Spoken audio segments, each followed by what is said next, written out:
Hello, I am Eric, and you are joining us with Ty, Ohio at the Excalibur 2026 Pittsburgh 10K.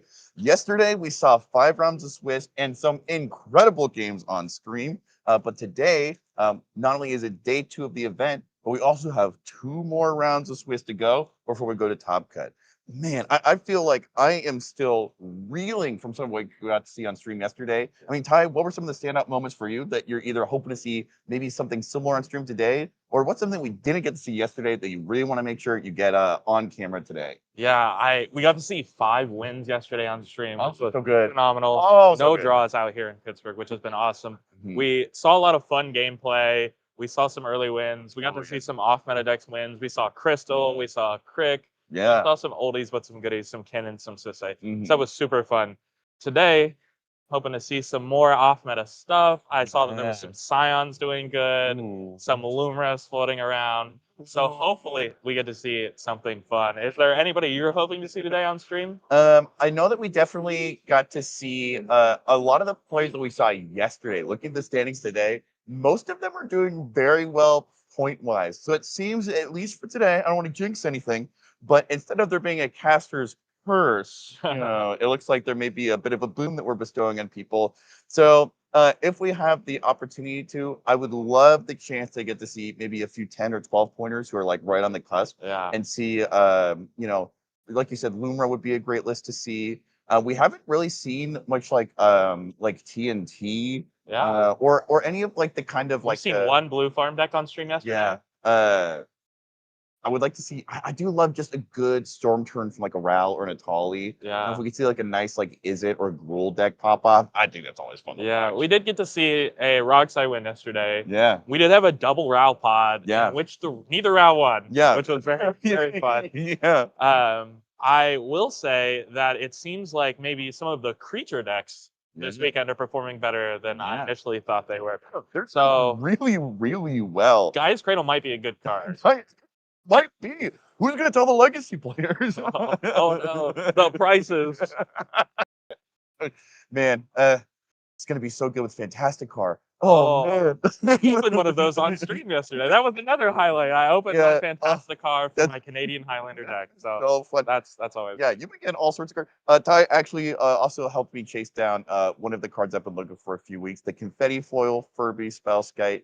And in the same way that when it comes to Furbies, there's this eerie feeling that something is waiting in the wings to snipe you out of existence. That is something we can certainly expect to see as we're watching players who are on their win and ends. Yeah. We talked about this a lot yesterday, but it is not uncommon at all for people early on, round 1, round 2, round 3, to have the opportunity to gamble for a win. Instead, say, well, okay, no, I'll accept a draw now, but I'll just make sure that I win later. Later when I have less control than I do now, then I'm gonna win. And so I think we might end up seeing some broken hearts potentially on stream. The more the pod needs someone to win, weirdly, there's this dynamic where it almost seems like it's never more likely to draw than when everyone's on a win.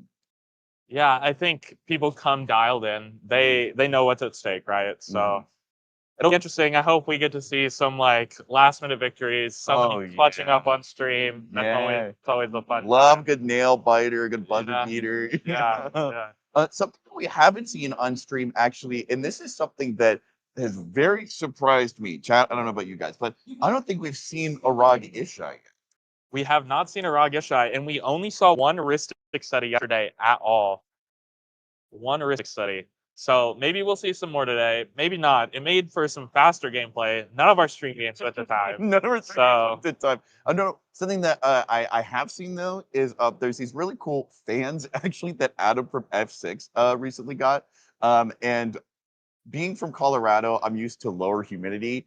But growing up, when I was a young warthog, I was in Florida and it was super duper muggy. And so it's been really nice to have. I feel like F6 has always been really, really good about making sure that there's those little things that make the tournament experience convenient, as well as Eldrazi.gg has been here. They've got an incredible puzzle. It's been super fun to watch people like try to solve it. And there's always someone over there like, hey, what if I flicker the shifting woodlands that's a copy of with the displacer and then I cast it. It's so fun to see And so also shout out to them for sponsoring the stream, in addition to, to Doot Loot, who's also running Bay 2, which is, if you care about the, I don't know, Top Deck Championship Series, it's going to be coming in end of August, I believe. Also, huge shout out to WizKid, Gold Sabertooth. Super, super thankful for those people for helping us out, and Gilded Goblet, and just also the judge staff and a lot of the people here who like I was just one of the judges for the Rift Bound event was drinking a soda, and I'm so caffeine deprived. I was like, where did you get it from? And he's like, I've got one in my car. Do you want one? He's like, and so he left the match that he was judging to go grab me a soda. And I was like, what a saint. Thank you.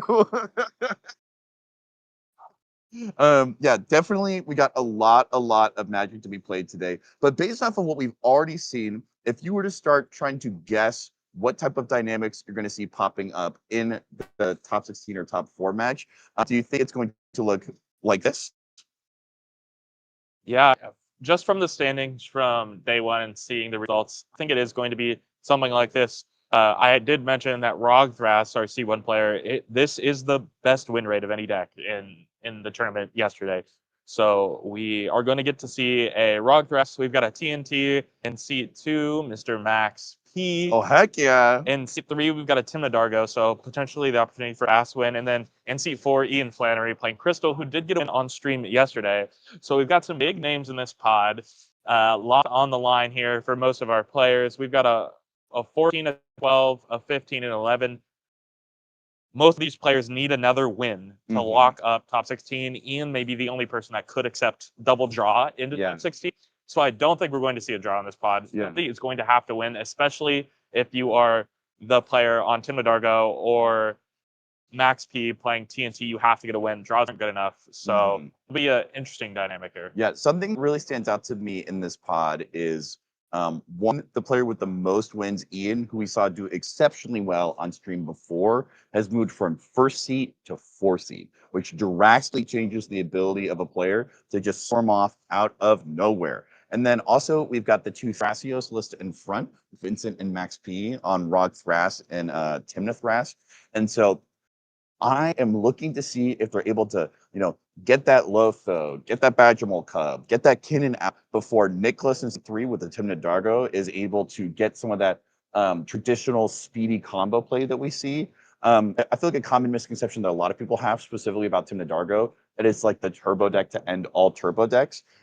It's not often that we'll see them ripping, like it can rip like a turn 1 peer or something of that ilk, but I feel like what's far more common is for them to make some sort of like ruthless Technomancer or Altar of Dementia win attempt underneath the silence on turn 3 or 4. Yeah. And so are the creature decks going to be able to get out ahead of it? And is Ian going to be able to find that window? Or are we just going to see Tadargo land a creature combo that's difficult to deal with? Even more difficult to deal with because I'm going to silence that board. I think that both seat 1 and seat 2 here are extremely advantaged. They are like the real blue decks of the table. They can stick a Mr. Gormora or Mystic Step out before Tim Dargo and the Crystal cast a lot of spells. Both of them do have to cast a lot of spells to win the game. They're not just historical console decks. Like we're looping Dargo, that's a captain spell. With Crystal, we have to cast a lot of spells to get that card draw. So there could be a lot of cards drawn in this game. If I am player 1 or 2 in my mulligan, like I'm really looking for a draw here because the people behind you have to cast a lot of spells. Absolutely. Yeah, I think the deck most capable of like winning without activating like a mind break per se is Timna Thrasios, because it's the only one here who has access to kind of like fastest decon. But we have to match the colors that it's in combination with the pilot of it. And Max P is an incredible Timna Thrasios pilot, but a huge part of what's allowed him to perform so well on the list is that he will wait till the middle or the end of a huge stack battle and then jump in with a Swift or like the Voted Druid and then just slam infinite mana into Thrasios. And so he is exceptionally good, in my opinion, about kind of sitting in the back, letting these other players fight it out. And then once there's no longer a force of will at the table, then he'll flash out the value flood card, right? Yeah. Or once the Mind Break Trap and the Flush of Storm have been used, then he, cast like an amphibious downpour or something else. So I think that's where this match can be super interesting because Crystal provides so much card, especially in those stack battles. So card advantage, normally maybe in favor of something like Tymna Thrasios, but I think that changes the dynamic here just because Crystal can draw so many cards, especially in a stack battle. For every one card they can draw 3, they can draw 6. So I think that can change the dynamic of like trying to wait and snipe on the stack is a lot harder when for every card you're drawing, your opponents are drawing 3. It's so true. I mean, so talk to me about this. In a pod like this, you know, and you can imagine yourself as any one of these pilots. Ty, are you fighting over engines or are you fighting over combo pieces? I think that you don't want to be in a place where you have to fight over anyone else at any stage.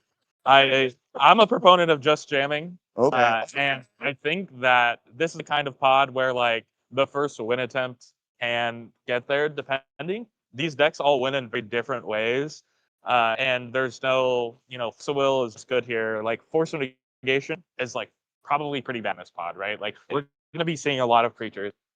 And that makes it a little bit harder to interact with in Juro when they're all kind of creature combo decks. So we'll see what happens. There's only one, I guess, 2 decks playing black, so there might be some removal pieces, maybe a snuff out or something. But Crystal is a great value engine that had to be removed. Yeah. Devoted Druid or Hazel Brewmaster. Like, how do you deal with that? Sometimes it's hard to deal with on the stack. So maybe these black players are also looking for actual removal. Yeah, in addition to the fact that all of these are kind of like slingery lists, I also love that they're big mana decks.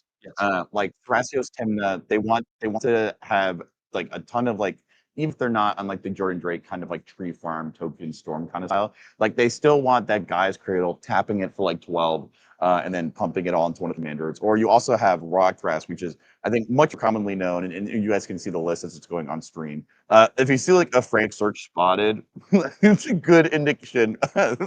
What they want is to get that Earth Craft. Yeah, get the Lavra. Yeah. Rip Legacy. So this is like the pretty classic cradle farm, put a bunch of stuff out kind of deck, which is exciting and has been performing exceptionally well this weekend. I do know Alchemist Refuge as well is another card that I feel like we see when players want to double down on the I just want to spin Thrasios a bunch of times.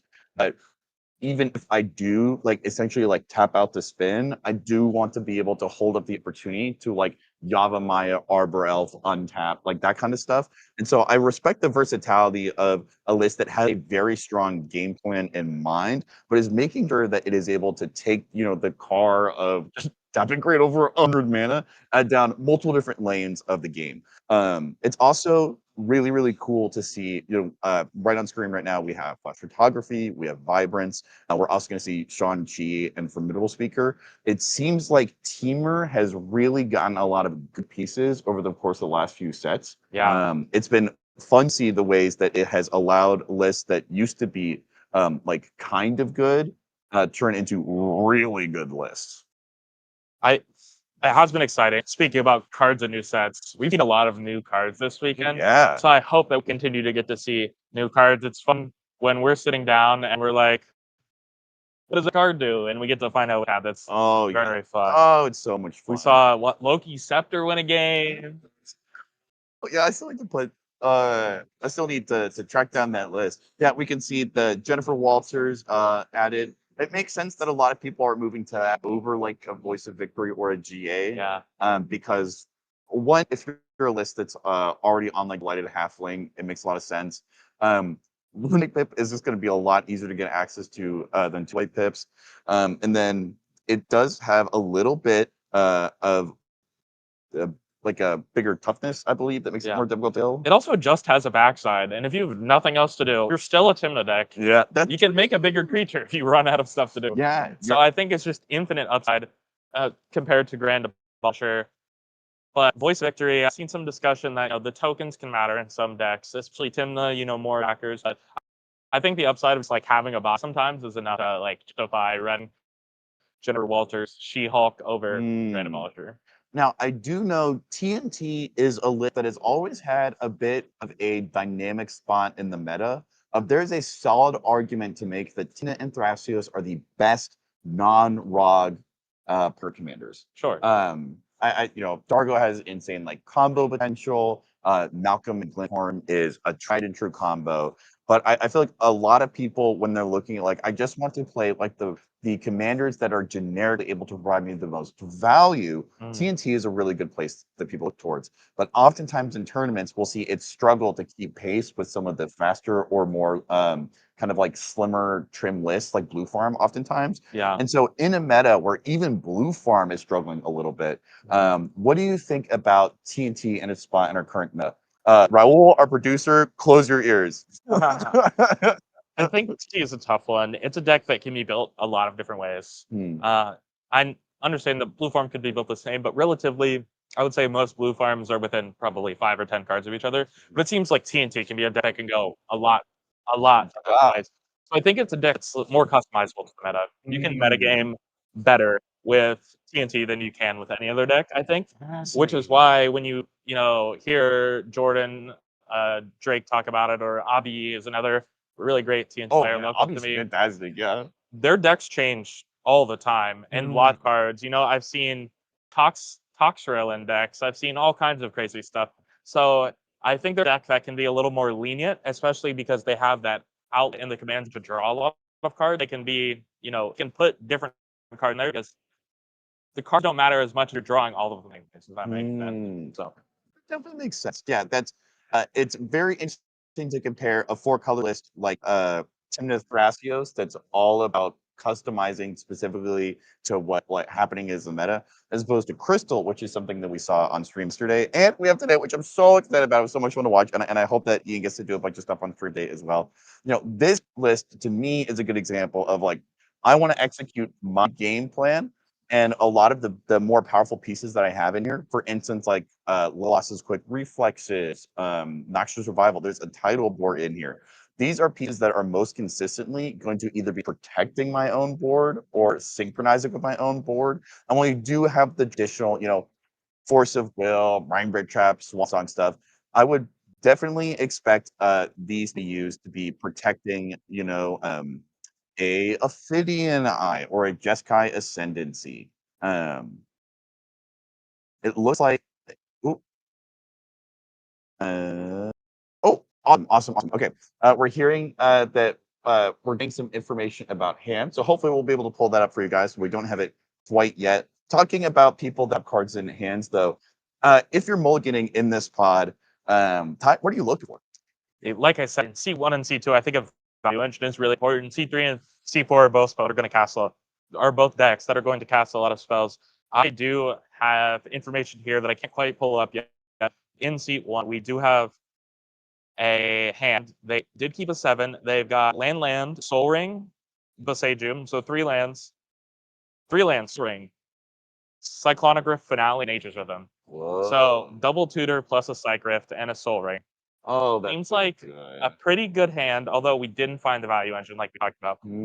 But it's a lot of tutors. You can kind of go get whatever you want. Boseiju and Psych Rift is going to cover most of the things that you're going to lose in this pod, which I really like. Crystal, it hits all of the Curiosity effects. Phantom Lookout. It hits any of the creature combos that TNT is going to go for.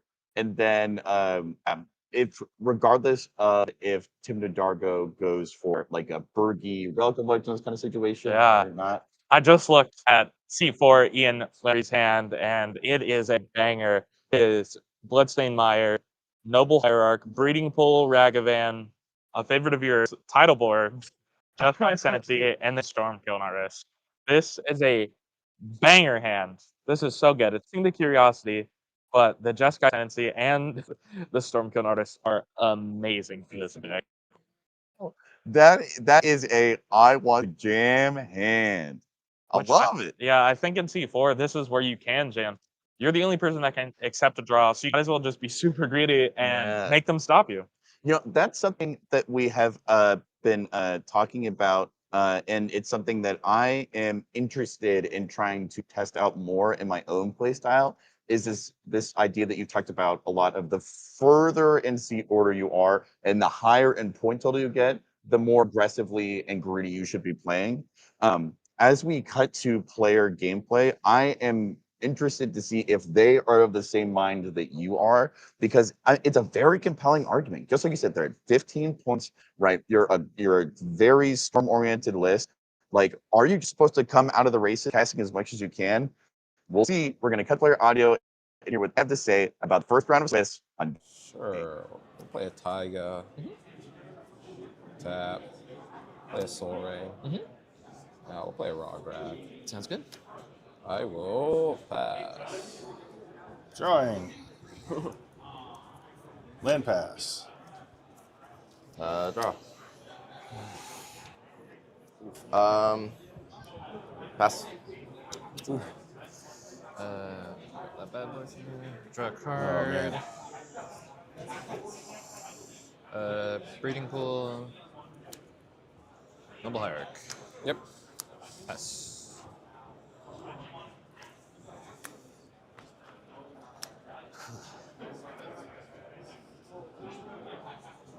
Sure. Breeding pool. 20s. 1, 2, 3, 4. Sowing Microspawn. Jesus. Yeah, pass on that. Yep. Yep. Literally on top of that much mana, and I was like, just don't be the Mecha Spawn. Always tells you. He always has it. Yeah. Keeps a 7. He's got a cradle. Yeah. Cradle. Yep. Sowing Microspawn on the stack. Yeah. Or ETB. I guess let me finish shuffling, look at my hand. I'm gonna fetch on your end step. So Yeah, you're let me good. know when you're there. Yep.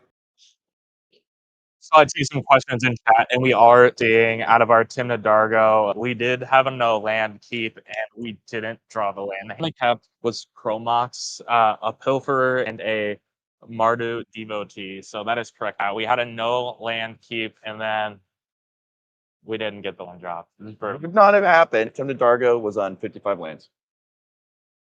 Loomer Unite.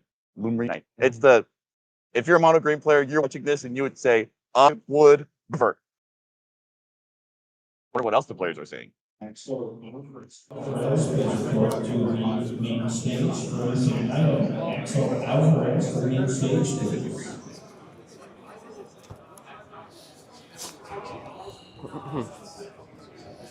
All right, drawing for turn. Let's go Tundra. Arcane Signet. Pass. Death Ray. Yep. Pass. Draw.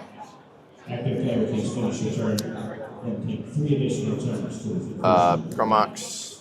There we go. I'm gonna imprint a Dark Ritual. I'll play a Shaman Ghast. Yep. Pass. Yeah. Oh, can I just read that? I'm not. Yeah.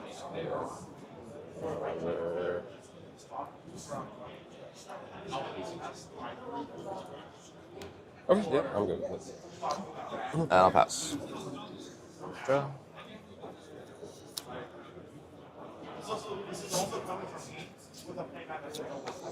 I don't know what you're doing on your turn. If you want to help me slow him down, you can swing into this, kill it, and then I can bonk the Rog Rack. I don't know if that's better than what you're doing. I would lose a lot of mana. Yeah. Well, I mean, yeah. Well, I wouldn't kill that because of Exalted. Yeah. Yeah. This Yeah, I know, I is figured, a yeah. 3 mana deck. So Yeah, no, I'm aware. I just wanted to throw out the option. I don't hate the concept, unfortunately. I got to think about that. Let me fetch this plateau and then Yep. figure it out from there. Really, so I'm gonna play my commander. Oh, Keen Sense on top. Shuffle it away. No.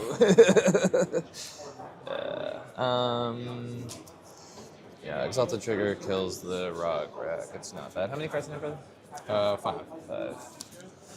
So I'll show you. This is my hand. I just want, like, I'd like to be able to play this next turn. Sure. Yeah. Well, you can't do both, right? Well, if I get the treasure, then that would die. I could use that to play the thing. Yeah, but you can only choose one. Right, then you Right. can't go Rog. Oh, you're right. Yeah. Duh. Yeah. That's, yeah.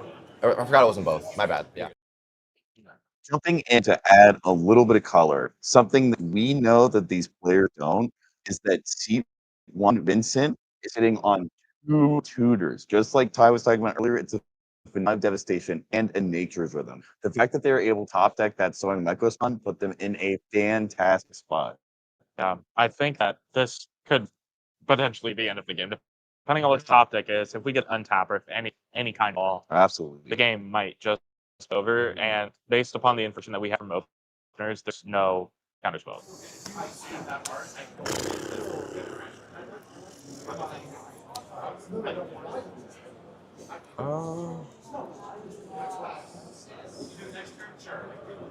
We'll play a forest.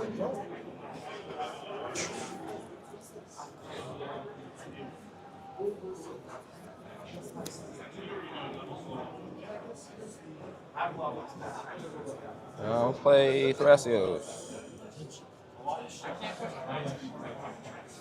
I'll be passing on Thrasios. Yeah, I passed the Thrasios. I'm just doing math. Yep, you're good. 1, 2, 3, 4, 5, 6. 6 minutes. Green. Tight. Play a Magus of the Candelabra. Bro just has it all. Doesn't have Read haste. this card again. Yeah, sure. Yeah, sure. That's exactly the issue I'm concerned Yeah. with. Yeah.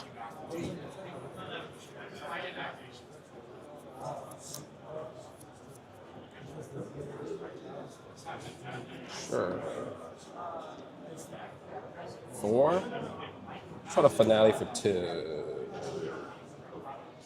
Yeah, we'll try the finale for 2. Pass on it.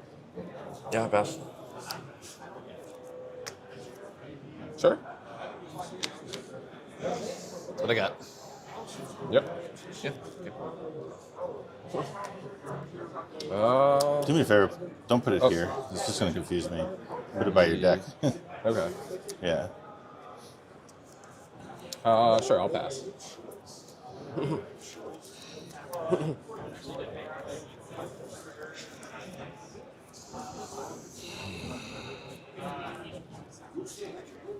Yeah, it's unfortunate.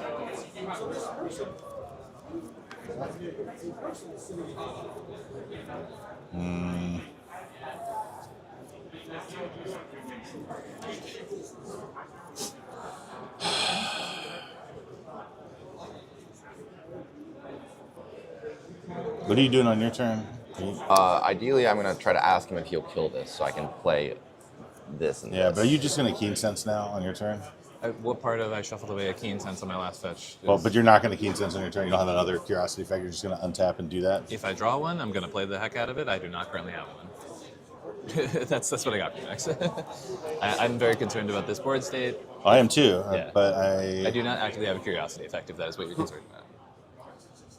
Or way to tutor for it right now. Max, for the love of God, play the I'm just checking because you know me. I'm not a person who goes and does like the twisty words thing, right? Like Yeah, it's been a tournament, so I gotta like. yeah. You and I play together? No, you know that I'm not like that. Yeah, that's fair. Just deciding whether we're just dying. I guess we have a little bit of time. I'll play Cabbage Merchant. Sure. Yeah. I'll pass. I mean, that's a perfectly reasonable card at like potentially getting us something, right? Yeah. Messed up. All right, we've been listening to Max and took a little bit here. Seems like Max is afraid of dying to Ian, but I think they're all going to Mr. Rock as the first seat. But they don't know we know that they're the majors and Max of the Candelabra and a Gaia's Cradle out. It's not looking good. I don't think any value engine like Cabbage or even Curiosity going to what's going. I agree with you. Like, actually, in addition to being fantastic, relatively handsome themselves, but something there doing what's really good is what he's doing with guys up there in the top 10 side of the green. And all that came in clutch, being able to hit that finale devastation because it could have spelled DOOM on that turn. The fact that unless like exactly force nation, sure you can counter nature's room, but then just be able to again. I think there's a treasure in here. Yeah, it should be a couple of those. And it can go in the back of some of the other ones too. Gotcha. I'll go ahead and crack it for a white. Yep. I'll cast a Mardu Devotee. That's right. Yeah. I'm going to I'm scry gonna 2. pass, but I'm just gonna. Yep. ETB scry 2, and then I can filter it in one of Mardu. Okay. Oh yeah. Okay. Yep, you're good. Card 2.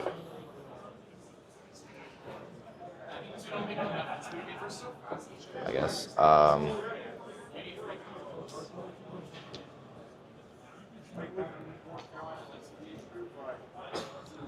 I will top and bottom, I guess.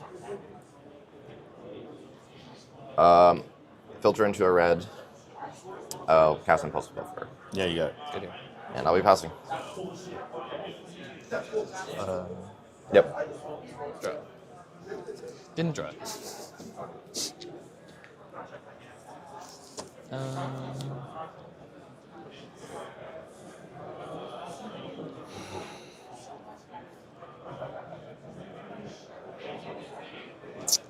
I'm gonna play Just Guy Ascendancy. That's a really good card. Oh, that's really good. Pass. Well, Trigger I pass. Cool. food. Yeah, absolutely. Let's use my own food token because it's pretty clear that it's a food. I will be passing on that. I would be passing on as well. Good with me. I'm going to bounce this back to my hand as an additional cost. To cast Tidal Bore, targeting my crystal. Cabbage sugar. Yeah, absolutely. I'll have a Jeskai Ascendancy trigger and a crystal trigger. Yeah. What does Tidal Board do? Untaps or taps target creature. Okay. Yep. I pass.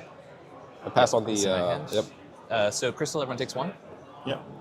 Oh, I missed the Jeskai. Ugh, I'm so bad at that. If I don't have curiosity, I'm like, crystal doesn't trigger. Jeskai Ascendancy trigger. I will untap my creatures. They will get +1/+1. I'm just going to do a clicky wheel for the turn. Things aggressive at clicking. And then I will do the looting part. Yep. Draw. Discard this Ragavan. And then in response to the Tidal Bore, I will float a green mana here. Yep. Good with me. You guys dice.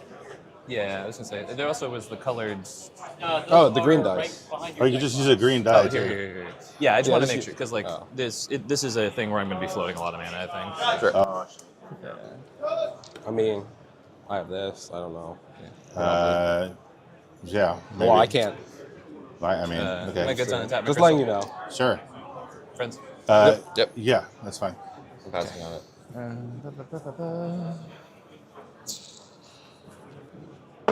Reading pool. Bonk, bonk.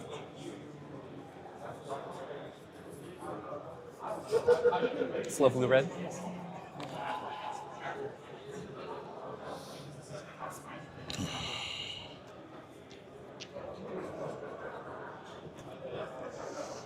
Crazy enough, you'll never guess what I drew off my first just cast Ascendancy trigger. Keen sense. Trigger. Yeah. I pass on the King Sense. Yeah. Sick. Just got Ascendancy trigger. Oh yeah. Yeah. Oh, and then we also have Oh, the crystal trigger too. Yeah. So everyone take one. Great. Just got Ascendancy. I will do the looting part. Yep. I've already played my land for turn, so I'll discard this. And then still good in the Keen Sense, yes? Yep. Yep. pass. Cool.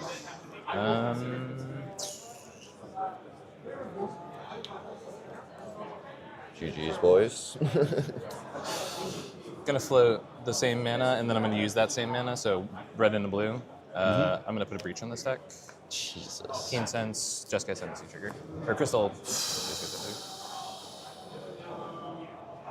I pass on the. How are you stacking them? Well, I have a cabbage trigger first. Yeah. Sure, yeah, you absolutely. Yeah. I will put the Jeskai Ascendancy on top of the crystal. Okay. I pass on the cabbage. Yeah, what's in your graveyard? Actually, sorry. I'm not doing that. I'm gonna crystal on top of Jeskai Ascendancy. Yeah. What's in your graveyard? Tidal Bore, Ragavan, 2 lands, Member Tribe. I need to just take a look. Sure. I mean, Tidal War just makes him a lot of mana and just draws cards at this point with Reach Out. Because of, and I need to read Just Guy Ascendancy too as well. Oh, sure. Yeah, when it casts a non-creature, untaps all his creatures. Yeah, I got it. I know Bunch that of part. mana. You don't mind. Sure, the triggers? Yes. So we currently have Breach, Trigger, Maxis Trigger, which we resolved And already. you have 2 cards left in hand now? I got 2 cards in hand, bud. I don't think there's any more. Crystal triggers. Jessica? It's 2 triggers. I see. Sure. 2 triggers for what? Assault in this deck right now. I was a lot of permanents started coagulating on the left side here. And this is because you are you can argue side of I should be thinking of them having flashbacks to we call these came out here 112. Indicating the apocalypse will not. I don't know what you are. You start if you're in Vince, are you this is how they're gonna win. This is super scary. I'm gonna look back and see what the thought is gonna happen here. We'll do the mana confluence, I guess. He was looking at you funny. I feel like he's got to go. Yeah. And you've cast so far this turn. You cast this, Just Guy's Ascendancy, Keen Sense, Tidal Bore, and Breach. So 4. Yeah. Amphibian Downpour. Ooh, that's pretty good. That's a very good card. Original target will be Crystal. Sure. Crystal. I will Storm Trigger on the stack. pass on the Storm Trigger. I will pass on the Storm Trigger. So we're gonna put 1 here. Sure. We're gonna I'm put. gonna. Why double up when there's that? Well, are you not winning now? I'm going to try and win the game, Max. It's a game. Yeah. So then I have to. I think 5 But total. this doesn't. I'm saying if you stick on Crystal, this doesn't matter. I'm gonna hit both because that gives you mana. And then there. Oh, I guess. Yeah. There's an argument to put 2, like have 2 on Crystal in case you have a Oh, counter I'm spell going on. to do some on Crystal besides the first one. I'm just deciding how many. So I have 4 total. I have 5 copies of the original and 4 copies, right? So one's already going on Crystal, one's going on Hierarch. We'll put another one on Crystal. Let's see it. So you did 1 on Crystal. Yeah. Max, what I'm The original's what I'm on Crystal. Yeah. Okay. So instead of just hitting my Hierarch, why are we not hitting like Magus Thrust? We're getting there. We're getting You there. have 4 triggers. We're getting there. We're getting there. Okay. So I guess So original. I've done 3 of 5 so far. Oh, you Original. get 5. That's where I was Yeah. confused. Okay, apologies. I get 3 of 5. Yeah. At least 2 are going on Crystal. Oh, Original's Crystal. Okay. Yep. Sure. And I guess first copy. Yeah. Yeah, So 1, 2, 3, you've established, right? correct. Including the original is targeting this, right? Yep. I will put 1 on Candelabra. Sure. Okay, that goes on Magus. There's no reason to keep a Thrasius around, my guy. Like, Well, you want to show me the rest of your hand then? Like, I have 1 spell I can cast right now. That's it. In response to this, I'm gonna probably draw some cards. Yeah, I'm gonna try because you're trying to blow me out. But a 3rd copy on Crystal doesn't do anything as opposed to taking out the player who has a Cradle, 4 bodies, and yes, they're losing a Magus. Doesn't matter. Still a body on the board, right? no, I understand that, but there's only 2 copies going to be on Crystal at that point, and if you have I don't have a 2 Force of counters. Vigor, for example, Okay, I do not have a Force of Vigor. I do not play a Force of Vigor. Does that help? are you going to try to counter the spell at all, or is it going to go through? Max, come on. I'm asking. I'm I'm asking. gonna try it. I'm gonna try and get some stuff in All response. right, so I'm going to put the last copy on Crystal.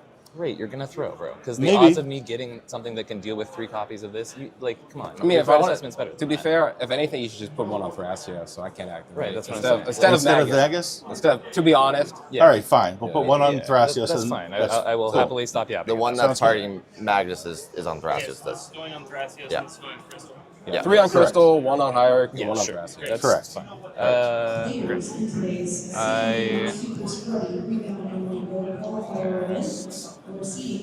3 mana. Gonna cast an Intuition targeting you.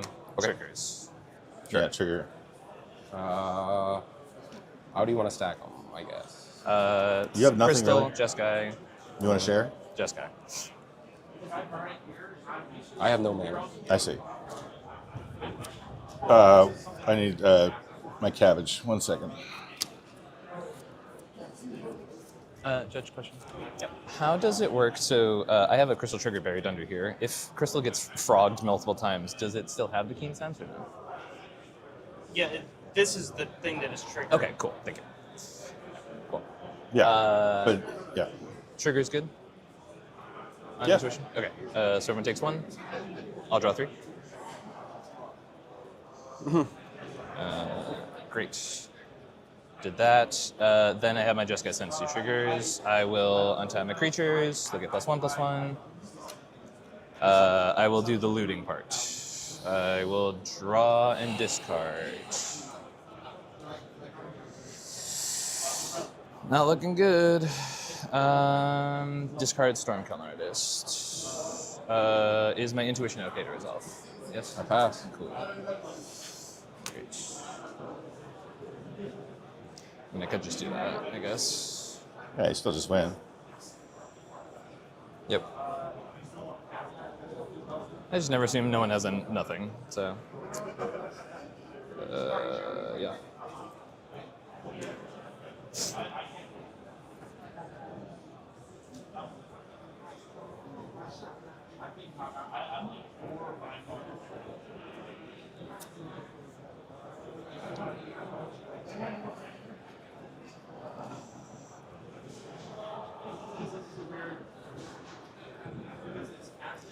With Showdown from Competitors. Table 6 is going to be our feature match for this round. So if you're at table 6, please make your way over to the feature match area. For everyone else, welcome to the last round's list. Over 60 minutes, you may begin. It's not good, but it's funny. Yikes. I guess, did you ever target with? I targeted. Oh, okay. I'm gonna look at my hand really quick. Yeah. That's why I asked before. I could have just held up the amphibian downpour on your turn, and then I could have. Yeah, that's fair.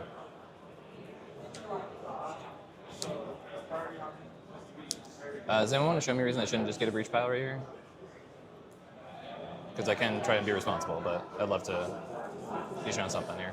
I mean, it's mostly to you, Max, because I'm still worried about these turns. I don't think I should show you because you might be able to find out a way around this, and I'm I playing have to leave it. transparently at this point. That's like I don't have anything to stop your 3 copies. The crystal's getting honked right now. I have a breach on the stack. I'm gonna try and get a breach pile together.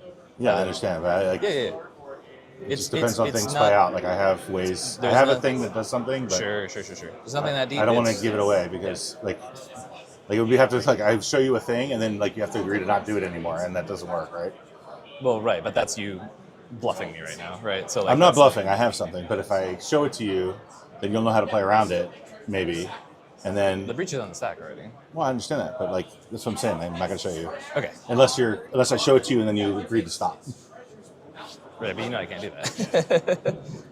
So, okay. It would have to be like that. It is legitimately something that does something. You know. Well, that's what I'm saying. Like Right, I do, but it's circumstantial. Like it depends on how things play out.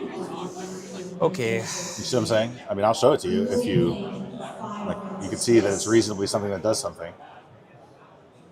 Each round will be 80 minutes with a 20-minute interval procedure. I'm gonna think about it.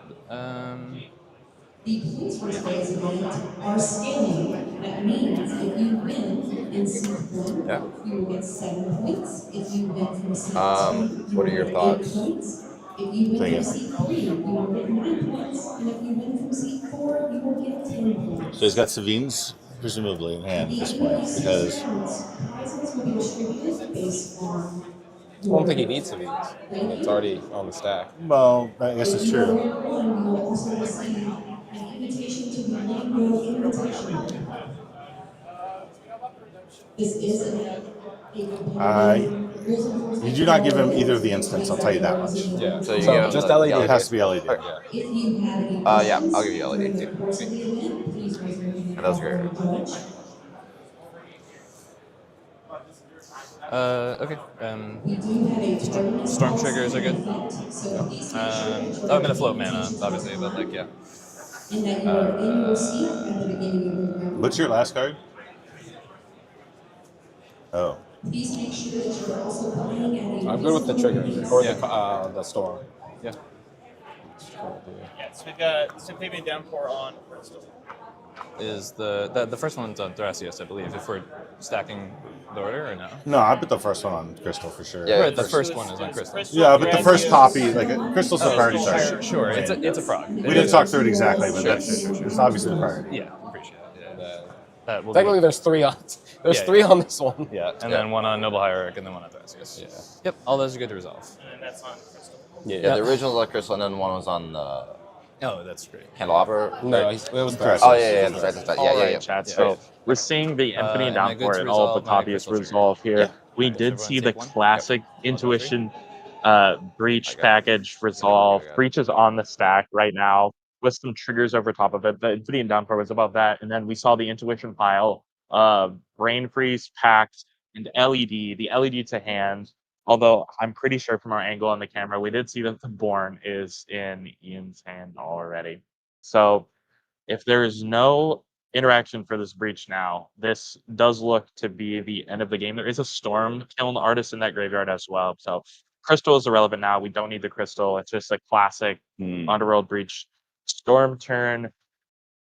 If anything does happen, though, we do know that this Rogthras behind Ian here in turn order does have a tutor with a Magus of the Candelabra to win the game as well. So it'll be an exciting turn here. If Ian doesn't get there, we know there will be another win attempt put on the stack.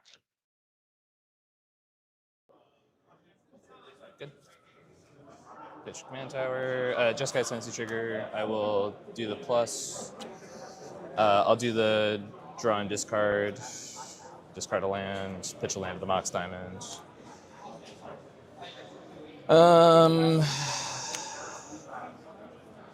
What do you got, Max?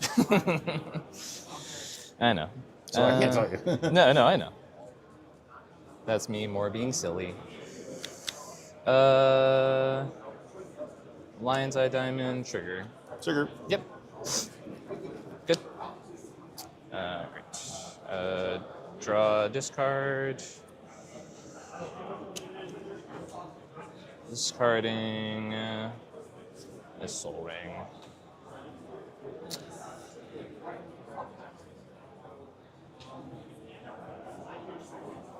What's the storm count? So it was 5 on Downpour. It's 9. 9? Okay, thank you, Judge. Sure. I'm going to use the floating mana to cast Brain Freeze targeting myself. Have a trigger. Trigger. Yeah, absolutely. Yeah, you have a trigger as well. Yeah, Jeskai Sensi trigger. Draw. Discard this. Strike it rich. Everything gets blessed. Cool. Which pass on so the- you cast Brain Freeze, right? Yep, targeting myself. What did you exile for the? Oh, that's Brain Freeze? thank you. These were in there already. Yep. 3 lands, sure.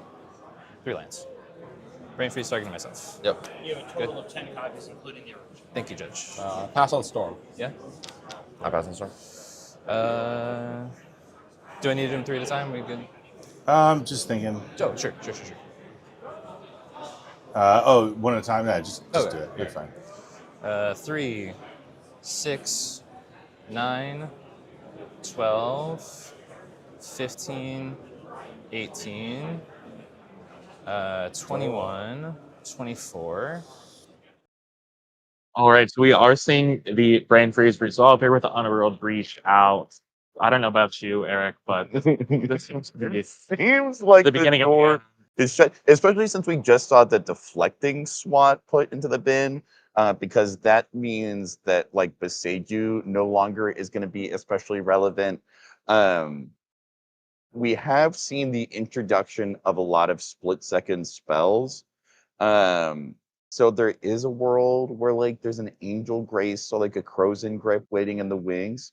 But it sounds like yeah, I may be conceding here. If I'm one of these other players, I just to add some gravity to this situation. Everyone else now is in a position where they have to win their last game. absolutely. If I'm Vincent, it's a real heartbreaker. This one, knowing that you have win in hand, your position is so commanding, and there just wasn't enough interaction to stop this crystal deck. I think this crystal deck is very real, and I'm excited to start playing it. It's I don't know so about you. good. We see the handshakes. Oh man, good work, Ian. This is the second time we've seen them win on stream. The first time it was with multiple curiosity effects.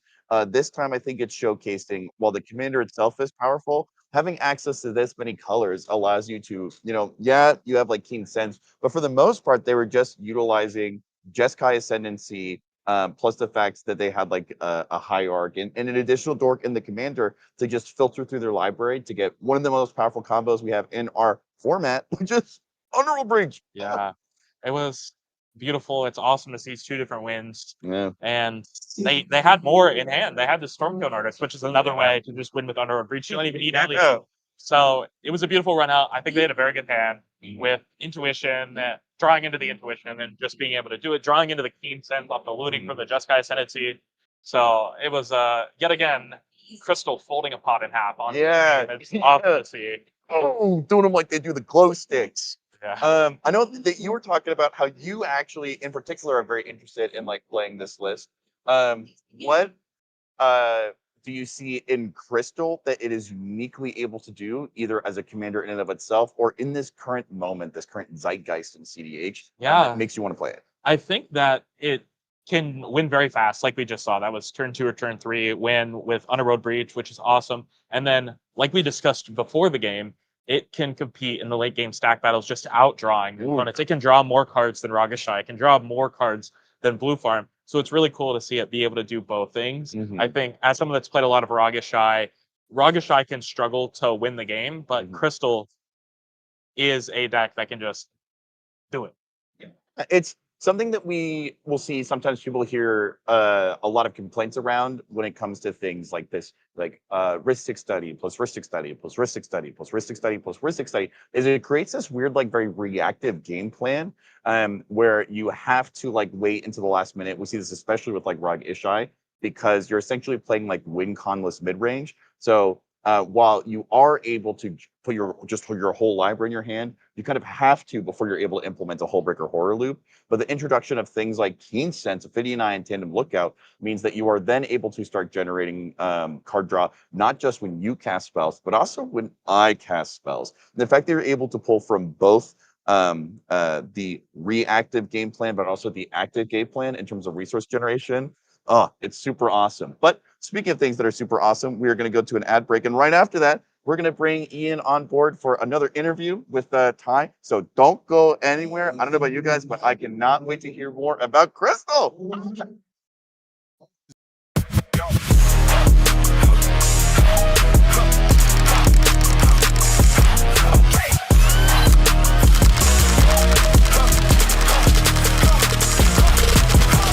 F6 Supply is your one-stop shop for premium tournament accessories. From Benishoga playmats and high-quality dice to our custom token pack, F6 has everything you need to up your tournament game.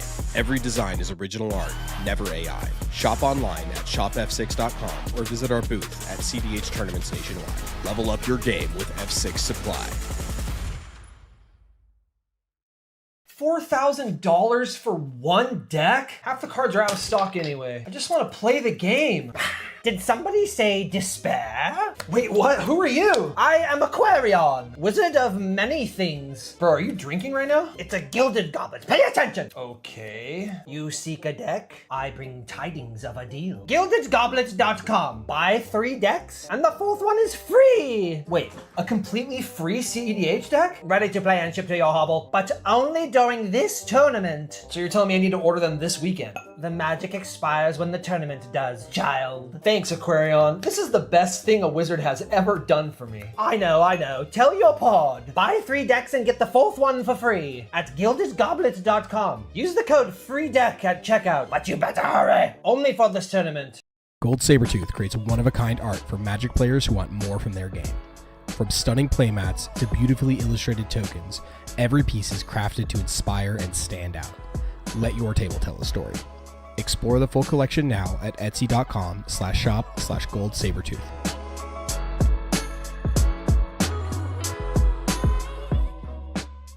Craig Mack and featuring off-meta deck techs by 2D, live games on Fridays, and the pregame podcast every Monday. Check out WizKid Games today. Reach the Bay 2 comes to San Mateo, California, August 22nd and 23rd. a $25,000 guaranteed prize pool, with payouts upgrading at 475 and 550 players. Day 1 is 6 rounds of Swiss in the Japanese point system, cutting to top 64 on day 2. The 2026 Top Deck Invitational runs alongside, plus pre-modern, legacy, and redemption events. Not to mention a loaded lineup of artists and vendors. Register today at breachthebay.com. Hey, this is Freedom Waffle, and I want to show you a tool I personally use for practicing and coaching CEDH. Eldrazi.dev is a CEDH gold fishing tool where you can randomize your opponents, practice tournament mulligans, and play out your hands. It's got built-in actions for cards like fetch lands, tutors, necropotents, and ad nauseam. You can easily track floating mana by adjusting with hotkeys to make playing out complex lines much easier. There's even community-made puzzles to sharpen your game knowledge. Check it out at mulligan.eldrazi.dev.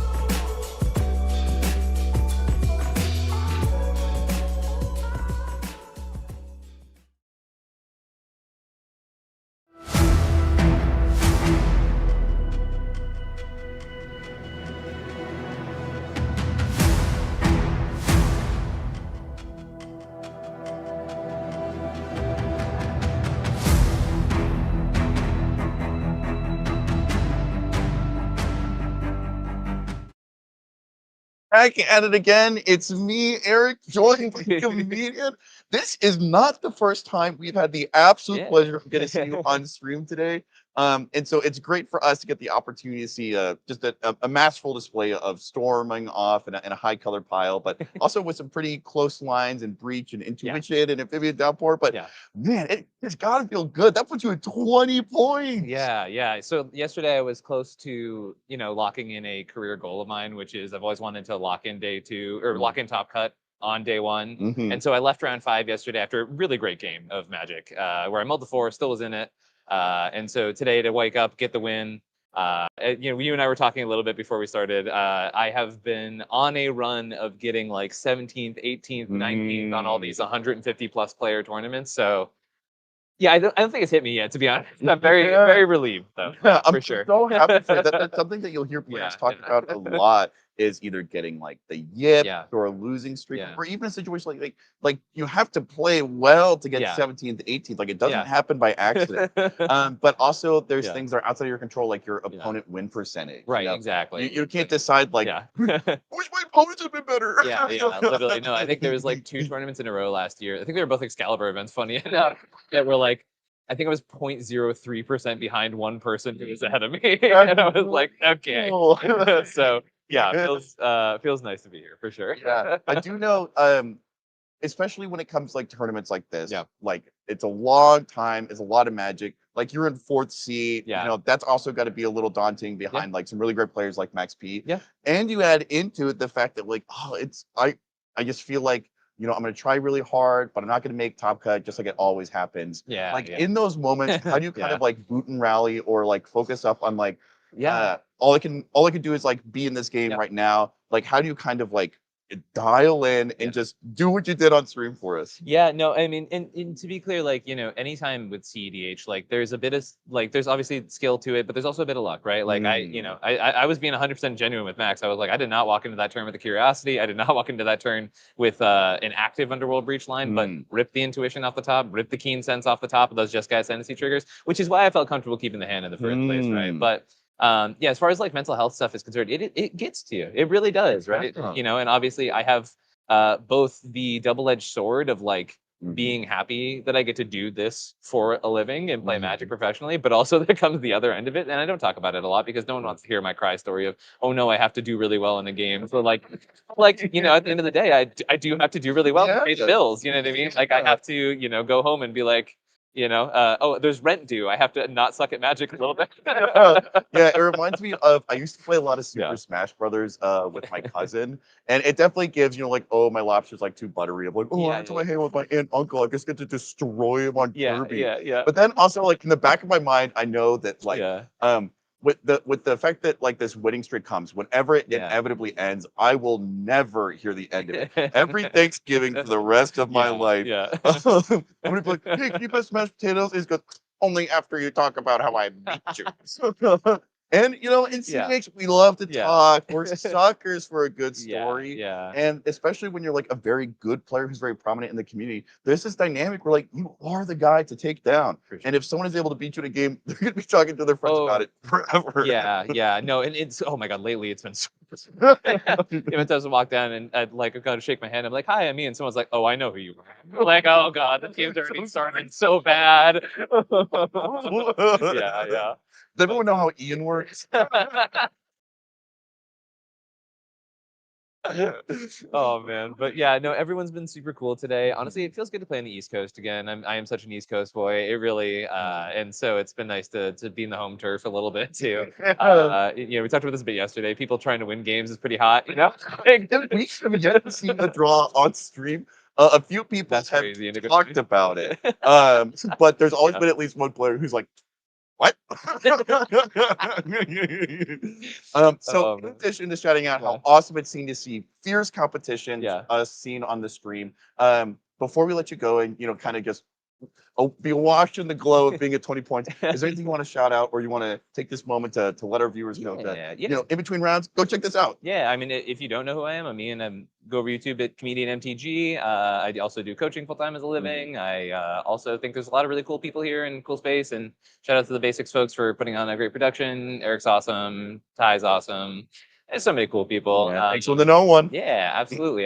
And if you have opinions on any particular point structures that were or were not in place during events, share so in a professional and kind way that allows people to grow and move forward for positive change. Give us your 2 cents. Kindly and cordially. But once again, congratulations. Hopefully we'll get to see you in top 4, taking this trophy, and we'll see you guys back later for the last round of Swiss. Have a good one, guys.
Hello, hello, hello, whoever you are and wherever you're at. I'm Eric Beagle. I'm joined by Ty Ohio, and we're in Pittsburgh. We are following the fantastic journey from start to finish of the Swiss rounds of a 10K CDH tournament, and it has been a wild ride so far. Something we were just talking about, though, is coming up in just 2 weeks. We have another Excalibur event in Columbus, Ohio. And Ohio, am trying to think about the tournament in Ohio and trying to predict like what's going to happen. We've seen Marvel cards have a much bigger impact than I might have expected. We've got the heavy hitters like Crystal, which we've seen win twice on stream, and we've seen some play from cards like Shang-Chi, but there's also been some introductions, like we saw a Loki Scepter on stream, and a couple other cards. I mean, it seems like this format is out the box, containing a lot more CDH cards than we might usually see from the set. Yeah, definitely. I think we saw Hex Magic as well. Yeah. It is super interesting that a standard set can produce so many CDH cards. I feel like it's been a while since we got a set that had this many impactful new cards. I think Crystal is fantastic. It's shaping up to be a meta contender for CDH. I personally building the deck. I think it looks amazing. Loki Scepter, like you said, in Sisay was a game winner for Matt Sweeney in round 1. That was very cool. And then the Hex Magic didn't get there for the Ral, but I think it is an excellent pickup. I actually think Ral has 5 or 6 new cards from Marvel, which is so cool. Absolutely fantastic. So I would definitely be looking to grab those Marvel cards before heading to Columbus. There's lots of new cool stuff. We've got this giant trophy here, and you can get your own in 2 weeks if you're not here today shooting. Very cool. The sword's removable. Yeah. It's sweet. Could be hang on. Is there another sword in there? Yours. It could be yours. No, it's fun to see. Great CEH. It's fun. We've got a super cool prize like this to fight over. And yeah, I love getting to see, for instance, in Lorwyn, huge fan of like Formidable Speaker and Tarkir getting like Nature's Rhythm. Voice of Victory. It's so cool being able to get like these cards that get added, but it's I think it's uncommon to see this many all at once that are applicable in so many different lists. Definitely feels like more of a meta shakeup almost. Like there's enough here to make a difference in how games are being played. Similar to like how Voice of Victory affected the format, but more so, there's just every deck got something, it feels like. So let's go ahead and we can actually pull up Ian's Crystal list here. I would love to hear specifically, since you're an Ohio local, ways that you might either modify a list like this, or try to focus on specific elements or aspects of it, going into your local meta. Yeah. So at home, much like the meta here today, there is a lot of Kinnins that are local to us, and there's a lot of Roggrass. So something I noticed in this deck is there is not a way to clean up creatures. So I know in decks like Blue Farm and Rogashai, we've seen the prevalence of fire magics or firestorms or things like that. And I think that's definitely something that could slot into a deck like this. Ian is running Pyrokinesis, which is a free spell, which definitely helps with the Crystal game plan, but Firestorm, especially when you're drawing 3 cards, 6 cards, 9 cards, every single spell, I think could be a super impactful inclusion. So as I'm thinking about what I'm going to play in Columbus, I'm definitely playing Crystal, and I'm thinking about, is Ashling good enough? Is Firestorm good enough to help clean up those creature decks? As we talked about before the last round, the highest win rate in Swift has been Rog Gracios. So a way to combat that is not only just trying to win the game fast, but sometimes you can't. So having an answer at night. Do you think it's worth over-indexing on it with cards like Haven, Thunderclap, like that type of cards? Or do you think you'd want to try and keep it to the type of creature removal that you would also see in another meta deck like Rogashai or like Blue Farm? Yeah, it's something to think about, especially if you can include more free spells. Even something like Lava Dart can be playable. The fact that you can get another drop by sacking a random mountain, right? And then Trigger Crystal drawing 3 more cards. It opens the doors up. I think that this deck is far from solved. There's a lot that can be brewed into this.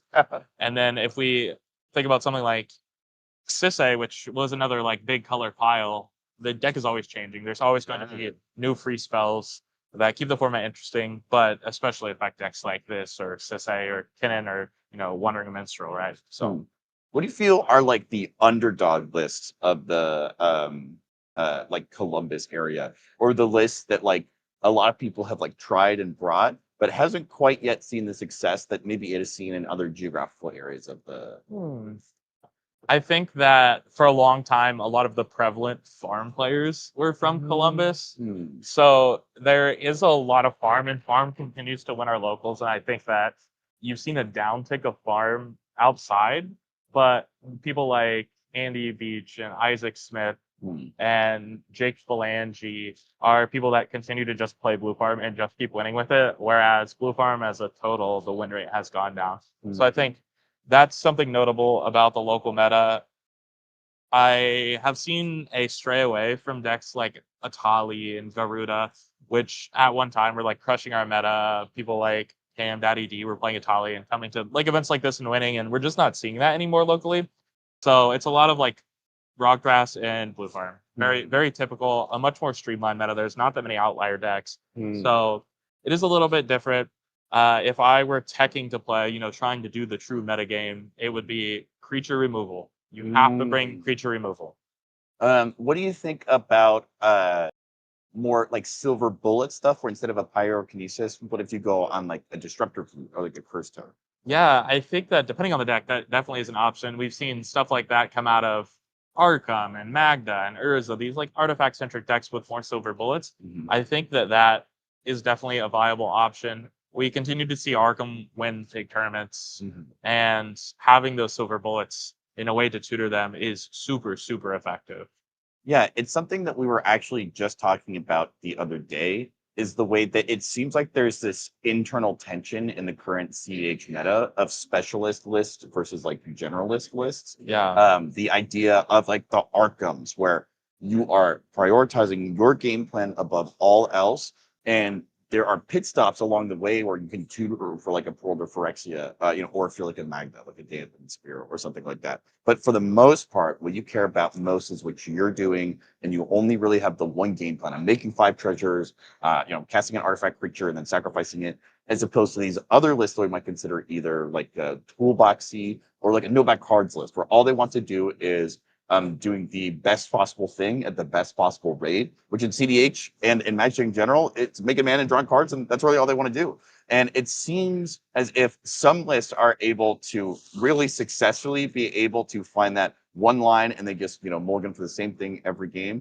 Whereas other players we're seeing really need the capacity to kind of like morph into, or in this kind of like amorphous way, just kind of acclimatize to every pod that they're in. Sure.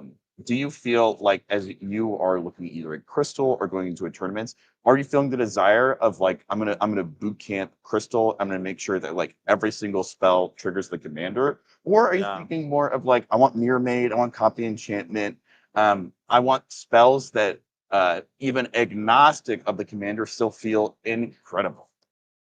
I think that's something that probably depends on personal preference and what you think you're best at. If you're somebody that just wants to sit down at Moxfield and, or Eldrazi.gg and goldfish, I think that playing, efficient trigger crystal, goldfish out the win is definitely something you can do. If you're somebody that wants to sit down at the table and play Catan, I think that having the Ristics and the Mirror Maids and all of these other things can increase your EV, right? And I personally have been a favor of, I want to yap, that's why I'm here today. I like talking. So I like to sit down. I like to have some fun. I like interactive gameplay, but I definitely understand that sometimes it is just best to just goldfish out. So hard to tell. I think it comes down to a little bit of personal preference. Chat, what decks are you guys excited about? Is there anything from Marvel that you guys are hoping to play soon, wanting to see on stream? Let us know. I am watching chat, trying to interact with you guys. So we've got the meta breakdown going right now. We definitely have seen some fun decks on stream. We've seen the Cabbage Merchant twice. That's been very cool. They've gotten a lot of cool stuff. It is a very good deck, and it is winning on site this weekend. So that's very cool to see. Yeah, it seems as if green, out of all the color piles, is the one most successfully bringing monocolor into the top 16. I know historically, I was watching a CDH TV video, and they're talking about how mono red has actually been the most represented, but it's almost exclusively because of Magda. And as soon as you remove Magda from the pool, I think uh, mono red represents something like less than like 3% of the meta ever. That makes sense. But we do see like a little bit of blue with Archidexin, but it does seem as if that like that Silvala, that Yeva, that Cabbage Merchant, like I'm just gonna sit behind a lot of value and get some non-traditional combo pieces out is like a decent game plan. But also I don't know about you. Maybe Columbus is different, but I feel like every pod I'm in, there's a blue farm or a Kinnan or Rograk something, and the temptation to want to just build around what like the meta decides is really good, as opposed to what the commander decides is really good. I mean, that is quite the siren song. Yeah, it is interesting, and I did see there was some questions in chat. This is the day 2 decks. These are the decks that are still competing. This is the breakdown of people that are assumably still alive to make top 16. So we will see what gets through. I know we had been talking about meta versus not meta. There's multiple Arkhams still alive. And then some of the decks that you may think would still be alive, we've only got 2 TNTs left. We've only got 2 Sissites left. But, we've got 2 Bridges left. We've got 2 Crystals left. We've got 2 Cricks left. 2 Leonardo the Balances left. Like, the format is more open than it has ever been. We talk about, you hear all the time, blue farm, Kinnan, like you were just saying, but like, this is proof that the format is wide open. You can bring whatever you want and have success. If you have the devotion to learn the deck, you have the ability to brew a good one, and you can communicate and, politic your way through a game. Brew's advantage is real in this format. So whether people agree or disagree, it definitely still is. And this is proof right here. Yeah, I think another area where I am still learning and relearning once again to look at the meta in a new way is that sometimes we'll see seasons where the commanders are what we see a lot of flux in, and other times we'll see what's in the 98 or the 99 see a lot of flux. So while you have the kind of like fringe or specialist lists like Cabbage Merchant, I think the rise of Scion over the course of the last like month or two is a great instance of how if you compare a Scion list like a Clam Chowder or a Nick Fury, odds are they may be as little as 5 or 6 cards off, but you are using the congruency of what's within the library itself to then modify what's in the command zone to give you just that little bit of an edge. Speaking of new things, today is Dexter's birthday. So we want to give them a shout out. Super excited. Yay, them. And he's going to be on stream with us. Birthday stream for the birthday boy. Birthday boy!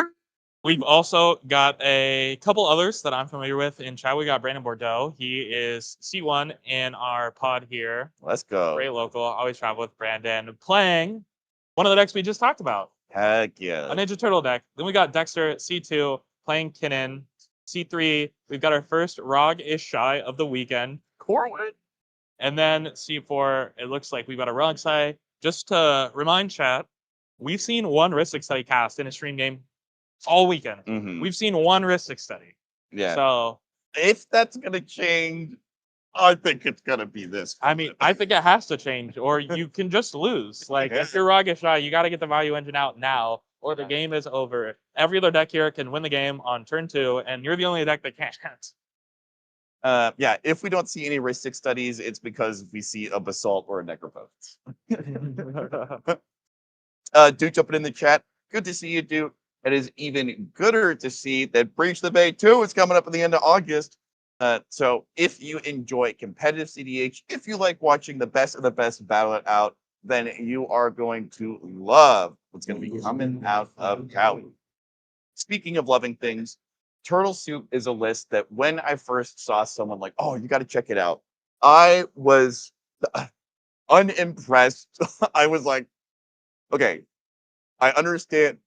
How are we still trying to like Polywog Part 2 work? Like, get over it, guys. But then I saw it in action. And Just Jim Degrid, one of the guys I was in an Airbnb with, Alex was playing it. And then I've gotten to see Gaw and Mig both put together. And it is something that has continued to surprise me, how relevant the fact that you are buffing up your creatures are. And in these type of long games, people talk about when they're reviewing Rag Ishai, how like Ishai isn't nothing. Having this huge creature really begins to matter as you get more and more turns stapled onto the game. And Turtle Soup is exceptionally good at giving you like 4 different Ishais. So now you're staring down the barrel of like a 10-10 like Esper Sentinel swinging at you every turn. It matters a lot more than you might think. Yeah, I could imagine so. And then taking a look, we had a question. Dexter is playing Kin, and this is a switch up. Dexter, notorious Rogside player. I think post-ban of Dockside, Dexter is the winningest Rogside player. Yeah. So there's a switch up. Is it a hallmark that Kinnan is the best deck now? Like we've been alluding to all weekend, perhaps so. So yes, big switch up there.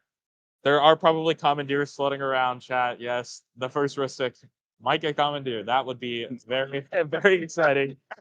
Yeah, Jonah's saying they're commandeering the commandeer. I do hate to break it to them, but Jonah, I'm going to be commandeering your commandeering the original one. And then I'm casting Whirlwind Denial. Please don't skip me in priority. No. I'm casting Whirlwind Denial. Everybody paid to. Yeah. Yeah. Looking at the point totals here, we've got 14, 12, 12, 11. This isn't good enough. Somebody has to win this game. Yeah. So if these players draw, everyone is going away unhappy. Take a look at my buddy Brandon's Turtle deck list right here. Turtle Soup. We've got all of the good cards here, notably Opposition Agent and Cutzel. So Cutzel is another one of those cards where it'll come in and out of the save list. Usually they prefer to vary. Yeah. But it's a card that used to be exceptionally popular. So it's something that CH players are like aware of, but we don't think a lot about. But then you see it in Turtle Soups and you're like, Lord, how did I not think about it? Every creature is modified. Every creature is getting through. I love and adore when commanders this first look seem like they have some value, but maybe you don't want to build around them too much. But I think Cutzel is a great example of why we're good. Braids is also something that we'll see a lot out of lists like this. And it's like so tight on slots that it can't even afford to put something in place like a Mirror Maid or Doctor. We see the Scheming Symmetry to go with the Opposition Agent here. That would be a fun little combo to pull off in this game. Scheming Symmetry. I don't know about you, Ty, but I am definitely a schemer. You're a schemer. Sweet. And I think everything else in here looks pretty normal. Notably, they're not on any copy spells in the enchantment slot. We're playing good, clean Magic the Gathering here today. They are on the snapback. Manamorphose, a card that in these 5-color decks just goes so hard every time. So hopefully, maybe we get to see a Storm turn. Maybe we get to see a beatdown. This deck can go so many different ways. It'll be fun to watch. Yeah, it's super fun to see 5-color lists like this. We see Lamora and Chad talking about Scion. I have really, really enjoyed seeing the resurgence of that list. I think Prince Mari has done a big favor for that. Him calling specifically out like being able to cast storm spells that are also split seconds, as well as just being able to generate a ton of treasure and then get a core vault out there. I think Scion is really good at untapping and then just having it. I think Turtle Soup is really, really good about constantly being able to take game actions that are significantly and relevantly getting you in the game, but that are either difficult to interact with or not worth countering. Yeah, you do not want to burn a Mind Break Trap on a Braids. Yeah. It also seems like potentially higher card quality, but let's take a look here at the next deck list. Dexter, Notorious Turbo player. Let's see if this Kinnan deck looks like a normal Kinnan deck or if we're maybe trying to Hilly Pala our way into something cool. Okay. Okay. Well, as soon as I see a drift of Phantasm, that tends to tell you everything you need to know. I would not be surprised at all if we see a Dizzy spell coming up in instance. This is looking relatively stock with some of the fun additions that we've seen. Emrakul, the Promised End. You love to see it. It's something that comes in and out because it is just an incredible like meta mid-range buster. There's the Dizzy spell.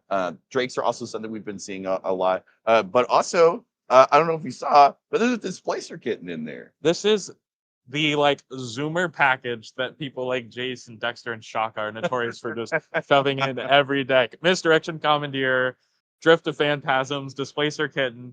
These cards that are like high impact cards, but maybe are a bit of a gamble if they work or not. But when they do work, the game is yours, right? So this is super interesting. We do have a one ring. This is like pretty typical, not something you always see, but man, this deck is cool. Yeah, I have continued to watch Cannon Pilots play, and I think to myself, it's so easy. It's like the list plays itself. And then I'll take their list, I'll sit down, I'll just be like, the numbers. What do they mean? The numbers section. It's a really difficult list to pilot, and some of these cards are a big gamble. But like you were talking about earlier, if I was going to pick a player in CDH to bet it all on, your odds are pretty good. Betting on Dexter. Yeah, it's a hard pod, but Dexter probably has got my money as well. Let's take a look maybe at this Rog Ishai deck and see if it is one of the decks that is including more and more of the split second spells, or if it's a pretty stock. Yeah. See if they've got that Angel's Grace, that Molt Disaster. That we do potentially on the Idyllic Tutor. There's the Molt Disaster. Yeah. Okay. Subtlety, big fan of subtleties. Really, really enjoying it in the current meta. Ways of getting around either spells that are uncounterable, or other ways of making things really, really tricky, as well as Word of Seizing. Huge fan of this card. It is one of my favorite split second spells. One of the reasons I enjoy it specifically is in a pod like this, what I want to be doing more than anything else is going after people's flash enablers. What's going to get the spells out of hand is when you have to finally commit that board into the stack, or when at the very last minute you're trying to get a Valley Flood Color out, and you're like, finally, now I'm the only one with flash. I can just cast spells. And then the person who resolved the Jessica's Will for 10 earlier in the round, now suddenly it's my Valley Flood Color now. And there's no opportunity to respond. So the ability to, it reminds me of, there's an episode of Sam's Table that I watched. I think it was 3 or 4 months ago. And the way he worded it is that split second spells allow you to stay calm when everyone else is freaking out. And as someone with clinically significant anxiety, I can agree. when I'm in a big stack battle and I'm looking at like a Wipe Away a Sudden Stub or a Word of Seizing, it makes it so much easier to correctly assess if I need to jump in or not, because you are able to wait so much longer than with other pieces of interaction. Makes sense to me. Notably, no wild research here in this deck, chat. Wild research believers are denied, but that's okay. Maybe they'll get there. This is a pod that Rogashai can do well in. There are some aggressive decks that need to cast spells, and sitting back and drawing cards can be good enough. We've got one more deck to take a look at here. We've got a Rogsai deck in Seed 4. This is a deck that can have variation. So we'll see what the game plan is here today. They do have the Exhibition Tidecaller, a new inclusion that I've heard mixed reviews about. I've also heard a lot of mixed reviews about. We did see it win a game.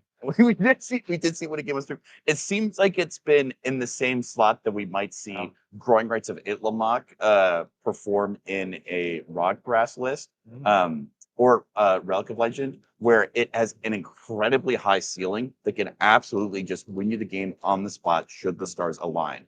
But if you're not right in exactly where you need to be, it can feel very bad, which is why sometimes we'll even see lists cut like DRC. So I would love to see if this player is able to get it out turn 1 or turn 2, so we're able to get a good showing of the Tidecaller. Some notable inclusions and exclusions in this deck. We're on all 3 extra turn spells. We're not on a Time Twister. So this is a faster deck. There's no Steel Enchantment. There's no Copy Enchantment. We're on the extra turns. We're just trying to go fast. We're trying to fill the graveyard. So we'll see. We're on less interaction. There wasn't a misdirection. This is cast ad nauseum, take an extra turn, win the game. So I like the aggressive game plan. This can still go well. Even out of Seed 4, your opponents might tap out and play the value engine. Your window of opportunity might be turn 1 or turn 2, because once these value engines come down, it can be very, very hard to win through them, especially on a deck that doesn't have as much interaction. Although the flip side of that is you can present win after win after win after win. You counter my ad nauseum. Here's this Necropotence Fund I had in my hand. You counter that. Here's a Wheel of Fortune. I have an Underworld Breach. You have a third counter spell. Yeah. So it'll be interesting. Another new spell from Maneuver Set, Flashback, making an appearance here. I love this card in every deck I've played it in. I don't know if you've played with this card yet. I've enjoyed it a lot. It is surprising me, and I'm a little taken aback actually that we haven't seen more of it. Because being able to cast an Obsidian Spirit Guide really opens up your ability to dig deep when someone is very mastermind losing, or it seems as if all hope is lost. Not today. I've got a flashback in my library, and if I get to it before you get to your brain freeze, you're closed. Yeah. So same as with the Tide Caller, I really get a chance to see it on stream. Because new cards like this, we still need to see if they're able to hold up against the tried, tested, true favorites of what we've been able to do. Cards like Windfall and Dispel, which Rockside Pods have had a lot of time. Yeah, I think that it'll be interesting. Question in chat. This is the last round in more time cut. So these players need to win or no top cut. It looks like we are getting some hands in, so we'll take a look perhaps at our seat 4 Rogside's hand. They get to keep a 6, and man, it's a 6. It is a 6 of all time. Yeah. So this is potentially a turn 2. This is exactly what we talked about. You have to get in under the value engine if Kinnan develops. If Rogashai develops, it can be very hard to win. And the ability to just go land, Imp Seal, go get my Consultation. Yeah. Draw for turn. The best draw right now is just like Lotus Petal. A Lotus Petal would Lotus be Petal. And I love this. Yes, as we saw earlier with the Rock side was keeping a hand that the best I could do was cast a turn 3 Necropotence unless it got a piece of fast mana. And if you want fast mana rocks, it's a good list to be on. This hand, what this hand says to me, Ty, is that Ryan is walking to the spot, and if he says, if you don't take Turbo seriously, you can kiss my ass. Yeah. Dude, we could see like a turn 2 hit. It's something very rare to see. The thing I really like about this hand as well is it's the clear Thoracle win, but we have Diabolic Intent even if the Thoracle gets countered. Yeah. We can go, okay, I'll Diabolic for Wheel of Fortune. This game gets weird. Throw the grenade into the pod. My card quality is better than yours. We'll see what happens. So I really, really like this hand. This is the hand that I would keep, even in C4. This is amazing. Like you have access to one of the most precise win combos of fastest Zcon, but also your pivot points are left, right, and center because you have access to so many different tutors. And so if they just get absolutely bodied or 2 vicious get out, then the coast is no longer clear. Stormy weather lies ahead. They're able to get a fish and just sit back with everyone else. Yeah. Big. We've got our C3 Rog is Shy's hand coming up for you guys. It looks like they did get to keep a 7. This is a big deal, and it is a very, very good 7 as well. You've got the ability to turn 1, bring Leaf Drum, and cast your Esper Sentinel. You've got the Relic of Legend, which is amazing in this deck. And you have the Tatarutaro. So you've got your card advantage, you've got your mana advantage. They are looking to sink in for a long game. Notably, if they tap out and play this Esper Sentinel, or turn 2, they tap out and play this Tatarutaro, they just die. Absolutely. Oracle. There is no free interaction. Yeah. So it is a good hand if they stay alive. Mm-hmm. If they don't draw the Force at will, this game could be over. Yeah, the only interaction we've seen so far, and there are still 2 hands that we need to see. 2 hands, but Pyroblast is the only thing stopping Rockside from winning right now. And this hand screams turn 1 Sentinel, turn 2 Taru. Yeah. And so in the same way that Rockside wants a Lotus Petal, it's going to get them there that much faster. Corwin needs something like a Mox Amber or a Lotus Petal in order to not just lose. Yeah. It looks like we do have Dexter's hand here in seed 2. Playing Kinnan also got to keep a 7. And this is a very good 7. You had talked about the kit before. And the Sylvan Library. This is an inclusion that is new in what I would consider the Zoomer pile as well. But, turn 1 Delighted Halfling, turn 2 Kinnan with mana up, and potentially a Imposter Mech. He can grab himself an Esper Sentinel, or maybe a Tatarutaro, something impactful. And we got our last hand here, Brandon Bordeaux, seat 1. Unfortunately, on the Maul to 3, but it is the kind of 3 you want to see. Turn 1, Esper, A land is life for the fish. Yeah. This doesn't get better on a 3. No, not all. Like honestly, elements of this hand would compose like these 3 cards would allow you to keep whatever other 4 cards you want and make for a very strong like 7 or 6. And so I definitely applaud Brandon's willingness to mulligan low. Mulligans are everything in a singleton format like ours. And so the ability to confidently say, I know, and I can see a better 3 or a better 4. That's what allows players to get to the finals like this and put themselves in positions where there's only one win between them and a shot at top 10. Yes, Chad. The way that it looks out right now is Rockside just got a turn 2 win attempt. Everyone else has a draw engine or access to one. So will they draw enough cards to stop him? Or are we going to see an early win? If we don't see that win, I think we could be locked in for a very long and fun game. So I think we're about to lock in, maybe not. It's we've seen 2 turn 1 espers that we can pretty much all but guarantee we're about to see come down. Dexter is more than likely going to deploy a light halfling into potentially maybe just mana in a Sylvan Library. If we don't see a Fierce Guardianship off the top or a Force of Will up an Esper Sentinel, they could be in dangerous territory. Oh, we've got the turn 1 Esper here, turn 1 Delighted Halfling. Oh, and there was the Mox Amber. There was a really good line pointed out in chat that is potential for this ROG to turn 1 Imp Seal for Dark Ritual, and then you could snap Diabolic and have the Diabolic 4 console, and then you have black, blue floating to get oh man, your experience on ROG site is showing. Let's cut to player audio and see if they take a similar play pattern that you've found. I'll pass. Sounds good. Have a keep draw. Interesting. Okay. Pretty good. In that case, I like my Startia. Underground Sea is land for turn into an Imperial Seal. Trigger. You guys will both get your draws. I'll draw first. Can I draw? You're good. Any missteppers? I'm passing. I'm passing. Lucian Purifier is Adesh Mala.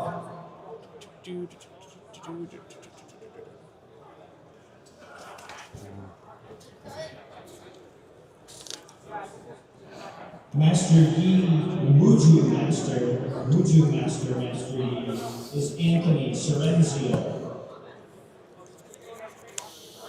Turn 2 Thorpal Console out of Rockside. Come on. You know what? I would take it. I'd be down. That'd be a great way to end the game. Like, in the tournament too. And Swiss, I guess. Pretty gassy. Beats going to 3, brother. Put that back on top. Somebody already. Hey, you got Ancestral, bro. You're back. Oh, sorry. I did get Ancestral. I will play out my ROG, and then I will pass the turn. Thanks, man. I'm gonna untap. 1. I will take the 1. Zachary Brown. Oh. You make sure I can't cast anything. Yeah. Oh god, we killed it. We're all dead. We broke it. Oh, it's left, right. Okay. Rumble, Mechanized Menace, Joseph Gerben. What's up? Joseph Gerben. Darius, Hand of Noxus, Jordan. If you would like to cut, can red blast. And Pass. this is on top. You got it, killer? 2 green. Cast a Sylvan. Ooh, I can has? True? Yeah, you all got it. Okay. I'll draw. Yes, sir. I'll draw. You would have been first, but yes, whatever. Last turn. Draw. Hope I don't accidentally reveal any information to you when they're asking for that. But Sorry? hope I don't accidentally reveal any information to you when I show my hand to the judge. I'm not trying to look, so. But yeah, Starting tone. Honor amongst Yeah, of course. We're all respectful people here. Misfortune Bounty Hunter is Frog Keys.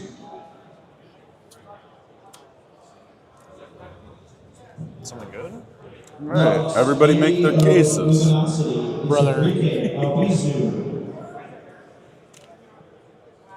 I'm not playing a turbo deck, but Neither am he's on a I. Molded 3. You probably have a tone. Yeah. I need a land, bro. Like you can see my board. You can see that I have mana. You can see what this man has. So you're passing? Yeah, I pass on. Yes, sir. Okay. Cards. 4. Cards. I can't. You got it. Yeah, thanks, man. We'll draw. Oh, we didn't do Make it. a treasure. Sir. These token piles. Are these also? These are just the triggers. So I got one over here. Put a die on top. For not to last is Darren McCurry. I have 7. Love it. I will One of me? Sounds good. pass. Alright, untap, upkeep, draw for turn. I will play a command tower as land for turn. Checks out. I'd like to play a Dark Ritual. Oh, that triggers this. Trigger this first. Good to draw? Yes. No effect to Dark Ritual. You drew. Trigger to Tara. You got it, killer. Dark Ritual's good. No effects. It's a pretty good card, man. Yeah. Make 3 black. Love it. Damian Peters. This guy's about a Commandeer Necro. Vin Diesel. That and a blue. Oh. I would like to snap, target your Rogrek. Oof. Yeah. Got nothing to say about that. Brutal. Unfortunate to me. I will untap my 2 lands. Oracle Tainted Pact. Pretty hot. I would then like to cast a Thassa's Oracle. You got it. I will pass on the cast of Thassa's Oracle. I don't got nothing. If you have a Red Blast, I would use here. No, I understand. You push on your next turn. I understand that you only have one You are land. certainly receiving untap from both perspectives. I'm not allowed to cuss, right? Because I really want to. Like, You are not allowed. I'm seeing it. You're definitely getting untap. 100%. Okay. Nothing too crazy here. No unbeatable word states, no nothing. Pyro. Oh This is to my. me. Now turn 2 protected Thor console. oh, that Wow. triggers this. Oh. Funny how that works. Can't pay. Yeah, cool. I have no effects on Pyro Blast. I wish it was protected. I got nothing to do it. Good stuff, dude. This has been the best S% I've ever cast, though. I do just want to say. Love S%.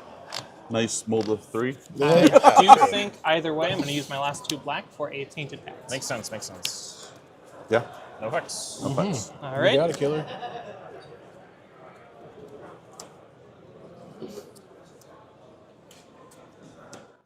So, chat, as we saw there, the turn 2 Oracle Tainted Pact win attempt with no backup. The Pyro did stop it, but man, that was fun and exciting. I was on the edge of my seat. Honestly, I'm so glad they went for it. Yeah, dude.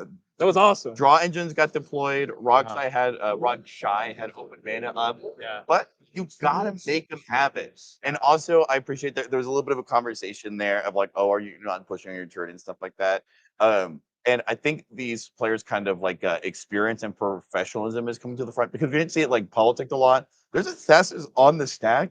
You're the one with open mana. You're the one with the counter spell. You got this. It'll be interesting to see how this game develops now. We've got our turtle player in C1 with a grip of cards. But one hand, we did find the other land. Kinnan does have the Sylvan Library, and Ragashai is developing nicely. That Totaro Taro is going to make the treasure every single turn for the rest of the game, guaranteed. So it'll be interesting to listen back in and see how this game develops further if this turtle player can develop Absolutely a big board state on this turn. If you squint, there are 2 Rockside players at this pod, and there is the possibility that Dexter, absolute magic genius that they are, is able to use these 3 cards to try and get a win underneath their belt now that the coast is clear and Corwin is tapped out. Let's see what happens next. 6, and maybe if we get lucky, 7. Alrighty. Sign of good faith. I'm going to discard this ad nauseam, Chain of Vapor, and Offer. Yeah, I don't think I want to. No, that's why I took the flare. I'll draw for turn. I have a Sylvan Library trigger. Sir. I know. You're welcome. Okay, I'll take it. Of course. Take it. Feel great. Hell yeah, brother. Oh, no, wait, I had a response to that. He was distracting me. Oh, I'm sorry. Am I good? Okay, because I have a Bowmaster for that. Was the whole point. It's in response to Sylvan Library trigger. How do we want to do this? Yeah, so how do we, like... I did kind of quickly run through my Sylvan Library trigger. Sorry about that. But this was the top card of my library, and these 2 are the 2 that are below it. But... Sorry, I blinked and I missed what Oh no, not twice in a row. So I went to my turn. I drew for turn. I had a Sylvan Library trigger. I resolved it very quickly. And I was in the process of blinking his hand, so he does get the chance to respond. Okay, yep. I have seen these cards. Is this like a succeeding relevant? And I have chosen to pay the life as part of resolution of disability. But I want you to be your Bowmaster, dude. To keep us That was my whole game plan, yes, brother. I know. Otherwise, I have to assume your metal card. Synergy with the commander as well. Jared McCurdy to the main stage, please. I just can't wait for you to clone it and kill it. It's gonna be great. I wish. Like we're Yeah, that it was gonna be a turn later, but I first draw for turn was the tainted pact. I'm like, gotta do it. No. Double Ristic plus Tithe. Yeah. That'd be gas. That'd be gas. At least you got a draw engine that doesn't die to Bowmaster. Yeah, true. No, it just kills him effectively, right? Maybe. No. Wait, you don't want to pay 5 life per card drawn?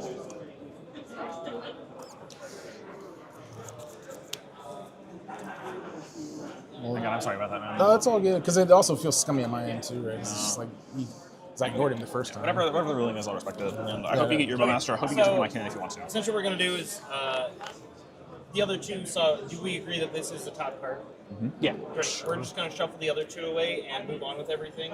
There's no information this anywhere is else. what we're going to deem as a stream fix with no penalty, because I was the one that caused the issue to happen. So shuffle those 2 cards away into the random part of the deck. I don't think you bottomed anything for scrying for mulligan, so just shuffle that, and then we'll proceed with the Bowmaster release. And he needs to gain 8 life then back, right? Yes. Take back my part of a resolution ability. All right, I'll shuffle my library. Proceed. Go ahead and shuffle, killer. All right, so I have an Orcish Bowmaster on this deck. So on top of my Sylvan Library trigger, I draw my card for turn, right? Yeah. You saw why it happened. Judge. What was the for the judge there, Ty? Yeah, so our judge is helping us take pictures of the players' hands. Yeah. And Dexter put his Sylvan Library trigger on the stack and began to resolve it. And Mr. Brandon took his hand back from the judge who was taking a picture of it and wanted to cast his Bowmaster in response. So we rewinded. Mr. Brandon is getting to cast his Bowmaster. Dexter is sufficiently randomizing the library, and then we'll get the option to resolve the Sylvan Library trigger or not. So maybe a little bit of a production issue on our end. Apologies to the players and the chat for that, but it really helps us get info on what's going on. So we will be able to take a peek at Mr. Brandon's hand now after this Bowmaster on the stack resolves. Absolutely. Yeah. Looking forward to taking a look-see at the hand, but also let's take a listen to what happens next. That I accidentally drew from. My apologies again for that. And then yeah, so I'll draw my 2 and you're gonna ping that to target? Yeah. Right. Draw 2 off of the library, and I'll just take my 8. And then yeah, I'll put 2 at the Tataru. So these are the new cards I drew, these are the new ones in my hand, but it's not relevant because I don't have a draw step anymore. You get too crazy with my board, I'm gonna grab a cologne. Okay. I mean, I already agreed with him to do it, so it's like Yeah, we should have talked first, right? Unfortunate. Sorry about that. Sorry if I moved I'm too an quickly. honorable guy, so yeah. 2 damage on the doohickey. I'm gonna put this up to 3. I'll play Exotic. I will cast for 4 mana Displacer Kitten. Displacer Kitten. I do love Displacer Kitten. It's one of my favorite cards. That's very good. That might. It's not scary. You still want to kill my Tataru? You totally could. If you have any hacks. I'm passing on kittens. I pass on Kitten. Yeah, you got it, killer. Alrighty. And then I will Way better. cast an Opal. Ooh, that triggers this idiot. I'll trigger my cat, and I'll flicker my Mox Amber. First. Tataru. Good. You got it. Right. And then my Esper. Yes, sir. Yeah, shoot the Tataru. Maybe I'm not gonna break a deal, right? It's just, especially in live in front of 800 people. That's crazy. Although maybe if I want to be, people are watching, that's crazy. I'm just Wow. assuming it was that's a That'd be really sick. I really like these hyperbolic streams. number. Opal, cat trigger, flicker. All right. Win the game, man. And then cast Imposter Mech. Oh, that's gonna kill my Bowmaster. I have a cat trigger. Clarifying, there is not 800 people watching, so I apologize, but they were caught lying on stream. Pass. I got another. All right. It launches Orcish Bowmaster. I'll have a trigger. I'll target this. That's rude. Sorry, man. You want to like double duty the Bowmasters, bro? I feel like that just leaves more opportunities for him to clone the Bowmaster and stop me, so I don't think that's really something I want to be interested in doing. I'm going to take my Orcish Bowmaster token out of my box real quick here. It's in here. So, this one. Oh, that's a pact. Ugh, that's not a card I'm supposed to be looking at. Here we are, Orc Army token.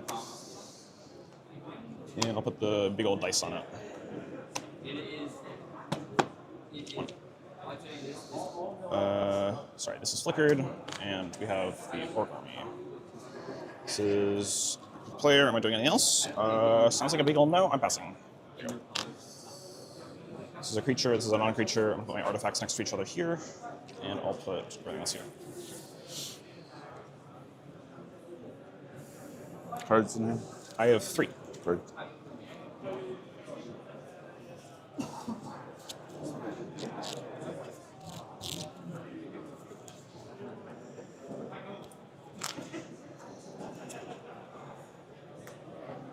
Firestorm. Kill everything. Pretty good. Pretty good. Oh, the dream. Silence? Go for a win? I see did say it wasn't, so it makes sense. What's the memory? Upkeep. Chain my Bowman Max. Trigger this idiot. Yeah, trigger this guy. I assume he's going to kill this, so I'll pay. Target my mech? I mean, I'm kind of okay with that. Yeah. I'm not going to have a chain. There you go. Very nice chain paper, by the way, I think. Thanks. It's hot.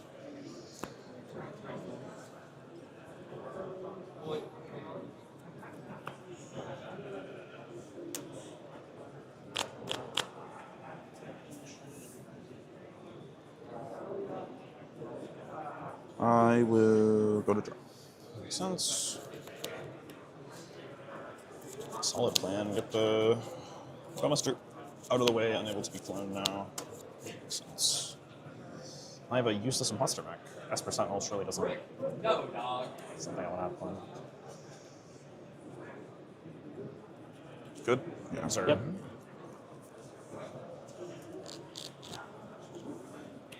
I sure don't have a skeleton spirit guide. And I already used my dark root. It's like recast Frog, hold up Flare, Flare maybe any creature tutors, find Birdie, you can play Bowmasters, something strong. Maybe Flare a tutor, Enlighten tutor out of me if I have responses.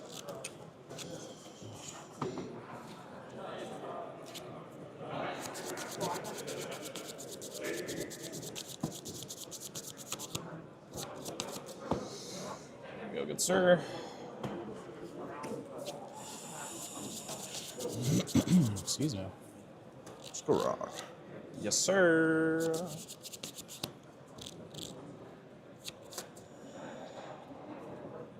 Sure. 4 mana? It's 3. Oh, sorry. Yeah, no, you're good. Relic. Ooh. Hottie. Let's go. Love it. Relic Legends. Relic will I love that card so much in this deck. I got nothing to do. There's just like some sick glares. Such a So. powerhouse. Yeah. With that, I will show. Okay. Keeping the game plan alive. Love that. So that's it. Okay. Yeah. Upkeep. I'll probably do this Turn. to stop the disturbance of the mic. I'm going to play a Misty Rainforest as land for turn. And I think it is just going to be simply cast the boy, Makes sense. and I will pass the turn. Sweet. Getting another turn, chat. Love it. It's not going to be good though. Alright. Oh, I should have attacked Rock Player. I'm unfortunate. I'm Playing old Idiot. Badlands for turn. They tell me that card's pretty okay. This should be untapped too. I don't know what we're doing there. I heard that's a pretty bad land, honestly. It is a bad land. I'm going to cast my commander. no effects to Michelangelo. The Sounds heart. great. He is The a heart. old combat step. Sounds good. Yeah, swinging a whole 5 at you, killer. Sounds. Any triggers or anything? It's a raid trigger at second main, so Gotcha. nothing. Sounds good. So I'm taking Just 5. 5, bro. Yeah, it's pretty peaceful. Apparently Esper, that's cool. That's my favorite game plan. Food.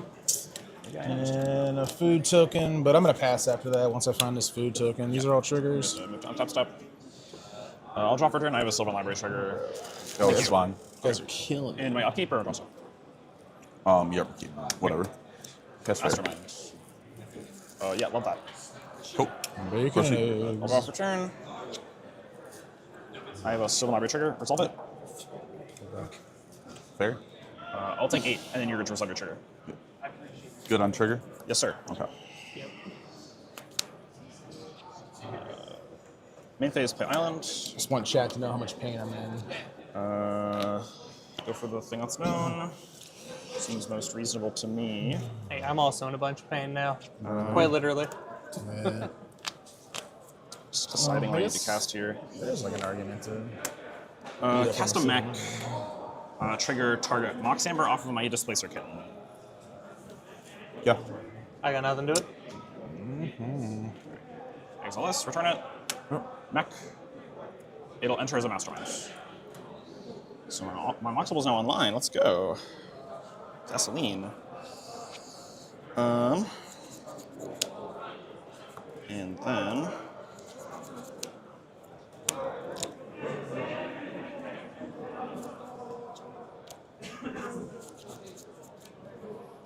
Oh yeah, I missed my S% triggers. I'm over here sleeping. That's okay.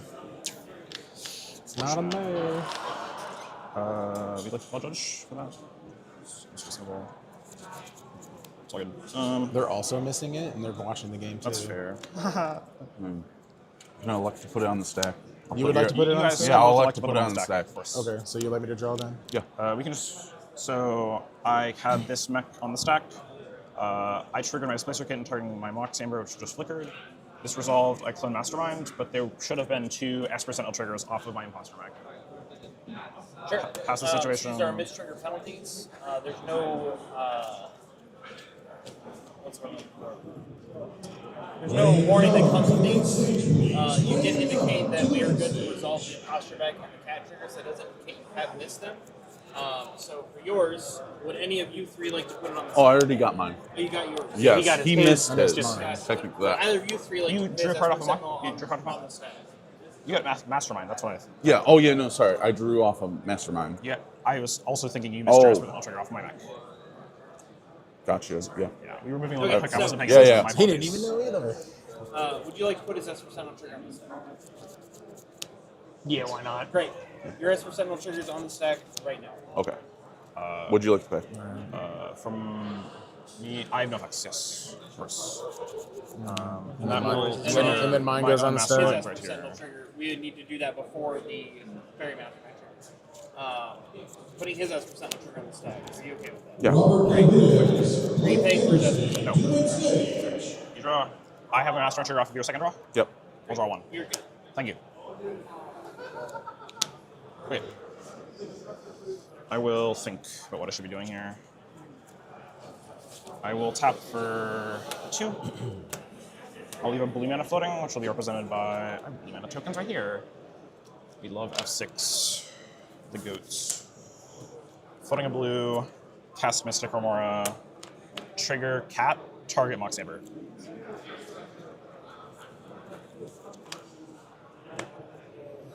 I pass.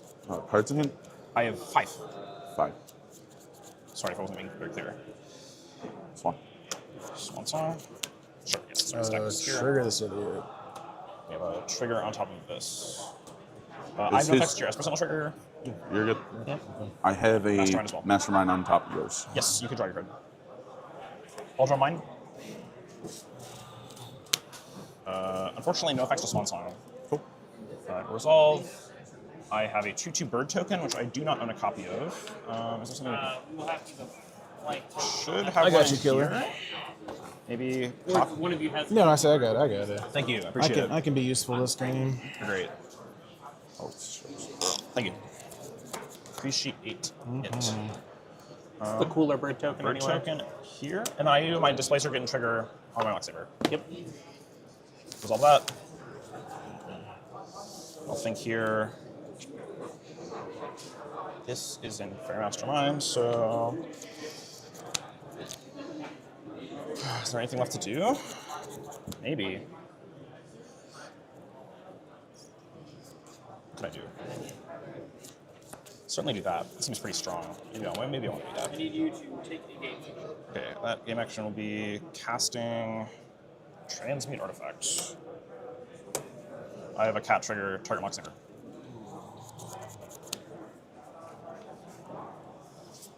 Stack here. This is the Displacer getting trigger. Start here. I have no effects. Judge Blake Christie. There's nothing to do with it, right? I can help back up if needed. He does with that flare, yeah. Makes sense.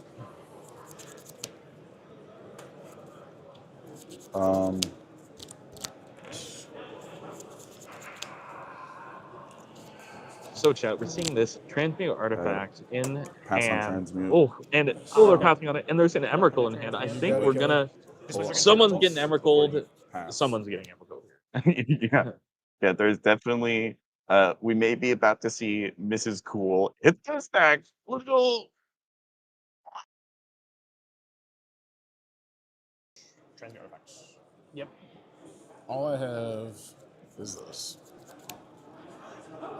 Which it works, but it's useless. I understand. So it's like, but it's like we just kind of like almost die if that goes through. true. Of course, yeah, this could find Basalt Monolith. I But don't have I any never- information that is Terminus deck currently. I never planned on being in this game anyway after game 3, and I'm still not. I mean, it just seems like, I don't know. What am I prolonging the game for if I try this, right? Assume it's packed. You can assume all you want. You're good. First, I get it. I am the aggressor in this situation. I have an important spell in the stack right here. I mean, I guess it's the right thing to do, right? Right. So you care to interact. Of course, makes Lord, sense. Mother Mages. All right, I will interact. I'm gonna cast Deflecting Swamp. Oh, just to trigger Esper? Yes. Unfortunate. Yeah, makes sense to me. Am I good to What's hold your priority target on with my that? trigger? Oh, only spell. Good put your trigger on the stack. Yep. Here with the rest of it. So SWAT's here. Trigger. What is your target? Sorry. Just Well, that's a result, right? want to clarify anything. No, the transmute. Transmute? Okay. Wait, did you have a kitten trigger on the stack? Captain's trigger is right here. Right. So it's on that. I could deflect it, yeah. Yeah, you could deflect the cat That's kitten surreal. trigger. Yeah, you could flicker anything. Yeah. Flicker that.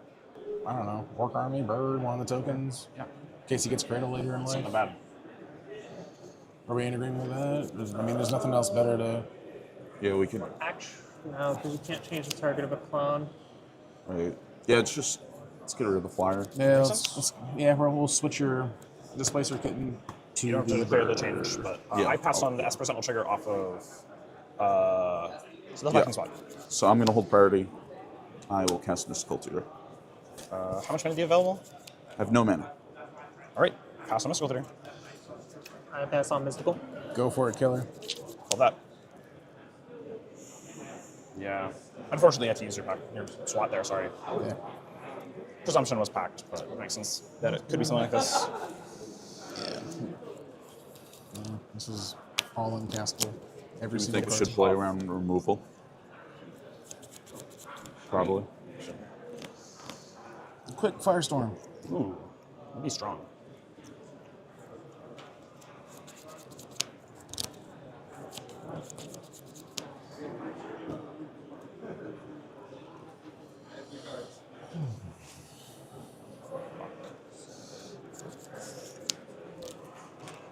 Just gonna You're good. Of course. look at my hand real. Take all the time you need. Sorry.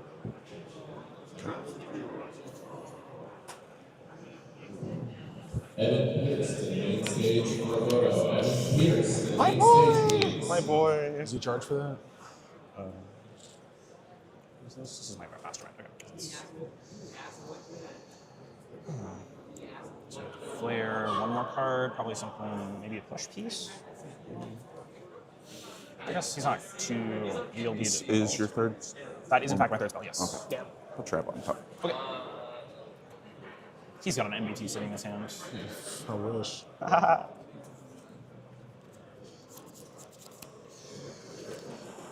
Wait, do I? Has to double check. Okay. And if you're like feeding this card, you could definitely make him agree to not push on his turn, so you don't have any phase. Because it definitely, if I am gonna pass, I can't push. Yeah, you can play Argus Shy, but like, there's always the possibility you draw intuition, right? So it's like. But anyways, I got an Esper Sentinel trigger on the stack. Am I good to draw? Feel free to move that. Yep. Yeah. I got nothing to the draw. Okay. Here you go. We're back on the SWAT. Yep. I have no effects to SWAT. You to resolve that? Yeah, resolve swap. Change target to my cat trigger. Yeah, it's There you go. to the bird. All right, target bird. Makes sense. I pass on that. My bird will destroy itself. Here's your token back. Trigger resolves. And just transmute back in a sec. Has an opponent cast 3 spells this turn? Me. Yes, he has. Mech. Mr. Gamora. Transmute artifacts. Yes, sir. All right.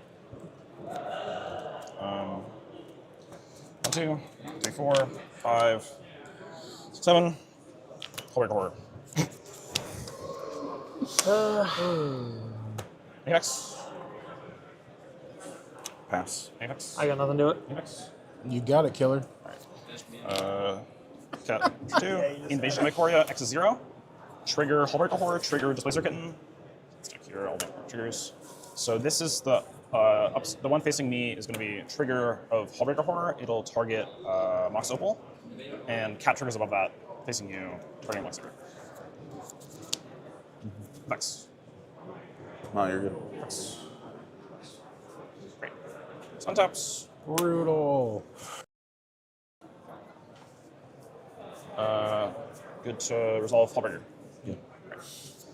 All right. Invasion. Yeah. Yep, got nothing to Trigger invasion. invasion. I'm gonna fail. Search. Okay, it's not a May, so I am forced to my library. You will be defending this. I can't defend it? That's rude.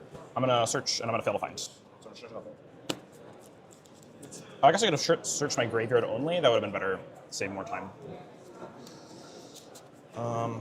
And yeah, right, let's do this, and I can present my thingy afterwards, just to make sure I get a way to get out of the situation very easily. So yeah, not any mana available. Your Angel's Grace doesn't work. Your Molten Disaster doesn't have mana. You don't have Flash. You don't have mana to activate Mastermind. Okay, so it should be very clear what I can do. Card cut.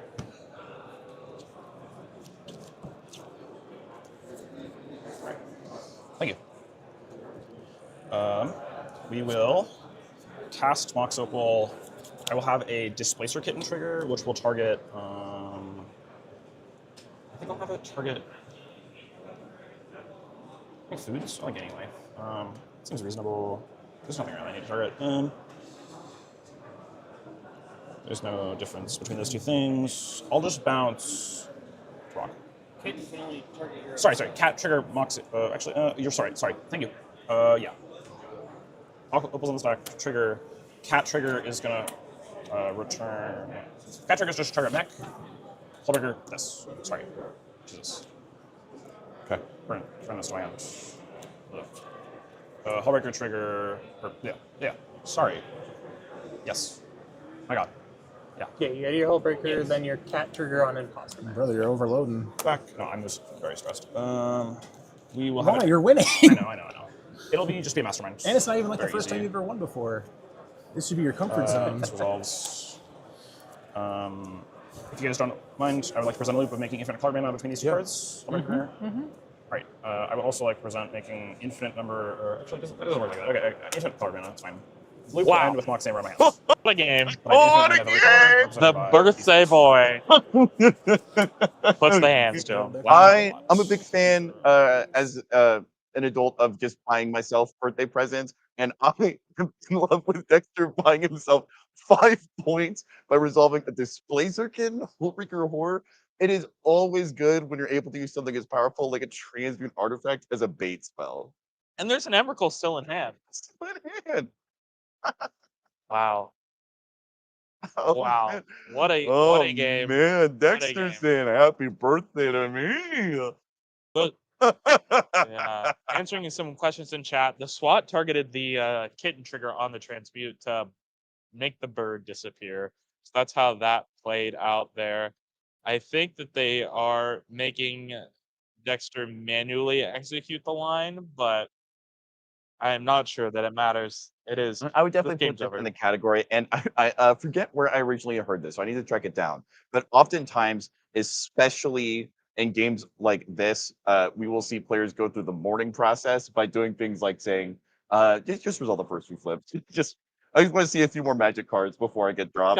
You know, if I'm in this position, you know, or you know, if I'm Brandon, I deserve a Warriors death, a Viking funeral, do the flips. Absolutely. You may have the victory, but tonight I shall have Valhalla. I will see you in Valhalla, brother. Yeah. Burn me on the funeral pyre. Fist bumps coming out. Way to go, Dexter. Locking in their spot in top 16. Happy birthday, too. Win in more ways than one. The GOAT.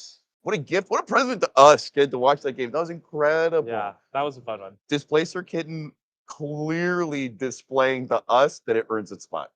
Yeah, but maybe the Zoomers are right. Yeah. Maybe the kids are all right.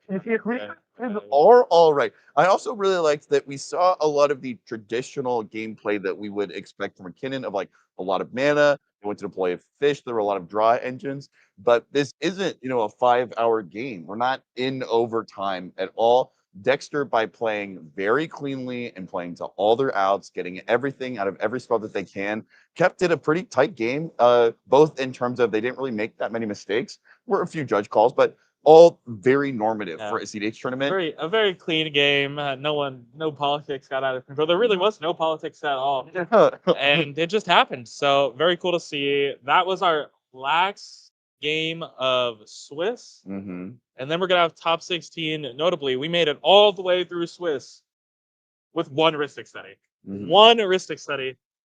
No draws. No There's draws. a winner Mhm. every game. CDH is healing.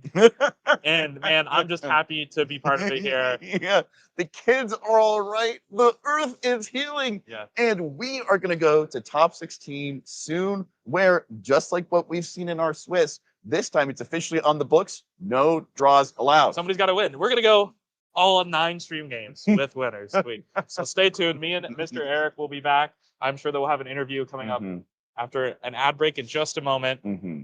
Is there any notable things after that game that you want to point out? Anything that you'll remember other than that Emrakul, man? I know we were both geeking about that Emrakul. Oh, I just, I think I am very impressed by the professionalism of the players in this pod. I think both Dexter and Brandon and Porwin, as well as the Rock side player, when they were communicating with the judge and communicating with the other players, everyone was very civil. I think they were definitely, declaring their intent. I want this OBM out, and I want it to trigger off your Sylvan Library. And so taking these type of like aggressive game actions, but I don't think the pot never boiled over in this pod, and I like that. Yeah, just interacting with chat here just a little bit. I agree 100%. The Rog side did exactly what had to be done. Mm-hmm. Unfortunately, there was an answer, but turn 2, clean Thoracle Attain attack, unprotected.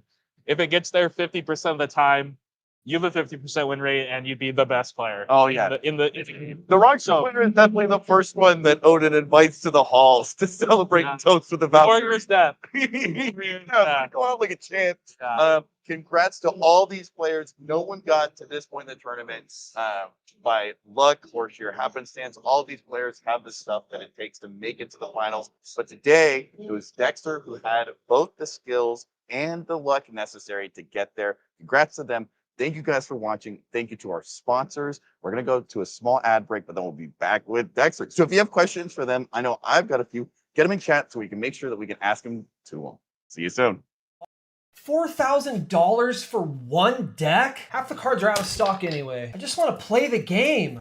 Did somebody say despair? Wait, what? Who are you? I am Aquarion, wizard of many things. Bro, are you drinking right now? It's a gilded goblet. Pay attention. Okay. You seek a deck? I bring tidings of a deal. GildedGoblet.com. Buy 3 decks, and the 4th one is free. Wait, a completely free CEDH deck? Ready to play and ship to your hovel, but only during this tournament. So you're telling me I need to order them this weekend? The magic expires when the tournament does, child. Thanks, Aquarion. This is the best thing a wizard has ever done for me. I know. Tell your pod. Buy 3 decks and get the 4th one for free at gildedgoblet.com. Use the code FREEDECK at checkout, but you better hurry. Only for this tournament. Gold Sabertooth creates one-of-a-kind art for Magic players who want more from their game. From stunning playmats to beautifully illustrated tokens, every piece is crafted to inspire and stand out. Let your table tell a story. Explore the full collection now at etsy.com/shop/goldsabertooth.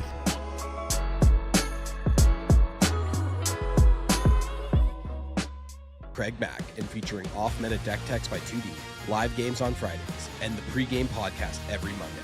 Check out WizKid Games today.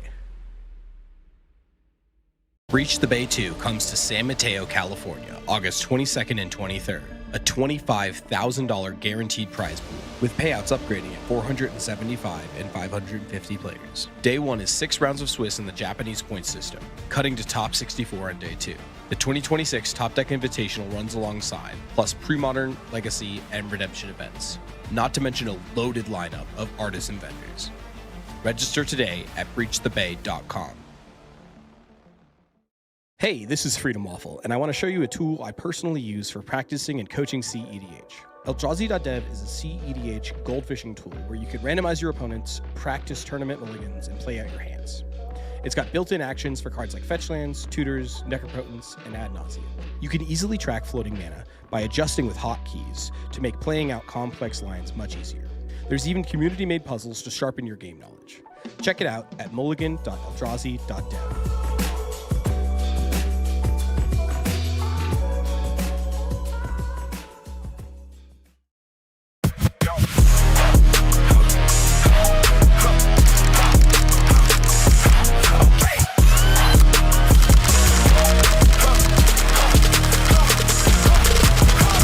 F6 supplies your one-stop shop for premium tournament accessories. From Benishoga playmats and high-quality dice to our custom token pack, F6 has everything you need to up your tournament game.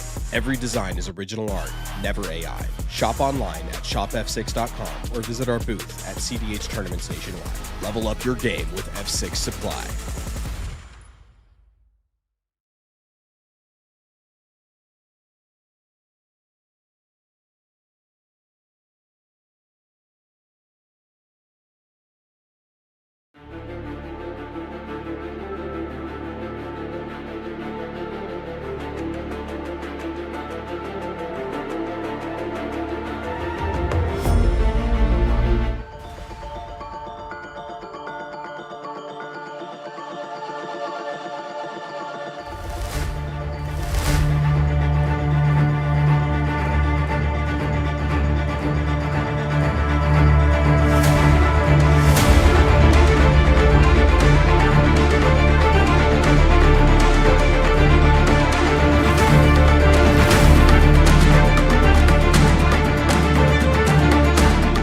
Welcome back. If you didn't get the chance to watch the most recent game, let me break it down for you.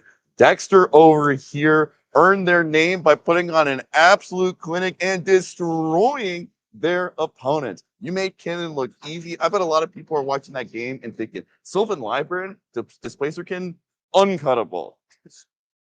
So good. Talk to me about what your journey through this tournament has been like. Because I know something we talked about a lot in chat is that you are best known traditionally for being a Rockside player. But you weren't playing Rockside today, but it did seem like you brought a little bit of that kind of like aggressive, very technical play into Kinnan.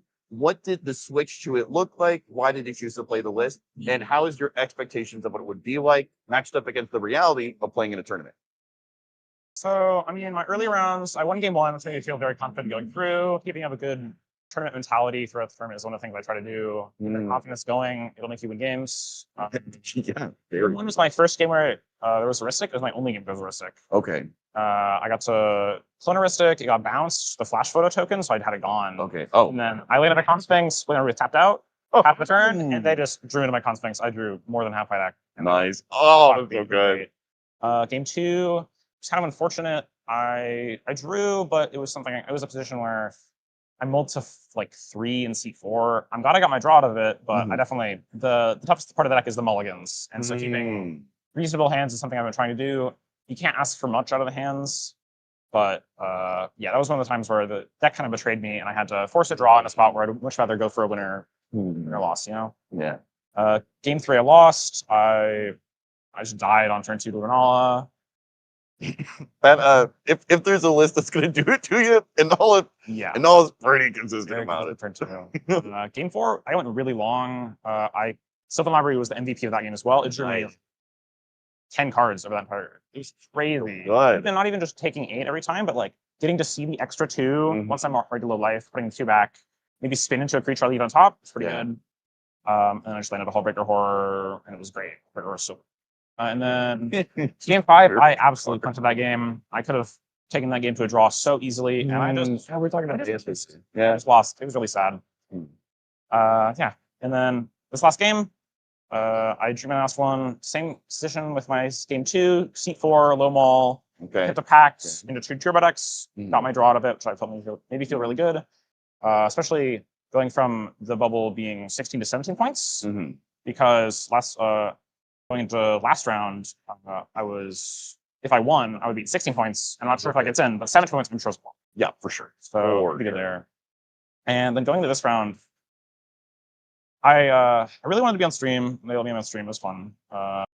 Being on stream, I think, helps kind of with the larger game decks because everybody, even just the environment makes everybody play a little more safe, a little more conservative, which definitely contributes to Kinnan and Rugishai, which I was thankful for. Yeah. I was excited to play against Wind Diesel on Rugishai. Even though it's not a very good matchup, playing against another NDC deck with all the Ristic swap definitely contributes to my game plan in a significant way. Having somebody else I can like lean on for interaction, and if they play Ristic early, I can clone it, and they're not going to fight too hard over it because they can play at parity with me. Yeah. But that's not how the game went at all. Like I said, I had turn 2 Library, turn 3 Displacer Kit and Mech. And the library drew me what I needed. I drew into Hullbreaker Horror and Transmute on that turn 4, which was amazing. Oh, wow. I was like, I was waiting. There was also a mishap with some of the things that happened in that game. I was moving a little bit too quickly, and the person in C1 had a Bowmaster they want to respond to my Sylvan Library trigger with. And unfortunately, they think they're talking to the judge about something, maybe getting their hand revealed for the stream, and we moved a little bit too quickly through my draw trigger, so we had to ask the judge to see what happens. I got to shuffle those 2 cards back. It definitely benefited me because those 2 cards were bad. Thankful for that, but it's out of here. Thankful for me. It was good. I drew into Emrakul on one of the turns. I was hoping to be able to cast it, so I couldn't get enough mana, and I drew the better jam cards anyways. So yeah, and then by the end, infinite mana is usually enough to cast Emrakul, but also it's enough to just keep Spinitly as Thrasios, and then, just close it out with Finale of Devastation. I mean, what a way to close the door on your Swiss experience at this tournament. It sounds like you run the whole gamut from immediate success to have to fight for it, to just showing up and losing, to other games where maybe you could have done stuff better. You have time to kind of like reorient and reorganize and then improve. And in game 6, get that draw that you were hoping to get in game 5. It's always great to see when players are kind of in motion, able to begin modifying playstyles and stuff like that. And I think we never see that more than the transition from Swiss to Top Go. I know a lot of top players have described it almost as being 2 completely separate tournaments. So while you've got this time to you kind of, get some water, grab some chicken tendies, what are other ways that you are trying to kind of mentally reset going into top 16 to make sure that you are still getting everything out of each card in Kinnan? I mean, just tournament mentality, even just energy. Like yesterday, I was thriving on 2 white monsters, and that was it. I didn't eat food until we got the pizza. After we went to I got pizza and cube the whole night, but I didn't have food the entire day during Swiss, and I think that's what's contributed to me punching my last game 5. So definitely keeping your energy up. I got some leftover pizza I had ate this morning, which was so good. Nice. That's good. Yeah, definitely what got me through my 2 rounds with high energy, especially not frantic energy, which is what the energy drinks and stuff like caffeine all give you. Yeah. So just eat food. It'll keep me there. I'm definitely irresponsible when it comes to that, but eating food will make you win more CDH tournaments. So take it from me. Going into Top Cut, I think Kinnan is a deck that definitely thrives more. Maybe feel a bit more comfortable, but I'm trying to play conservative to not lose on turn 2. Yeah. That last game, I had nothing early turns. Yeah. No interaction. thankfully, Ragesh had something to stop the passes or stop the stand packs, and I got to get further into the game where Kevin really thrives. Yeah, it's a bit of a coin flip dynamic, and you were talking about this earlier, both on stream, and I think a lot of that energy is carried into top 60 as well. We tend to see a little bit more like conservative gameplay. Some players have described it as this experience of everyone trying just like not to lose. Yes, want the game to go as long as possible, because that's going to generate the opportunity for while you have more and more sources, there's more and more opportunities for your opponents to make mistakes and capitalize better. But also, I know Jason has done this to me a million times on Blue Farm. While everyone is trying to sit back and say like, okay, turn 2 Ristic, turn 3 Smothering Tithe, usually there's a player who's like, what if I just have like turn 1 Necro? Is that good? Do you think turn 1 Necro is good? And so I always am looking for in these top pods, if there is a window for a list just to shoot right to the finish line. And I think that's one of the huge strengths of Kinnan is that you've always got the Basalt in your back pocket with cards like Transmute or Trinket Mage. Going into these matches, what are going to be some of the context clues that you're looking for to, I want to do Ristic, I want to do Flash Photography, I want to do Fish, versus like, I will go down to 2 cards if I have to get that turn 2, turn 3 Basalt? I mean, definitely composition of the pod, turbo decks, stacks decks, more mid-rangey decks, or other NPC decks like me. Especially seed order. If I'm earlier, I'm more comfortable keeping Ristic hands comparison to in later seats, especially against a stack stack or two. Like non-blue players, they're not going to play Ristics. I can't clone Ristics. I'm looking for a jam.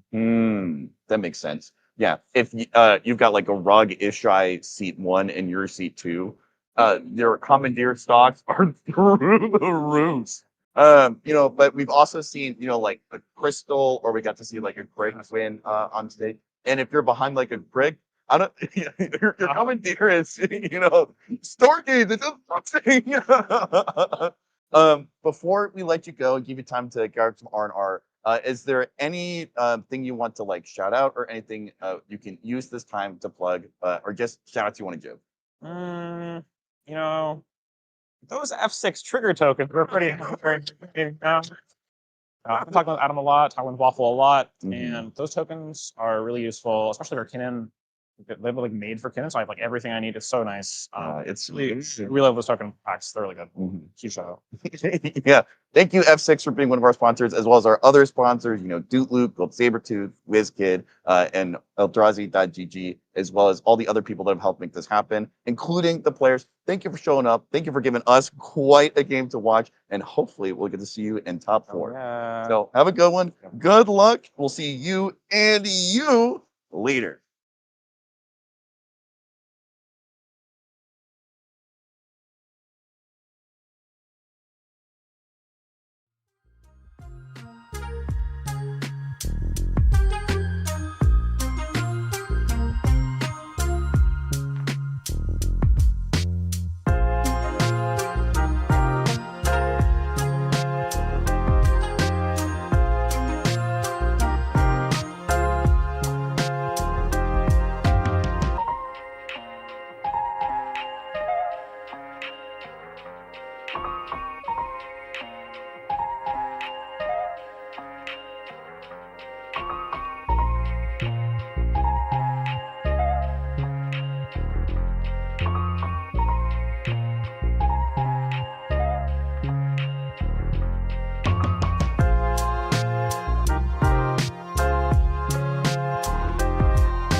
$4,000 for one deck? Half the cards are out of stock anyway. I just want to play the game.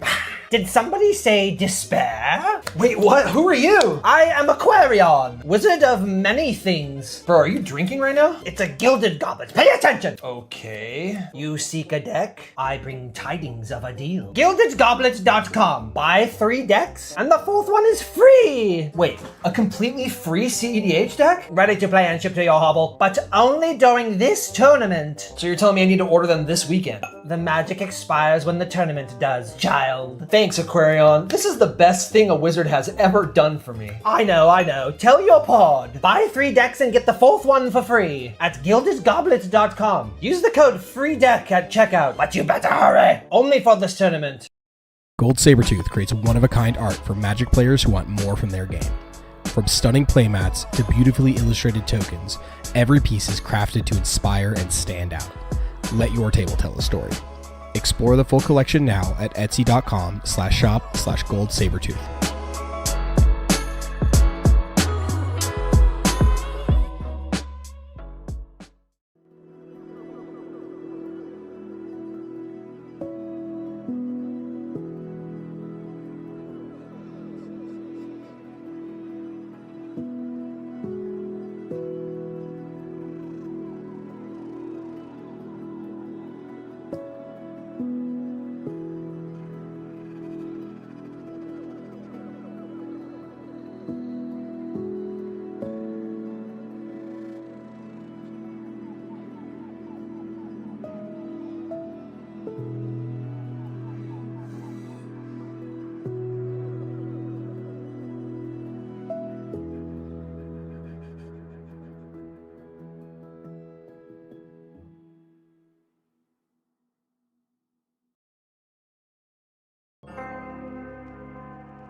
Breach the Bay 2 comes to San Mateo, California, August 22nd and 23rd. A $25,000 guaranteed prize pool, with payouts upgrading at 475 and 550 players. Day 1 is 6 rounds of Swiss in the Japanese point system, cutting to top 64 on Day 2.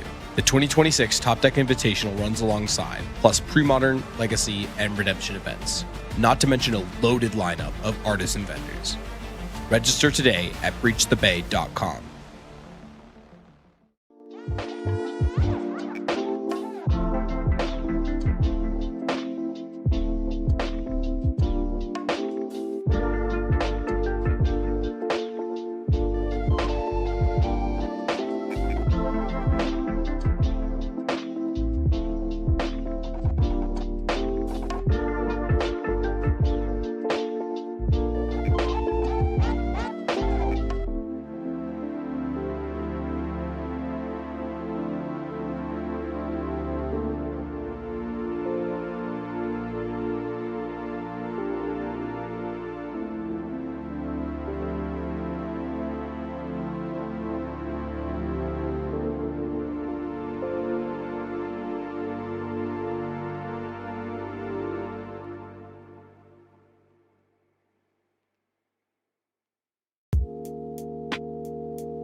Hey, this is Freedom Waffle, and I want to show you a tool I personally use for practicing and coaching CEDH.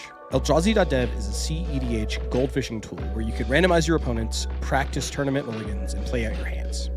It's got built-in actions for cards like fetch lands, tutors, necropotents, and ad nauseam. You can easily track floating mana by adjusting with hotkeys to make playing out complex lines much easier. There's even community-made puzzles to sharpen your game knowledge. Check it out at mulligan.eldrazi.dev.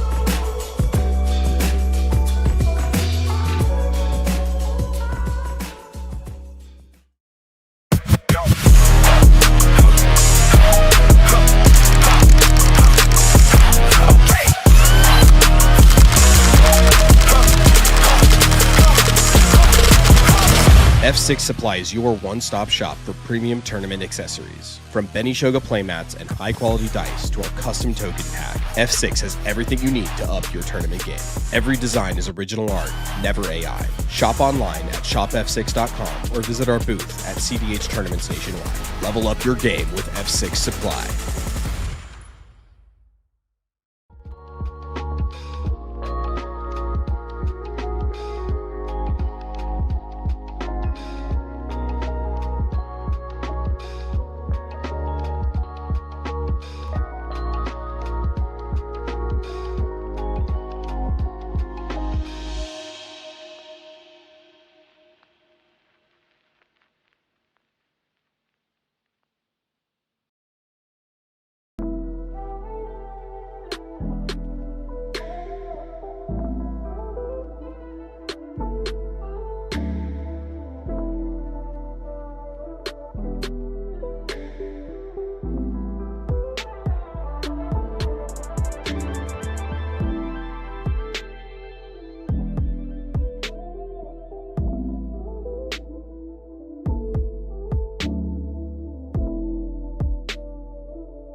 $4,000 for one deck? Half the cards are out of stock anyway. I just want to play the game. Did somebody say despair? Wait, what? Who are you? I am Aquarion, wizard of many things. Bro, are you drinking right now? It's a gilded goblet. Pay attention. Okay. You seek a deck? I bring tidings of a deal. GildedGoblet.com. Buy 3 decks, and the 4th one is free. Wait, a completely free CEDH deck? Ready to play and ship to your hovel, but only during this tournament. So you're telling me I need to order them this weekend? The magic expires when the tournament does, child. Thanks, Aquarion. This is the best thing a wizard has ever done for me. I know. Tell your pod. Buy 3 decks and get the 4th one for free at GildedGoblet.com. Use the code FREEDECK at checkout, but you better hurry. Only for this tournament. Gold Sabertooth creates one-of-a-kind art for Magic players who want more from their game. From stunning playmats to beautifully illustrated tokens, every piece is crafted to inspire and stand out. Let your table tell a story. Explore the full collection now at etsy.com/shop/goldsabertooth.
Breach the Bay 2 comes to San Mateo, California, August 22nd and 23rd.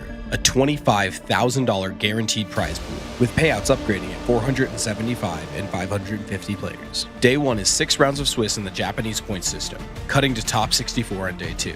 The 2026 Top Deck Invitational runs alongside, plus pre-modern, legacy, and redemption events. Not to mention a loaded lineup of artists and vendors. Register today at breachthebay.com.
Hey, this is Freedom Waffle, and I want to show you a tool I personally use for practicing and coaching CEDH. Eldrazi.dev is a CEDH goldfishing tool where you can randomize your opponents, practice tournament mulligans, and play out your hands. It's got built-in actions for cards like fetch lands, tutors, necropotents, and ad nauseam. You can easily track floating mana by adjusting with hotkeys to make playing out complex lines much easier. There's even community-made puzzles to sharpen your game knowledge. Check it out at mulligan.eldrazi.dev.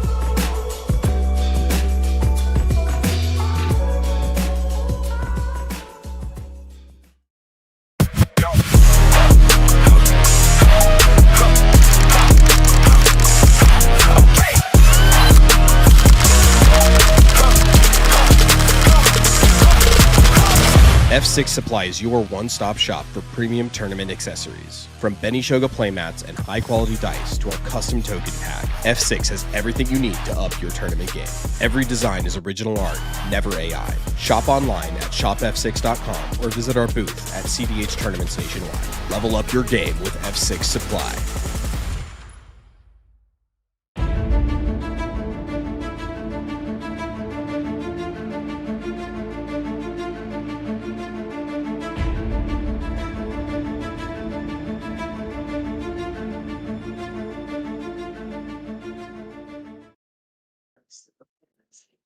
I'm Eric, this is Ty, Ohio, and you are watching the Excalibur Events Pittsburgh 10K Tournament. We have seen some incredible rounds of Swiss so far. I feel like there is 100 different CEH lists that I need to put together, but added to the list of things that need to be done is top 16 photos, going over some little details. But once that is done, we are going to bring a great pod to you guys. We may have seen it just on screen, but we are going to get the chance to walk over the people who made top 16 and look at some of the lists that they're bringing to the table. The first one is actually someone that you have quite the connection with. Yeah, Mr. Matt Swaney is first in standings after our Swiss round. Matt is a notorious Swiss player. He played in our round one stream game, and he got the job done with a Loki Scepter, which was very exciting to see a new card. Matt is a tremendous player. Super proud of him. Gran. Yeah. Gran's in top 16. Gran yet again making a finals run in a Magic the Gathering tournament. Who would have thought? Ooh, and after the interview, Eorith was something that Matt was saying has been a house for them with the introduction of Shang-Chi and bringing the ceiling for the Marvin Eorith lines much, much lower. Yeah, Shang-Chi, what a pickup for this deck. Yeah. Like, imagine a better Sisei card. Challenge level impossible. Yeah. I saw the chat was asking about getting a Sisei on stream. Well, here it is. A Sisei deck for you. Finishing first in Smith. In all its 5-color legendary glory. You ask, we deliver every single time. So a lot of cool deck. The Agatha Soul Cauldron. There's the Loki Scepter as well.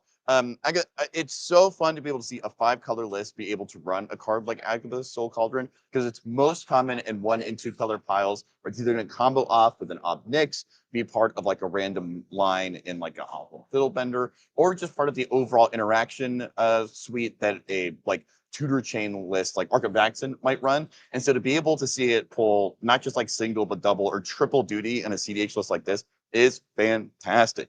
I do know another thing that's catching my eye though, Ty, is that Touch the Spirit Realm. That used to be a staple from CDH of yesteryear, especially when it came to Dockside, and we were in what people might refer to as the Clone Wars. But it's something that we now have seen relegated primarily to lists like Tivit or the kind of like Esper Control Shell. Sure. So knowing that this is a Sisei player who's looking to go a little bit faster and press that pedal to the metal, yeah, why are they on it? I think it's a really interesting piece of interaction that can get around things like Voice of Victory on an opponent's turn, or channeling it to be able to bounce. That is super, super important. And that, as well as like this more uncounterable piece of interaction, like being able to tutor for Deadpool or having these answers on demand, is I think where Matt wants to be most of the time. The fact that a lot of the things he's doing don't have to stack is like what makes this deck so appealing. Yeah. And just to touch back on Agatha Soul Cauldron, Just to remind everyone at home, like Agatha's Soul Cauldron's first 2 line of texts are usually what's important. The fact that you can exile something, and then if it has a counter, you get its activated ability. But there's a 3rd line of text that says that you can use mana of any color to activate abilities. So not only is it this graveyard hate piece that is relevant or can accrue some value, but it's also Chromatic Orrery, which allows this deck to combo much, much easier, especially if you've got things like Tyvar or Bloom Tender, you're making tons of mana. Yeah. Selvala, this deck can just, or Shang-Chi, the new card, this deck is very good at making mana and very good at spending Wooburg. So to be able to fix all of that mana is also very important. And the fact that it's tutorable, it's legendary. Yeah. So that card is such a standout. Heck yeah. Yeah, we see Soursop in the chat saying, that Spirit Realm has cooked me several times. Several is more than a couple and is nearly tantamount to a lot. So indicating that it has earned its spot in the list. And Matt has absolutely earned their space at the top of this 16. You know, I was actually chatting with them. Well, they may be number 1 here. Earlier in Swiss, they said they won the game by only casting 2 spells. A Lotho turn 2, a Sisay turn 3, and that's all it took. Everything else was activations. Hard to counter those activations, right? Yeah, So that is so cool. Well, Matt, congrats on making it to the top. Hopefully, we'll get to see more of you. Another list that is really, really cool that we have seen quite a lot of actually is Ian's Crystal list. It's something that has been on stream several times. So we're actually going to jump to the player in 3rd, Robert, who is the proud owner of the only Ristic study, I believe, that we saw the entire stream. Yeah, the only Ristic. 7 rounds, 1 Ristic. Oh, what a beautiful day. I think what a day. We can expect more Ristic studies in our top 16 and our top 4 game. But time will tell. This is a pretty standard Kinnan list. It almost looks 1 for 1 to Dexter's list that we just saw, including the Emrakul, including the Hullbreaker, all of the interactions, sudden substitution, commandeer, the whole thing. The whole kit and caboodle. So I think that Kinnan was one of the best performing, if not the best performing deck of Swiss. Rogthras right up there. These creature combo decks are hard to deal with. They make so much mana. They can be fast. They can be slow. They're hard to interact with. And especially when you've got things going on like the One Ring and the ability to untap at every turn with like a Seaborn Muse. They've got Steel Enchantment. They've got Copy Enchantment. They've got Mirror Maid, this like slop game plan, but also being able to produce overwhelming amounts of mana is very hard to deal with. It's hard to compete with both axes of what that game plan is. I also am a huge fan of the decision to add some pieces that may fit in the non-traditional category. We actually saw in Emrakul earlier on stream in Dexter's Hand. We never saw it cast, but I think that is a great example of a card that I love as a way of breaking through the mid-range. If there are a ton of spells on the stack or 1,000 Ristic studies, being able to staple an effect to a cast trigger is incredible. We also see some commitment to, I believe that's a Dimensional Infiltrator that is in their creature package, indicating that in the same way that we saw that Sisay Pilot going to Agatha's Soul Cauldron to be able to make better use of colorless, Kinnan is also looking to jump in there and find as many ways as possible to win. I also love the addition of the Teferi Mage of Zalfir. You know, that was actually something that was first put on to me by a player from Blight Club in Colorado. And I was very skeptical at first because, you know, it's not a human, you can't spit into it. But as we see more and more Ristics hit the stack, silence effects go up, up, up in value. And so being able to force your opponents to play at sorcery speed is a godsend, especially in top pots. And we do have a question here in chat about the Simic Sorcery that is in this deck list. That is a new card from Strixhaven called Minded to Matter. It is an X spell. It's X, blue, green. You look at the top X cards of your library, and then you can put a permanent card from among them into play. It's a way you make a ton of mana like this deck can. You can put an Emrakul into play. You can put a Hullbreaker into play. You can put that Nezahal into play. This card can be a backbreaker. You think of it like similar to a Genesis Wave. Ooh. It can be a game ender, especially when you can produce tons and tons of mana. If you, let's say you produce infinite mana and you lose your Kinnan, you can dump the whole thing, you know, infinite mana into it and go get your Graphios and just win the game after that. So it is a super, super cool card. It is something that and you just mentioned Thrasios, which I think is a great example. It's a dynamic that we see oftentimes pop up with Rog Thras, where you're taking known information, Ristic on the stack, with unknown information, Thrasios on board, what can it spin into? And it presents players with the opportunity to lean into that game theory dynamic of if they're a gambler, if they're willing to take the risks, you can just use facts and clear on its face information of they have this many cards in hand, this many permanents on board, and this much mana. I don't know what I'm going to get. Sure, I could get the nuts, pecan, pistachio, macadamia, or I could just get 3 lands and enter tap. I mean, are you willing to use the Deli Rollick now on an unknown, or should you save it for later? I think it puts players in really difficult positions to navigate, but it does so without being like socially hostile or taking up like a ton of like game actions. It's one spell, but it's going to do a great job of throwing a wrench into all the game plans of your 3 other opponents. Yeah. And then moving on to player 4, somebody that didn't hit the stream today, it is Dean playing another Sisay. So another Sisay in the top 4 of this Swiss standing. This list, notably, 2 Planeswalkers. Matt only had 1. And it does look like we have a few different cards. This one, much more creature heavy. Yeah. Yeah, some things that stand out to me. We've got a Flash Thompson, a Catilda Dawnheart, a Lavinia, big fan of Lavinia, as well as Urtai Resurrected. While it may not be on the 8 Planeswalkers of Trad Sisay of yesteryear, this is reminding me of those lists where you're trying to get some kind of early advantage piece or stacks piece. Maybe it's a Lothel, maybe it's a Lavinia. And then you're trying to use cards like Abrupt Decay to snipe those pieces that are stopping your win, or an Eladamri's Call to end step, grab that Derevi, put it into play, and then present infinite mana in a way to kill the table. I know that if I'm any of these other players and I have to go against a turn 1 Deafening Silence, that is not the top 16 pod I want to be in. Yeah, for sure. And then you see again in this deck list the inclusion of Marvel cards like Shang-Chi and Loki's Scepter, just really proving how powerful this set was for Sisay. A very cool list. We're definitely going to get to see some Sisay gameplay, and I'm sure chat will be excited about it. Next list that we have is from a player, you know him, you love him. It's Jake on Blue Farm, not Jake from State Farm. This is Jake Belangi, another Ohio local to me. Jake is a longtime friend. He is a Memnite gamer. This is a list that may look like a Blue Farm list from a little while ago. It is a more traditional list, less slop, more get to the game plan. You know, we're running Git Probe, we're running Trader's Grasp, we're running probably Ad Nauseum.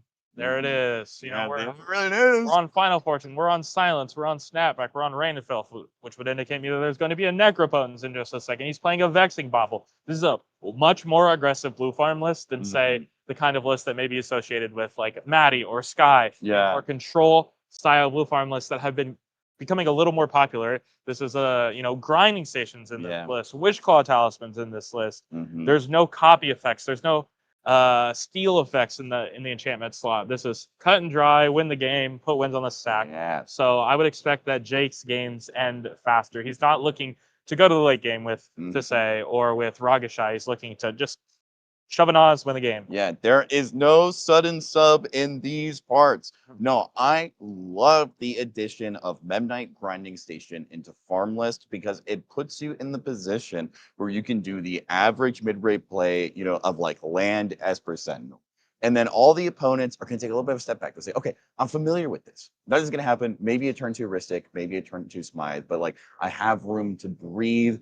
I don't need to hold on to this mana for like Swan Song. I'm going to tap out and cast that Relic of Legend. And then Blue Farm untaps, turn 2 Breach Grinding Station. And you can start. And I love that a list that has been as tried and tested as Blue Farm still has ways of surprising us. Big fan. And a list like this is really going to put Jake's skills to the test. Oh, hang on.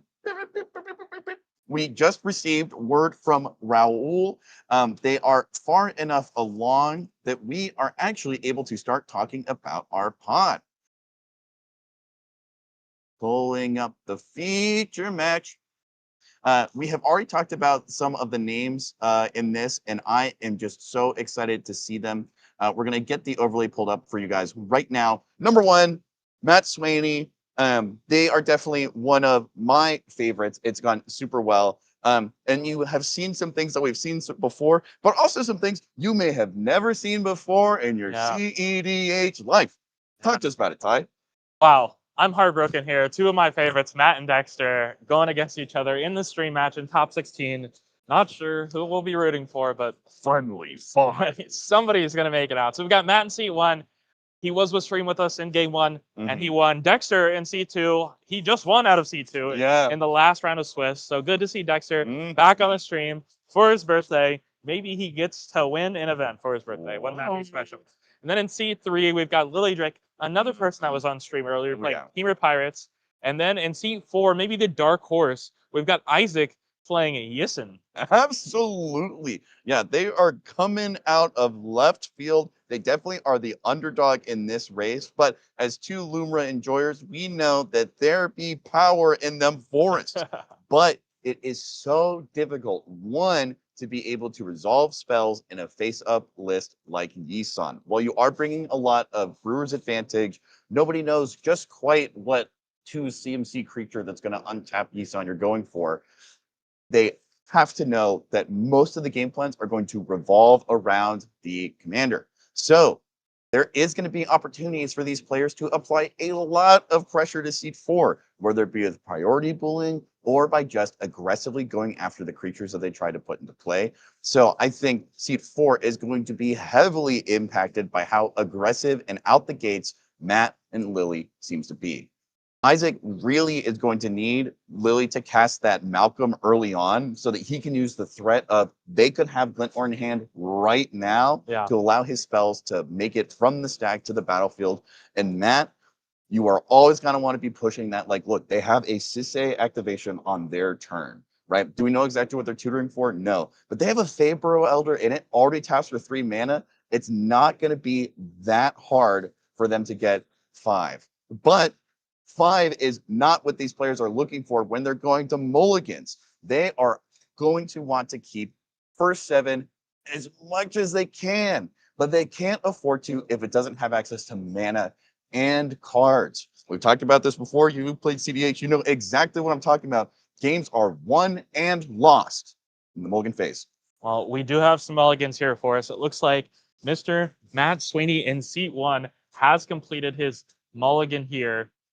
He gets to keep a 7, and it is land, crop rotation, tithe, Shang-Chi, Birds of Paradise. Whoa! These are all amazing cards. The ability to go turn 1 Bird, turn 2 Shang-Chi, turn 3 Sisay, and with the crop rotation potentially being able to hold up an activation or go the way of Tithe, if you think that Smothering Tithe may be better. So he's got a diverse game plan here, and it'll be interesting to see where he goes. But this is a very, very good hand. I love hands like this. He's got mana on his terms with the Shang-Chi and the birds and the crop rot, but they also have access to mana in a more reactive sense with that Smothering Tithe. Gotta love it. And do you have any other hands? We do. We have the seat 4 Yissen player's hand. Whoa. And that's going to include a Titania, whoa, a Mox Diamond, a Dampening Sphere, a Forest, a Formidable Speaker, a Nature's Rhythm, and an Ancient Tomb. So they do have the turn 1 Dampening Sphere if they want to do it, which can be a huge, huge inhibitor to Lily's plans, this fast Grixis Pirates list that we looked at earlier today. It can also affect Dexter's plan just a little bit. It's that much harder to deploy all those rocks. If his plan is to go turn 1 Dork and then dump all these rocks out, it makes it a lot harder to make that happen. And then the ability to, go Formidable Speaker into whatever he wants on turn 2. This is a very good hand. It's a very good hand. I do have to wonder, though, how much is that sphere going to hinder the seat 1 Sisay? I don't know that Sisay cares, right? I mean, he did keep a crop rotation, so that turns the cradle angle off. So we talked about Agatha Soul Cauldron and how powerful that card is. Being able to just cradle into an activation is very, very powerful. And the fact that that takes that away is very, very strong. Although if he just goes the game plan of playing the birds, playing the Shang-Chi, or, dropping the Tithe, it's kind of all for nothing, right? Mhm. So we'll see how that plays out. I do very much agree with you though. If I'm Dexter and Lily and I see the sphere hit the stack, let me do something. Yeah. Let me do something. Yeah. Is there any? Can I show you my hand? And I'll show you my hand if you don't get it, right? What's a non-collision way I can get you to do what I want?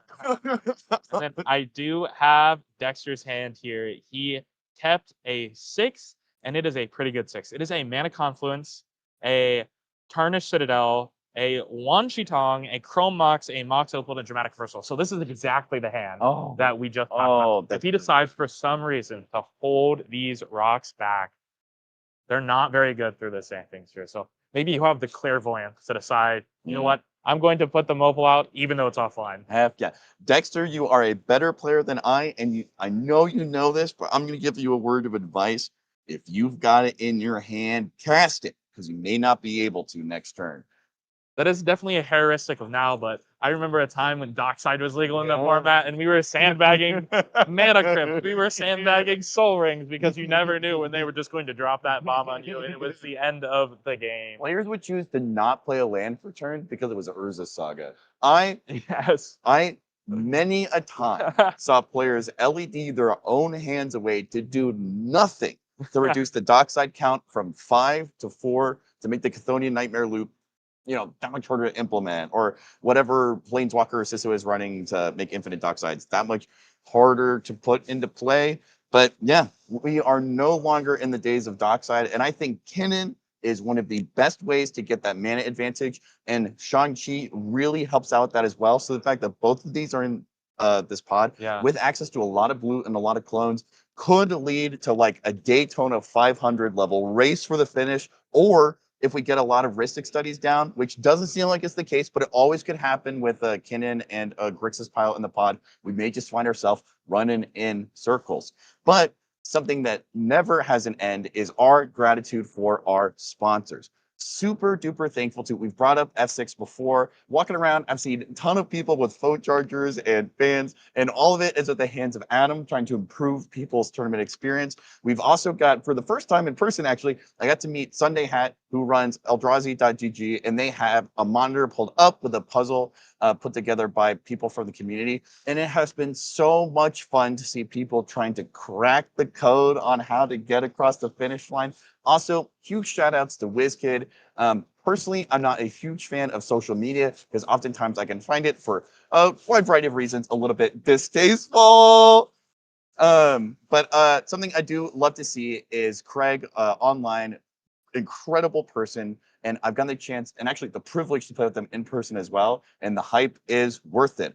Also, definitely want to shout out Gold Sabertooth. If you want to scrub through all the games that have been on stream, you will struggle to find one that didn't have a mat from old GST. They have done a great job of helping make sure that Magic players get to be kitted out and they look fresh while doing it. So good. Also, Doot Loot is one that we cannot forget to mention. Both me and Ty are huge fans of foreign language foil cards. Love that impossible to get piece of cardboard. And Doot's Discord store is a fantastic way to do that. And as someone who really, really enjoys high-level CDH play, I very much appreciate and am excited about Breach the Bay 2 coming at the end of August. Lastly, I believe there's Gilded Goblet, a proxy company who their biggest thing is if you need cards, they want you to have them sooner rather than later, which is incredibly important when it comes to tournaments like this, as well as upcoming ones like the one in Columbus, Ohio in 2 weeks. So if you see lists here on stream today that you want to play, use that discount code. Get the list in your hands, start practicing on, Eldrazi.gg, get a Gold Sabertooth mat, make sure you got a hat and a fan from F6, and just sprint to the finish line and take it on that. Well, thank you for that, Eric. We do have our last hand here. Lily Drake on a mulligan to 4. We've got Felwar Stones, Spire of Industry, Mox Diamond Professional Facebreaker. Oh. So we'll see what happens. We would love another land here to be able to turn one the Felwar Stone and get on with the game plan. So top deck is going to be very important for Lily here. Yeah, for those who don't know, Lily is also a lawyer by trade. And this hand shows me that there is more than one way that she knows how to be judicious. We have seen previously in this tournament times when people have mulliganed not hard enough. They saw something safe. They saw something in their 6 that was maybe worth keeping, but they never even got out the starting gate. While this hand isn't exactly perfect, I know I would love to see, an Ancient Tomb or something else to guarantee I'm going to get that professional Facebreaker out. Lily has played Malcolm Vile Smasher forever, and I trust and have confidence in her wisdom when it comes to keeping a hand like this instead of going down to 3. I'm so excited to see what happened. Oh, man. All righty. We're going to jump to the player cam, and let's see if we can get an ear in on their conversations while the first few plays happen.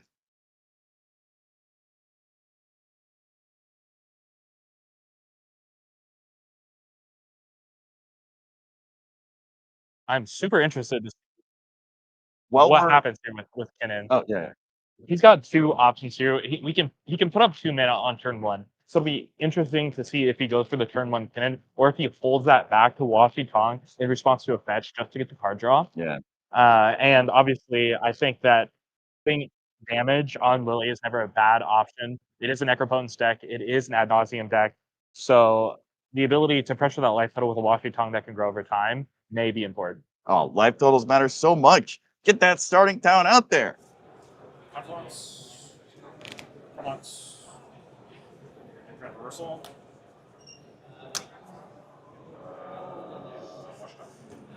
Yep. Yeah. Tap upkeep, draw. The amount of games where I've held it This is and it weird. punished me. Spire of Industry. Mox Diamond. We're good. Land. Okay. That'll work. Pass. That's a 4. It's a 4. I tap deck the land. Untap, upkeep, draw.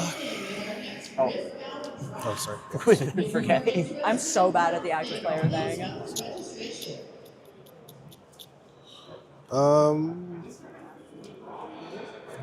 Mox Diamond. His resolve. I'll pitch this first. Ancient Tomb.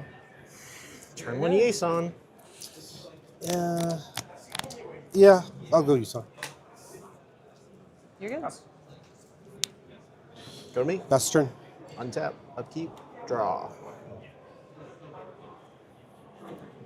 Ancient Tomb. Tithe. Got it. Pass. Trigger Tithe. Make a treasure if I can find a token. So we're losing to Swaney, huh? Fetch. Yep. Find. Tropical Island. Cast it. Yep. Thinking.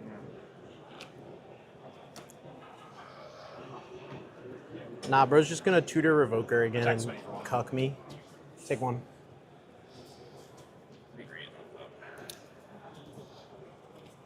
I'm not committing one way or the other. Bro's just got us turn 2. His hand, LQR, Shang-Chi, Circle of Dreams Druid. I'm sure a turn 2 hand Are you exists, thinking but after I don't Kinnan, see it. Dexter? Okay. Cast Max Wall. Sure. Yeah. Pass. Untap, upkeep, draw. Trigger. Not paying tithe. Cast Malcolm, pass. Yep. All right. Untap. Upkeep. Any effects? Nope. Draw for turn. Trigger. Yeah, you can have it. Sure. Yeah.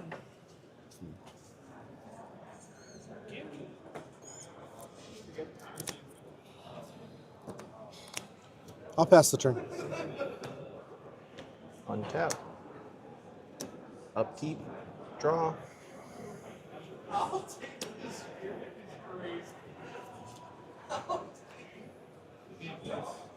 Verdant. Nice pass the active player card. That's Yep. Fetch. Good. You have a trigger. Scrubland. I have no effects on it. You're good. I have a tithe trigger.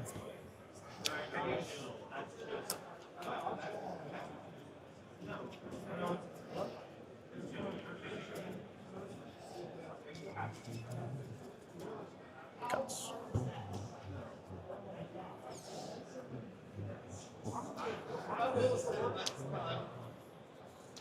To say. Pass priority. Pass priority. So we're looking at activation up already? Yeah. Yeah. Crop rotation.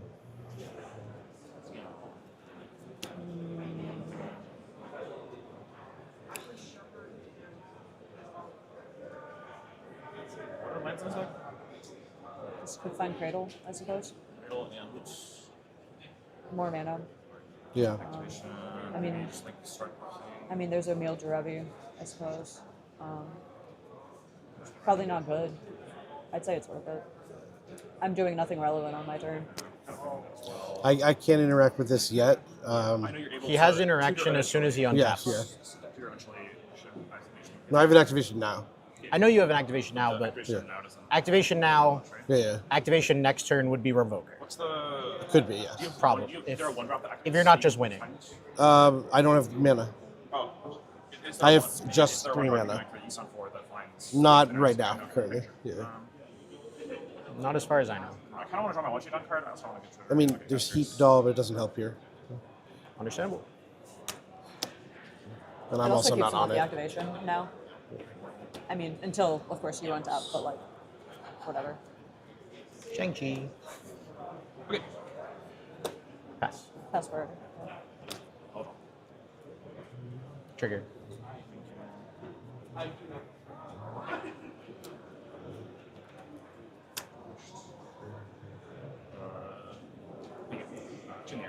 Take 2.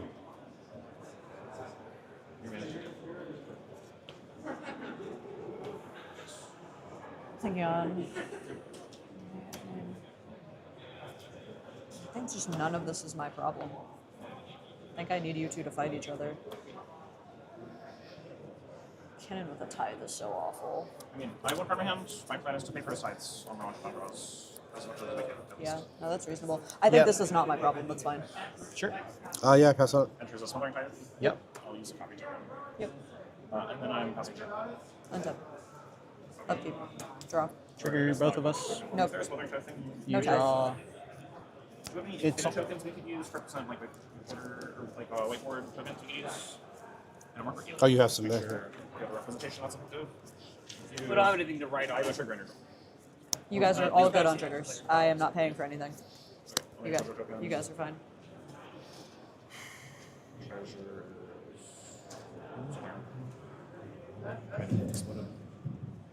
Thank you. This is a player announcement.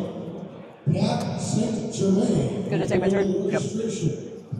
Land for turn. Pat St. Germain. To the main stage. Special face burger. Okay. Teardown staff to the main stage, please. 2 in the air at Matt. This is so mean. Trigger Malcolm, trigger Prof, make 2 treasures. Pass turn. End of your turn. I would like to put an activation on the stack. Pass. Where's the Yeah. where I don't know where there it is. Any responses? Nope. Okay. You were all good. This gets a verse counter. Oh, sure. It's gonna go back over there. There's no marker for it.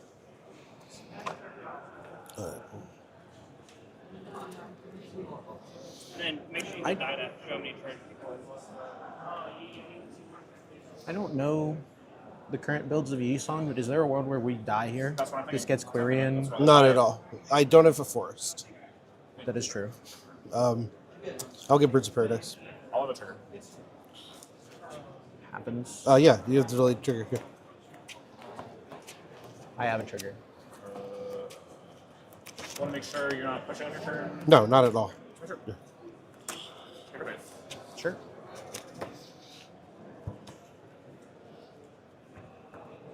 I mean, are we not just losing on Matt's turn? I think I'm. Shang-Chi All right. and Smothering Tithe? I'm good to start my turn? Yeah, you Okay. are.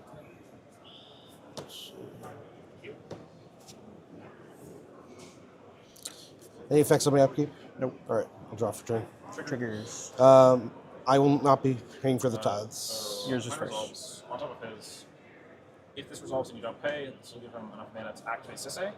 If you're able to find Oof or another one where it's called Revoker now before you can activate your own stuff, that seems reasonable. But obviously, if And then you have Wan Chi Tong Tide. Yeah, that's fair. That's fair. Yeah. I will respond to your Smelling Tide trigger. Sure. I have nothing to do with it currently. Sure. Or not losing immediately to trap. And I'll get a 2-drop unless there's a response. Yep. Pass on to East on activation. You're good. I'm thinking. I think it's fine. I'm just. Makes sense. He already has an activation though. No, This can only tap for 2 of the same. Oh, right. You did draw a return already, right? We have Tide triggers on the stack. Yeah. That's why you need to do it now before the tide Right. trigger goes off. Sure. Okay. Yeah. Man, oof really hurts. I'm gonna put 2 green. Sorry.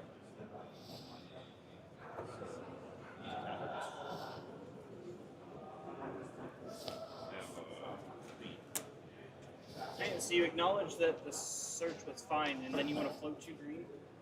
Can I do that? Like, am I understanding that you acknowledge the search is fine, you want to float 2 green? I'm floating 2 ground in response. But you said that the search is fine. I indicated that I was going to pass priority on it. But that wasn't going to stop it. Right, so you pass priority, the search is happening, you would have had to float the mana before the search. I think he's just saying no. Okay. Yeah, because he's already in his deck, Yeah. so I think. I will get Collector Oof. Yeah. Can I read it? Absolutely. Activated abilities of artifacts can't be activated. However, that doesn't turn off proc. Okay. Yeah. This is reasonable. Yeah. Yeah. Yeah. You're going to resolve your Tide trigger. I make a tithe for that.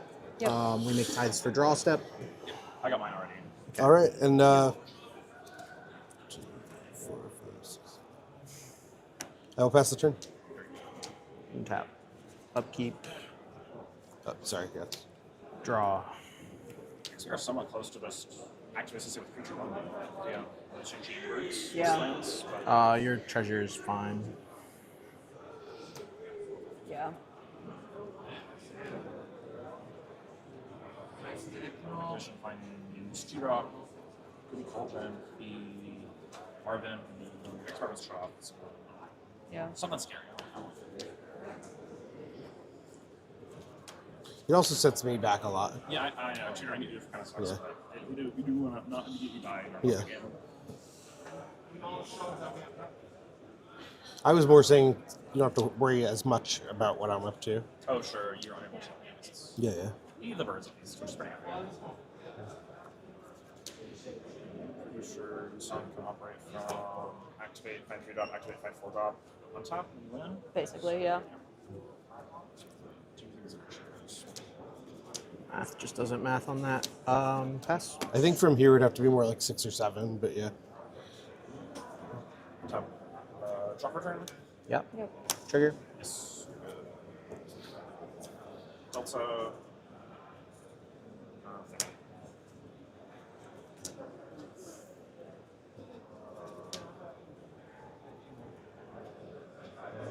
Yes.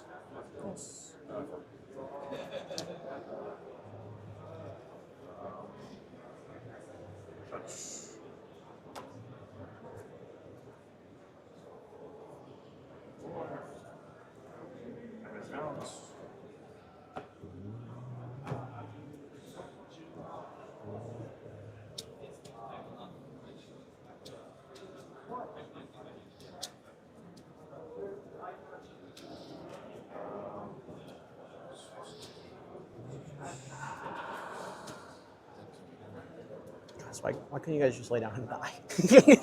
No. Simply not allowed. Crop results, you guys were screwed. Huh? Yep.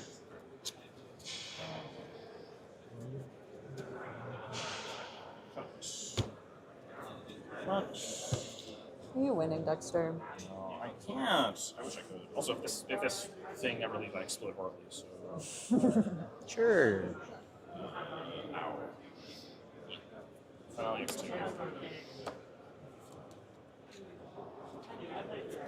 I have nothing.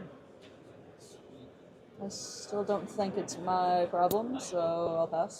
I mean, if he gets fairy and then this dies, he Yeah. wins over top of anything I could ever do. That's alright, fine.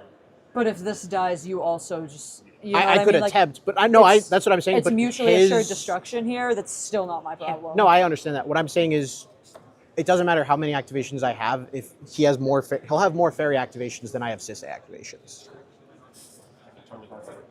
I don't have removal for that. Yeah. Yeah. Like we're both just. If this if this is gone, everyone's cooked. Yeah. You're fine. Yeah. I don't even know if it is fairy. It's a load-bearing oof. It is a load-bearing move. Absolutely. Here you go. Put a first penner on Nissan, one card, full one, so play for Yeah.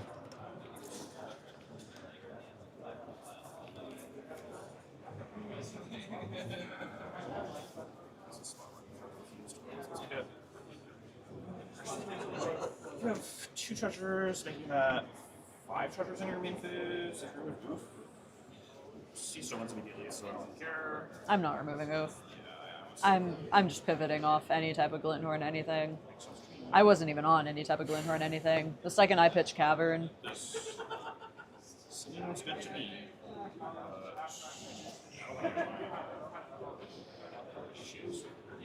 What a game we have our hands tied. This is cool. We've got a little bit of a standoff going on over this collector. He used the language of load-bearing collector oof, and I'm not sure I have ever agreed with a CDH player more in that moment. I don't think this collector roof can leave, or this game may explode. Yeah. Although if it doesn't go, I think this Yisun just gets to win the game. Yeah. That is one of the power that stacks pieces have that I think is oftentimes invisible. Whoa, hang on. The finale found a volatile storm drake.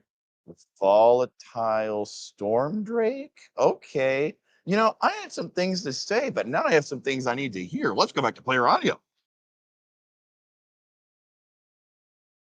At this point, I'm just wondering, I can trigger Oof when I die.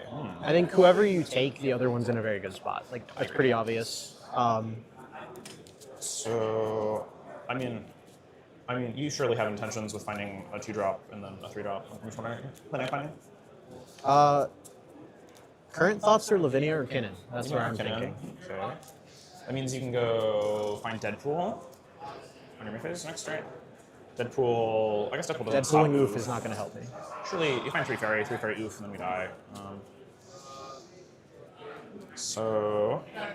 Assuming there's no interaction in his 6 cards. Well, it's not like Lily is implied she has something.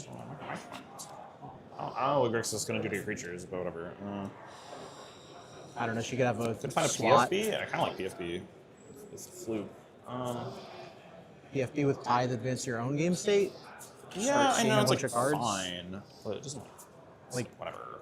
I just think I don't think it can let you control Sisay when there's not an oof and when if So they're politicking here about this volatile storm drake. What we need to keep into account here is Dexter's hand consists of a basalt monolith. If this oof can go away, Dexter can win the game right now. So you heard him perhaps propose that taking professional facebreaker and then popping the treasures Yeah. to try to dig away to remove this, Yeah. is an option. However, if he removes it and starts doing things, Matt is going to activate Sisay over top. Yeah. So we're in a little bit of a sticky situation here where both players need the other player to commit first.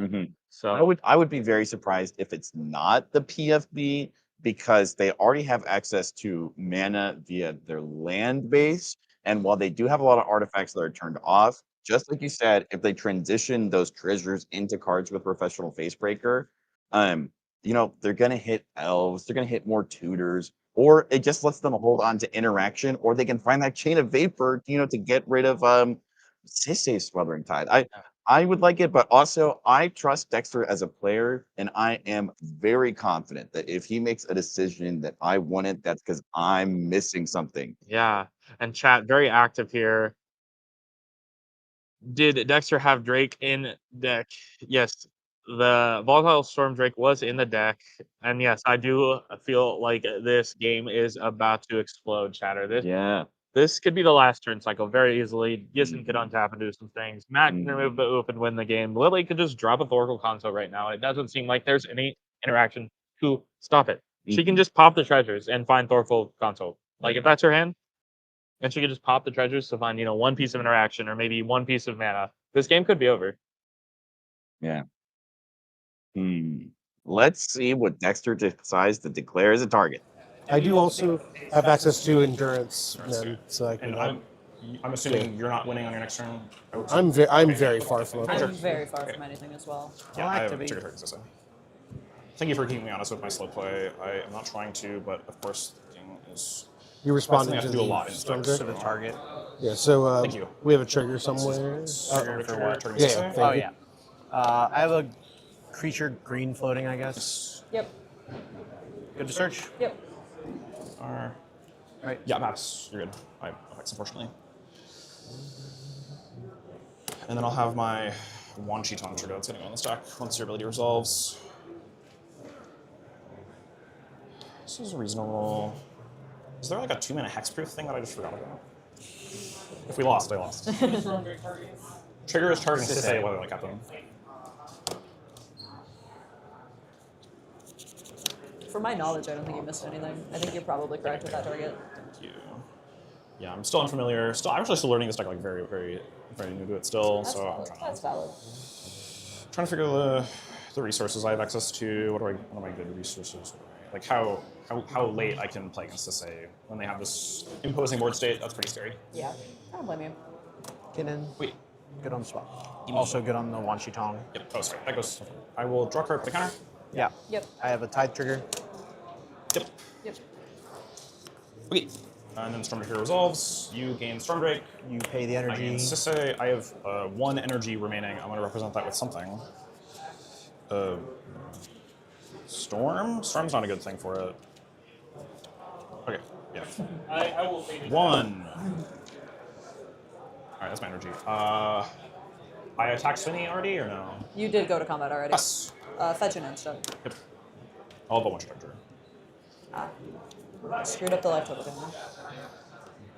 It's left, right? There we go. Confusing life total things. Steam that.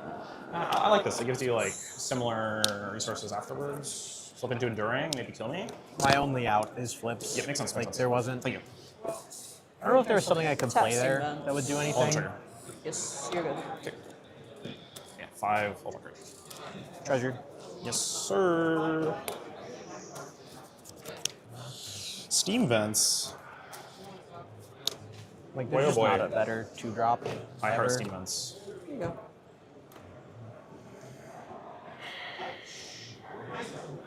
Yeah. I do think Isan is in now the best position. I agree. Yeah, I think Isan is very Like the problem is you take one of us out and then pretty the other one hurt. does a lot. I'm not. I'm very far behind still. I know. It's like it's all tough. It's all whatever. Yeah. You're still, as far as we can tell, the only person who can reasonably advance their game state. Did you draw? I did draw. Triggers. You guys are good. Like you have to do it a little weird because like you're already at 3, but Yeah. you get to hold up activations, stop us if we try anything, and if not, advance to a win. Yeah, that's the biggest I thing. think I don't play that. I don't think there's a point in that. Combat. It's big as hell. My SSA is currently a 4/4. Yeah. Malcolm doesn't get through anywhere. Oh yeah, Storm Drake and the. I guess the birds. I mean, he's not blocking You bird. could attack me. I don't. And surely I'm Swinny's not not walking with blocking. Kinnan, right? I might throw. Yeah. I'm already at 23. That's true. This I'm just Washington's trying to putting make in work. treasures. I know. I- It's not about your life total. It's Like I'm not gonna It sack is the to me. collector roof to your. Huh? I'm not gonna like kill off the collector roof. So No, like, if you want to hit me, it's free. I think Malcolm here, but Yeah. TFB here makes sense. If Swinny really wants to walk with Kinnan, that after he just said it's only his only out to win, like he can do that. Maybe there's a clone you could flip to, clone Sisay again, or clone Drake. Yeah, I can activate Sisay. I can flip into imposter mech, right? Malcolm that way. PFB that way. Yeah, I'll take 2. All right. So I take 2. Yep. So is there a way to mark? Command. Okay. Trigger Malcolm for itself. Trigger PFB Oh, for itself. Trigger Malcolm on PFB. Go up to 5 treasures total. Second main. Use all my agency here. There's no sense in holding it up. Is it like trying to hit land? She's cracking all 5 and praying. I think at this point, Oh, sure. right? Yeah. Because I can't use my artifacts, they're just gonna sit here. Yeah, makes sense. See what you get. Crack 1, Pass on activate activation. PFB. DT, that's a good one. T is a good one. DT Ancient Tomb, DT Chain of Vapor, DT. I mean, DT into no mana. Yeah, that's You know what I mean? Like, good setup, but like setup is setting up occurring. the setup, yeah, right? Like, the setup happens. The setup is what? DT for something, hope to flip into a land. Seems bad. Yeah, makes sense. DT also gives you another Wanshi trigger, which I don't like. I do love me a Wanshi. Yeah, I'm sure you do.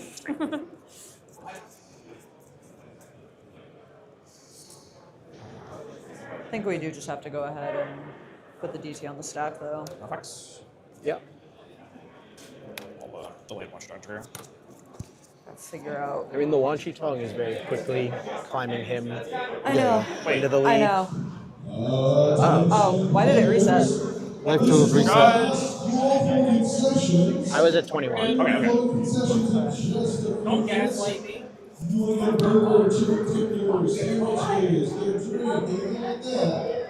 Make your way to concessions in the far right of the hall. This is the last and final call.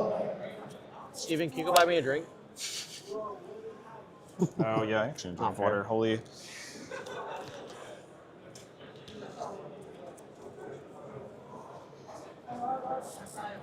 DT for interaction? Storm Drake playing Chud. I was gonna say Ancient Tomb, but I don't know if you're.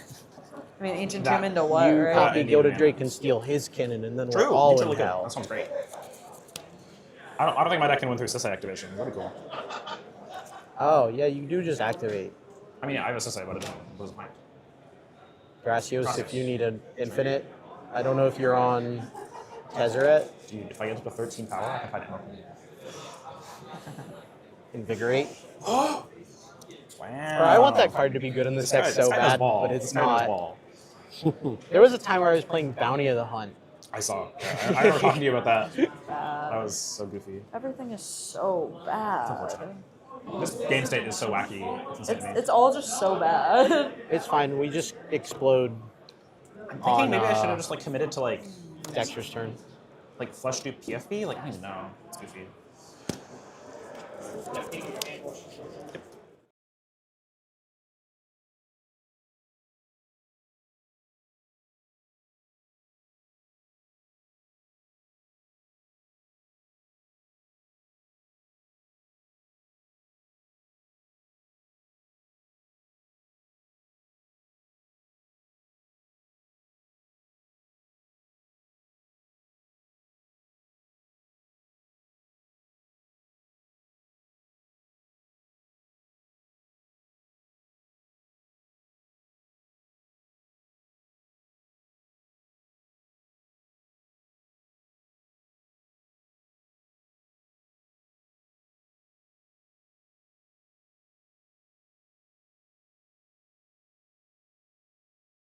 Push off jumping in to throw elbows until one more player commits resources.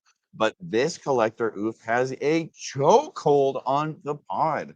It is such a heads up play with the Smothering Tides out here. Sisei and Kinnan with our traditionally big mana lists. Lily has a PFP and a Malcolm out, and none of them are able to use it to do anything. It seems like the only person who is where they want in this spot is a Yisan list in seat 4. I just gotta tell you, it's just not normal. It is.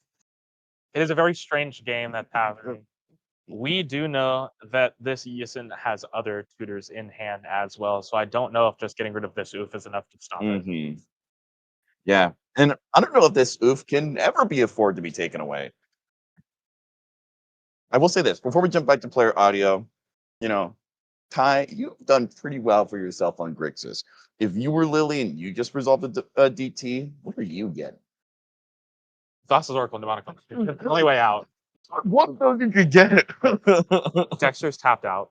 Swaney is effectively going to be tapped out. Yisun does not have a way to stop it. If she just went and got the other piece, she is so good. And I think these players are good enough to see it coming. But they might not be. They might say, maybe she's getting a chain. Maybe she's getting a Tether Relic. But I think just sticking with Oracle, like we saw in our round 7 game. Sometimes it gets there. It didn't then, but maybe it will. Maybe it will. Can't wait to find out. Let's see what happens. Great. For what? I don't know. My Sisei back. Ooh, sure. I guess Sisei does have a lot of interesting creatures. I wonder how Kin would be if it looked nice. What though? I wonder how Kin would be if not a we human. had access to You know what? 5-color flips. Maybe need more flips focus. Are we just dead on Dexter's turn? Yes, for Okay. sure. Wow. What? I don't know. That's Kinnan, fair. I guess. pass. Is something. Sorry. Untap it. Maybe I'll put a Basalt Monolith into play. You know, banger. Yeah. I'll draw for turn. Yeah. Trigger. I've heard that's a good card. Salt You are Monolith. good. Yeah. I will play Command Tower.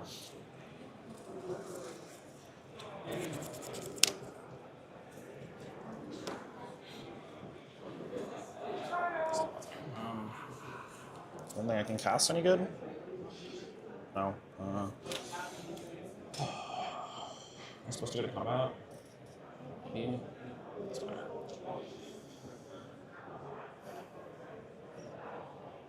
I feel like we're just at the Isan. I mean, unless he has Elvish Spirit Guide, he doesn't have an activation right now. I have one activation. Yeah. Oh no, Can't tap your you're right. You're right. Yeah, yeah. Is Lily able to win on her turn? Lily's not winning on her turn. Even if I tutor Breach, right? Like, to what end? I guess you did Demonic Tutor. Huh? You did Demonic Tutor, that's kind of scary. I DT'd for value. At this point, I think Wan Shitong should be going her way. She's still a Necro Nas deck. Yeah, Very reasonable. One of those is what she got. Sounds reasonable. Necro Nas where? I don't know. No, I get where you're at.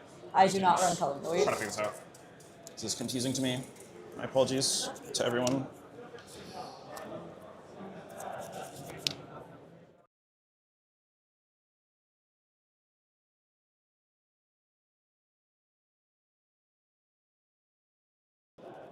I don't like the idea of you existing.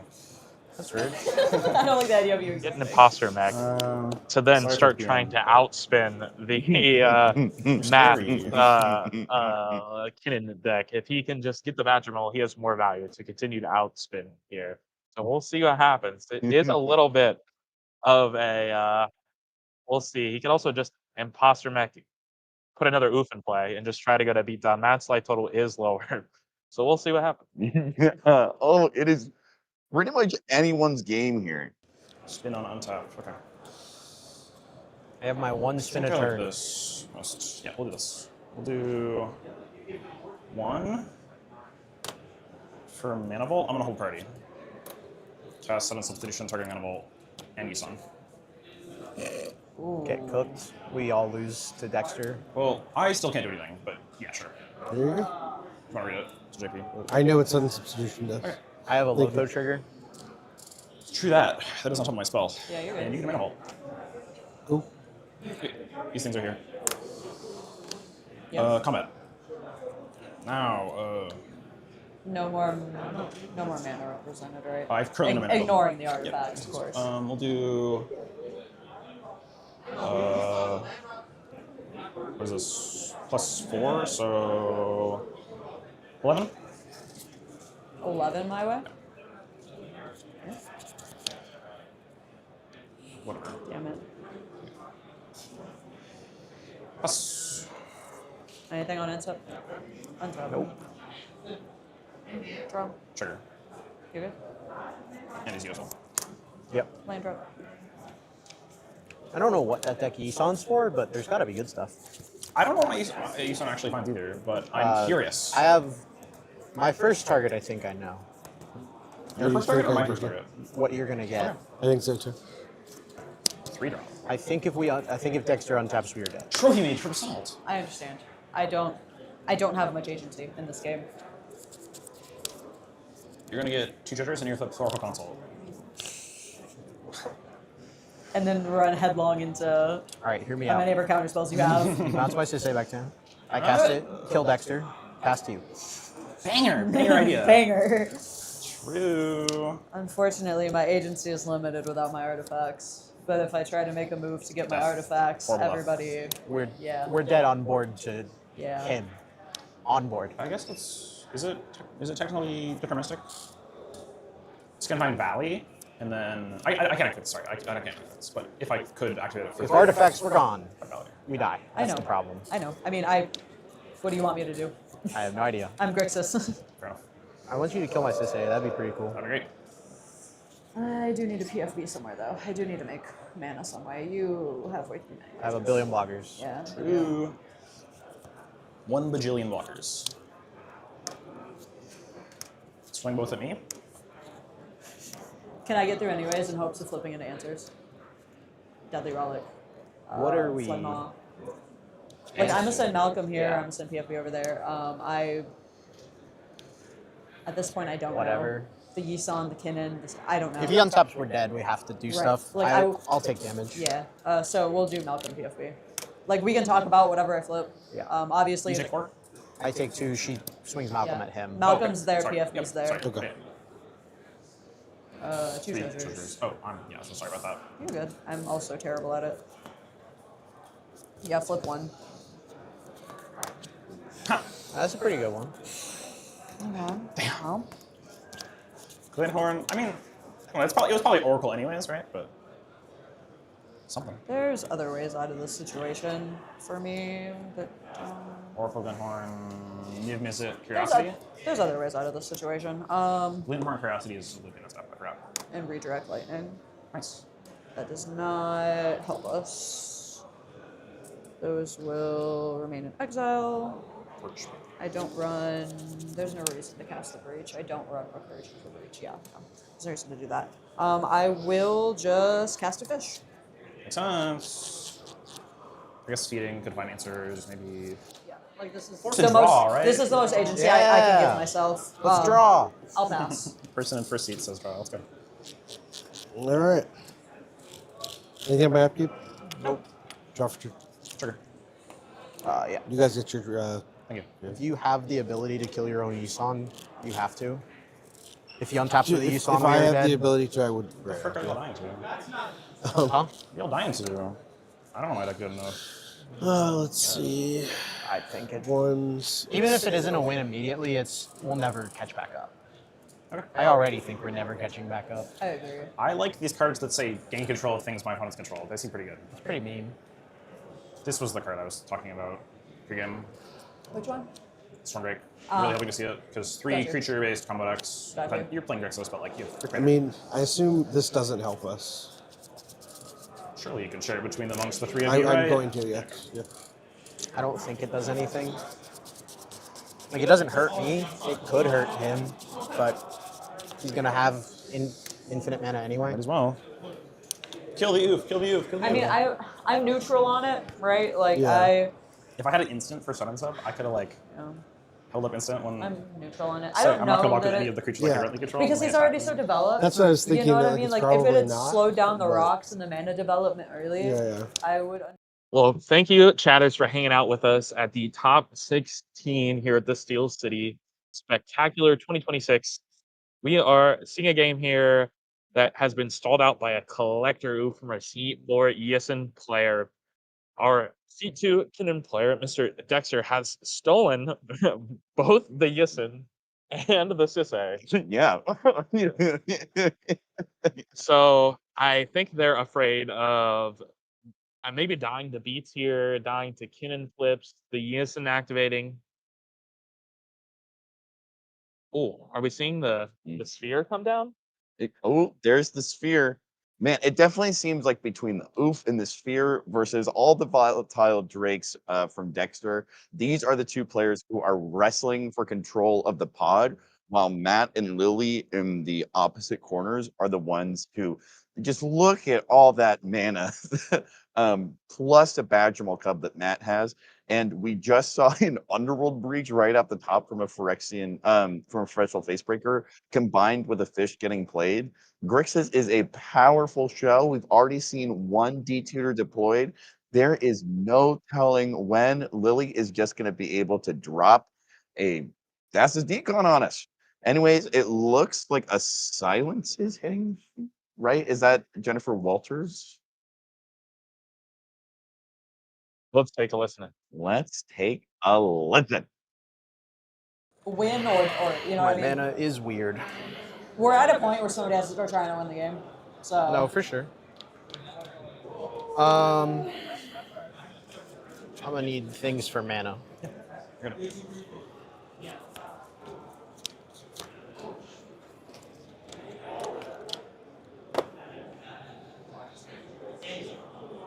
So we're gonna need.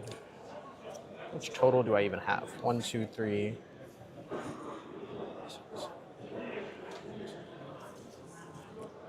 But Hey, Chad, I see some questions about these treasures with the Professional Facebreaker and the Collector Oof. The way it works is that the activated ability of Professional Facebreaker is sacking a treasure to do the thing. So Oof does not turn that off because it's the activated ability of a creature and not an artifact. Thanks for coming. Does it work similar that way with like Cabbage Merchant? Yeah, because the activated ability of the creature. Yeah, because that's why Hinnon doesn't double them, because it's not that you're tapping the treasures. Yeah. It's that Cabbage Merchant is just going, my cabbages! what else does it do? I don't care. We use color dice represent color mana. No, I'll do white if that's fine. Yeah, sure. So I still have 1 green because of Badgermole, but I have a non-limited white. Okay. Sorry. Final answer. Blue. I swear. It's all So blue only for creatures? 1 blue for. It's the blue. 2 blue for activations. Okay. 1 non-limited blue and 1 non-limited green. Heard. Sorry. Tap Birds of Paradise for 2 white and then 1 green from Badgermole. Heard. Blue, white, green from all of the non-limited mana to Fairy. And he has a Fierce anyway. I have a question about it. Sure. 1 second. Let's see, man. Can I take my fish draw? I pass on Mystic Immortal Trigger. Totally. Yeah. Hold on. You good? There's no. How would you have ended up with only So- one of that color then? So this adds 2 blue for creature activated abilities. Yes. Kinnan adds 1 mana of the same color that I Yes. tapped. Badgermole only has Yeah. green. And then you get Badgermole green. only ever adds Yeah, green. Yeah. So 2 blue. And then I tapped this bird for 2 white Right. and 1 green. Okay. I was just making sure. Am I Okay. good to take And my then board? this is the 2. Yeah, yeah, Board draw? Yeah. I'm gonna draw my card. Trigger type. You guys are good on tides. Do you pass party? On my Teferi? Or the tithes? Pass thing. Yeah, I make a trigger, but yeah, All I don't know treasures what are you good. have. Yeah. I pass. Pass on Teferi? Sure. Teferi, I'm assuming. Well, I'm asked. I haven't I passed am it. passing on to Fairy's Rattler. Okay. Oh, now this puts me in an awkward position. None of this like does anything. Like Yeah. I don't have mana to make this work because I can only find has to find the same mana value. I only have 5. Obviously I have to cover land, whatever. Right. I don't know what this finds that he's supposed to scared of, but it could be something. 'Cause and I this one have- finds. Now, I mean, I have interaction. You guys know I have interaction. It's just like, It's tough. I get it. because I feel like if I stop White. here, I am just I losing here. I think you're losing either way, unfortunately. I know. That's the awkward position I'm in. With so like if there's a The, Fairy in the play, alternative there's is nothing to do. deals. yeah. I'm also not. I have not done the math on my mana yet. I've just been trying to do it the best I can. So like even if it's So like, because this is 2 more. One of it's green. Like doesn't matter. You one. just bounce 2 and activate. Yeah. Your I Kinnan. No. Yes. Bouncing Oof would lose me the game. No, because I have way less treasures than you. I don't have enough resources. You would have Sisei and Yisan activations, and I'm sure there's something in that deck that would screw me somehow. Sure. I just think because you're under Perry, you have way more resources. But also, Kinnan spins from me aren't deterministic at all. No, I know. I get you. No, I believe If that. it's Teferi, Bouncer, Sisei, then it's. I'm trying to do the math on if that is deterministic. Give me just 1 second. Because I have a green and a white floating. So 1, 2, 3, tap 4, this 5, for 6, 7. 1, 2. You don't have enough to activate Sisei. White, 2. I'd have exactly 1 activation. No, what? From my math. Sorry. Because Is Birds tapped right now? Birds is tapped. This is the menu floater? So I have Yeah, he a floated white, the mana a off the green, board because the Shang-Chi activated, the blue. Yeah. 1, 2, 3, 4, 5, 6, 7, 8. Which is enough. To activate Sisei once. Yeah. Sisei activation once finds Deadpool Sisei, or Deadpool, or not even, something, I don't know. Like, I can't stop it. That's the thing. I can stop it, but I need some type of assurances from you. Like, I need a turn. I need a full turn, unbothered, where I draw from my library with no shenanigans. Oh. Can I see what the piece of interaction you have is? I just want to know. Because I'm not trying to, like, if like I make the agreement, you're gonna use it anyways. Okay. The Damping Sphere might. Damping Sphere makes your land on top for 2. Oh, Cradle taps for colorless. True. You don't have a Cauldron. Wait. So you have 1 activated really blue.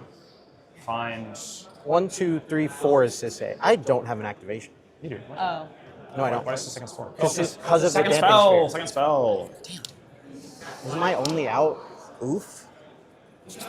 I think Bounce Oof kills me. Bounce Oof spin, like, How it about spins. this? How about this? If this stops you, and I get some type of assurances from you that you're not winning, I will just fierce this. Or, I mean, I said what I have, but I will just counter that. I'm just thinking if I'd rather play the game where me and Sweeney, well, Sweeney's under Teferi, there's not an Oof in play, and if I can win that or not. How much money do you have if you don't, if Oof is not in play? How much money do you have? If Oof is gone, I have 12, 17 treasures, which is 34, which is, I don't know how many spins. A lot of spins. It's a lot of spins. As soon as you How flip about it, this? Sisei. I don't want to exist in this world at all. I'm just gonna fierce it. Fair enough. Fierce it, and we just die to Kinnan. Fierce it, assuming I get a turn from you, no shenanigans. I don't know no- that. So what is he doing? Just turn skipping himself, not activating I'm not- Yisan or I'm like. not gonna like kill you. Yeah. Like you know, man, you know how I I know. can't kill you. I know, but like, It's your cards in hand don't matter when you have activation are going to be drawing more. I can't activate Sisei. I can only activate Yisan to find a 3-drop, which I'm not sure what you're scared of, but something. But I have no idea. There's no world where you're not fiercing. if it's getting to a world where you guys are fighting under without Yeah, that means you have 0 agency actually. exactly. So like, if we're talking about a world where that happens, then I'm just gonna fierce it and stop all of the nonsense under the assumption that I get a full turn from Dexter. He does not push. He does not do any shenanigans whatsoever. I get a full turn, untap, upkeep, draw, and not die. And that's what you're agreeing to, or In a similar way, you have 3 cards in hand. I do. You DT'd for something. I DT'd for Fish. Fish, okay. And then you have 3 mana. Are you paying for Fish in your next turn? More than likely. Yeah, it's like. If your hand is an Oracle Console, Oracle Tan Effect, yeah, sure. Okay, cool. Unzo. Fierce 7. I'll be very explicit with what I'm doing on my turn when I cast my spells. And I'm not trying to like do anything neat. 1, 2, Attention, 3, 4, please make sure 5, 6, objects with you. If you are missing anything, 7. Spin Kinnan. Pass on Kinnan's turn. we would like for you and your things to leave together.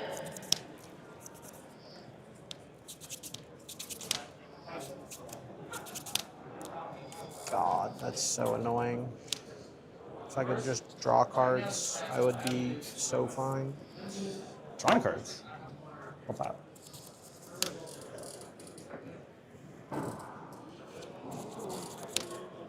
That's turn. Wait. So. Draw. You can add your thing. All these treasures I'll never use. Huh.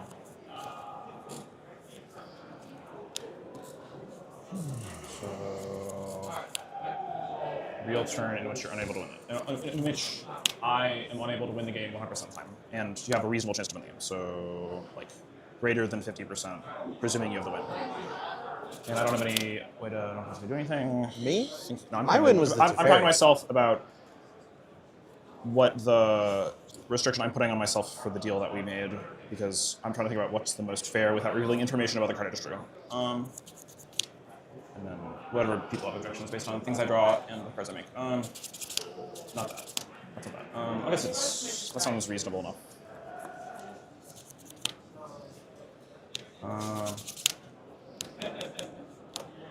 Yeah, okay.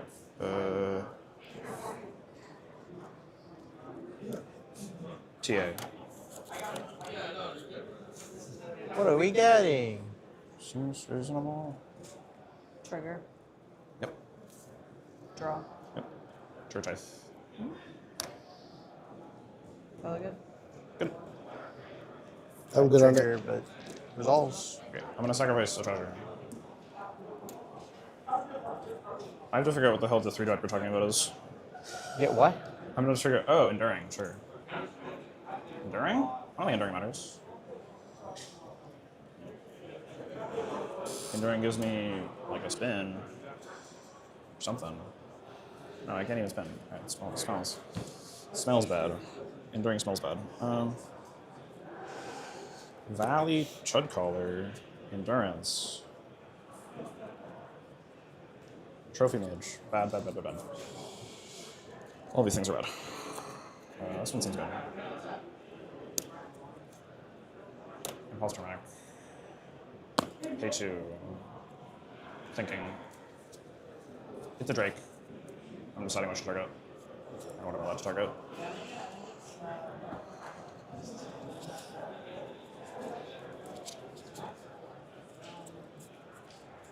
I could have Drake or Kinnan. Actually, nothing.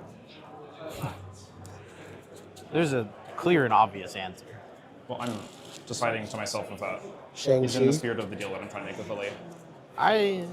That is, I guess, a decision. I would be adhering to the fact that you are receiving a draw step in a main phase unbothered, but I'm not sure if I want to be that guy, you know? I also don't know if I can beat you. Me? Once Or you have your her? thing, you have how many treasures? Or 1 energy reserve? What? I don't have anything. How many treasures do you have?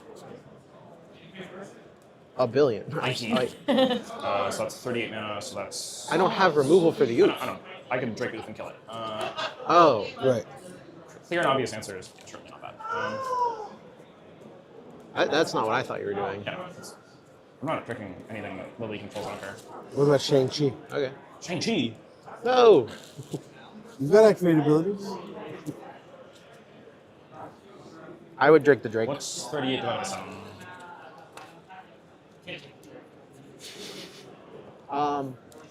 28. Can I judge do math for me? It's like 5.4. It's 5. I have 5 5.3. spins. 5 spins. Okay, 35, sure. Okay.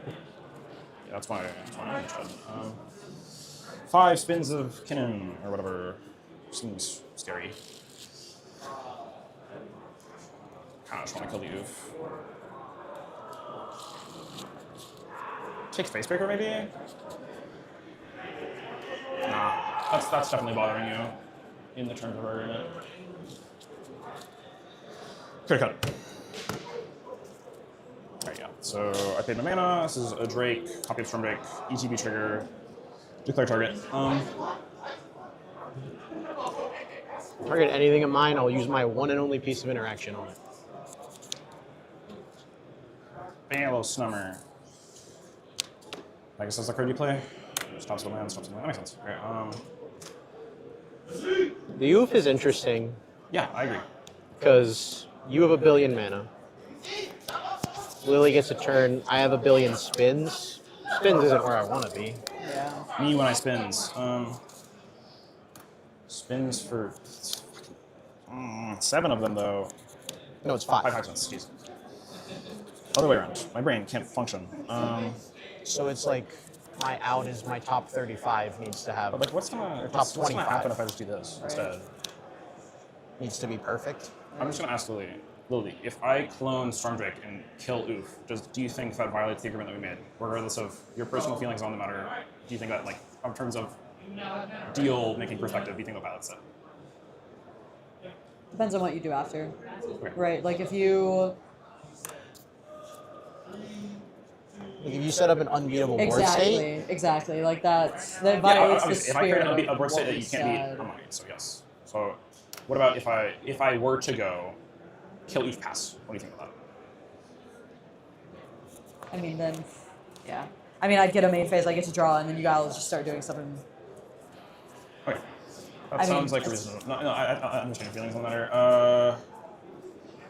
I mean, I'm just trying to think if the things you said were related to a push you can have in your main phase. Again, because obviously you're not going to agree not to push. That's stupid. But I'm just thinking about what you could have in your hand. Okay. Yeah. Trigger. Imposter Mech. Drake. Target. Cannon. Brother, do not. I will just blow it up, and I'll have nothing for her, and then we'll die. What does that do against her? How are you guys dying to me? That's an artifact. What does that do against her? I don't know. Stuff, probably. If you want me to do it, I'll do it. But I don't think anything on my board is worth it. I am spinning and praying. I don't know how killing the Oof affects your agreement with her, but if you think it does... So you currently have 5 energy? I would be able to steal anything on the board. Yeah.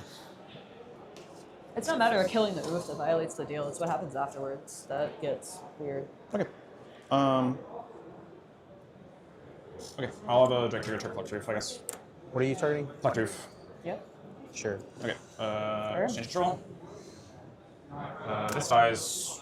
I gain 4 energy attacks. Yeah. And then I should be passing after that. I will be passing after that. Yeah, we'll do...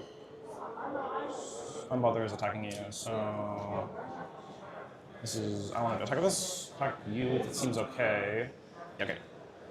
4, 7. 7 to me? Yeah. Take it. I'll take 4. I also don't have any turn at all. So, pass turn. Untap. Where should I mark that it's commander damage? Upkeep, paperfish. That's funny. Yeah, it is in fact commander damage. That's very silly. Draw for turn. Trigger cards. Y'all are good.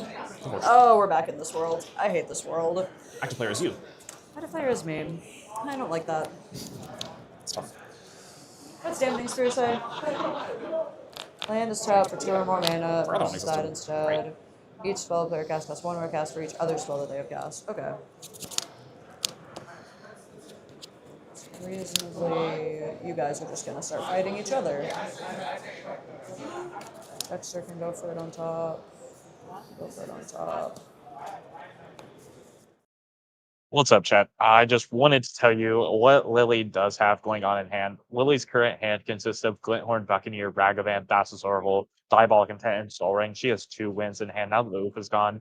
Glinthorn is an available win con, and she does have Diabolic Intent for Data Pact and Thassa's Oracle. So she's got a 2-A's.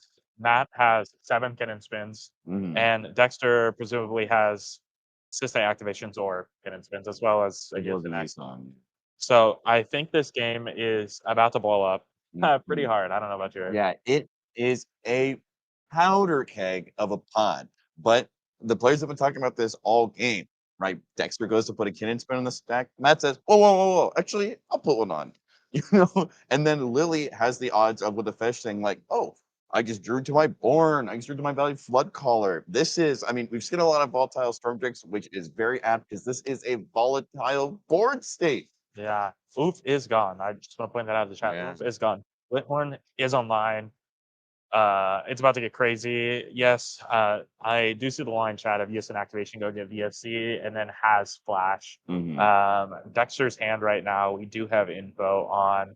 Dexter is holding a Drift of Phantasms, a Mirage Mirror, and a Clever Impersonator. We did use that transmute. So, Glinthorn hit the stack. Let's listen. You know what I mean?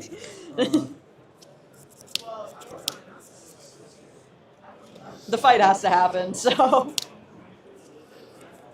I know there's like a 0 chance that this resolves, but it is what it is. I have to do something proactive at some point. Makes sense to me. Yeah. There's nothing.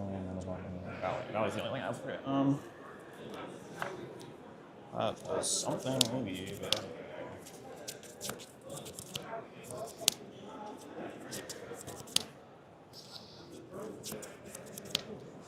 Okay. It resolves. Yeah, 100%. Didn't think I'd get this far. Nothing I can do about that. Nothing I would flip in that would do anything about that. I don't know. Deadpool. I mean, Deadpool would do something about that, but That is the only out. Yeah, I know. whatever.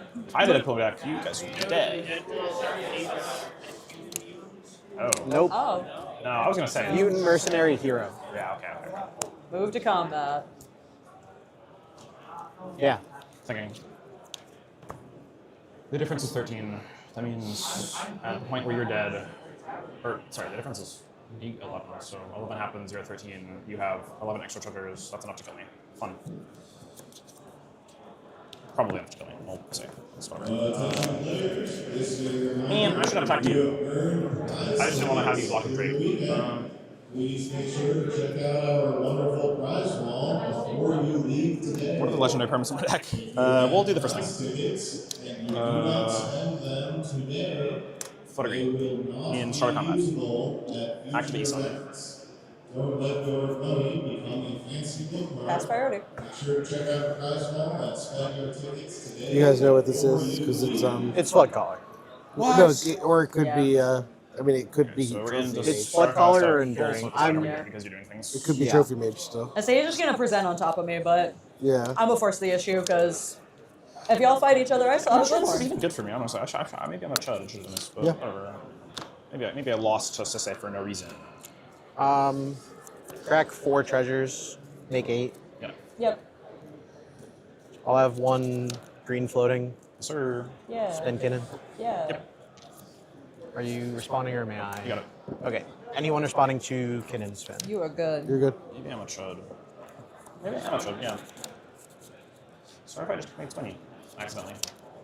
Thinking about it. For me, it's literally all luck. And I've whiffed all my spins. It's only Deadpool. That's the only thing I care about. And Deadpool wins the game immediately, so it's not like Crack 3 more. too much. No 5 floating. spins, yeah. Spin. Top, yeah, you're good. You're good. Top 25 cards in the library. It's a 1 and 4 ish. Or it's like 50-50 because he's activated on already. I guess he fetched too. During more spins.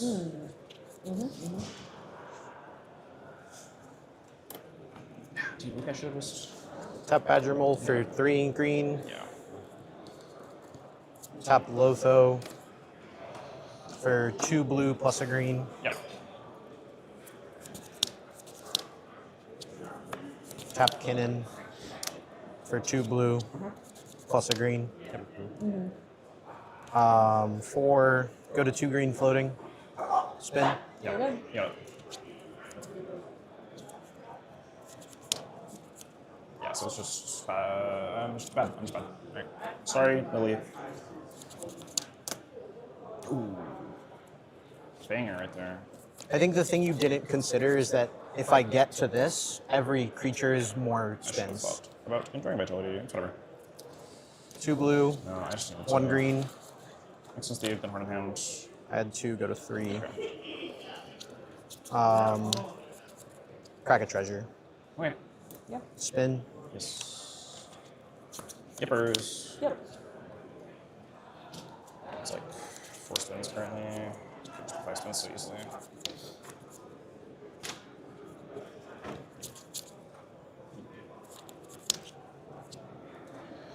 Confused.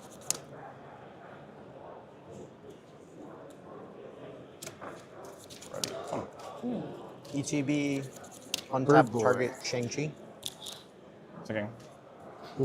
Thinking.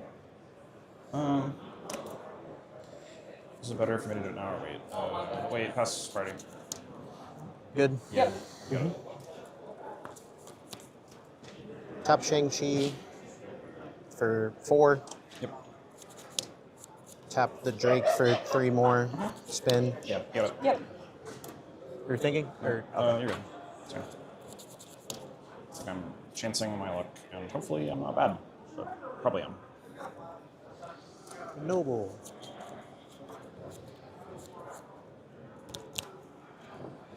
Could I ask how many times you think you've activated this turn? Enduring, Derevi, Ignoble all came in. Ragavan and, Ragavan. and a whiff. Yeah, you had a whiff. And a whiff. Yeah. So I would say 5. Say 5. Mana available. 12 plus creatures plus this. And Kinnan, so 24. 9. This is 24. 33. I just had a way better solution that would have been more elegant, but I probably could have gone through with. It's a forge. What's in the stack? I think I was about to spin again. Yeah, you just put the dork in, right? Yeah. Yeah. Okay. Is Media party. activate.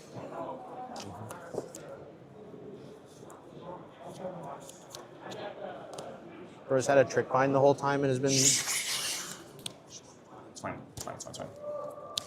Activate cannon. 3, so 2. You cracked 4? Correct. I have a green floating. So this will be Yisan. We'll have upside or his triggers facing me or mine. His cannon. Sure. 3, 4, 5. I'll put an activation. I'll activate cannon. It's just a flip off. There might be some on that side. This is you. You guys can also start using mine. This is you. I also have some. Oh, here so for you. we'll do the whites or me? Sure. You activate it again on top. You're down to 10, 11 mana. Okay. If we get all the way to combat, you can kill me. I don't care. 3, 4, 5, activate. Yep. Okay. You got it. Mine resolves. That works. Maybe I just had better agency killing him. And then see what happens. Ooh. That's cool. That never happens. It's really good too. 3, 4, 5. Good. Yep.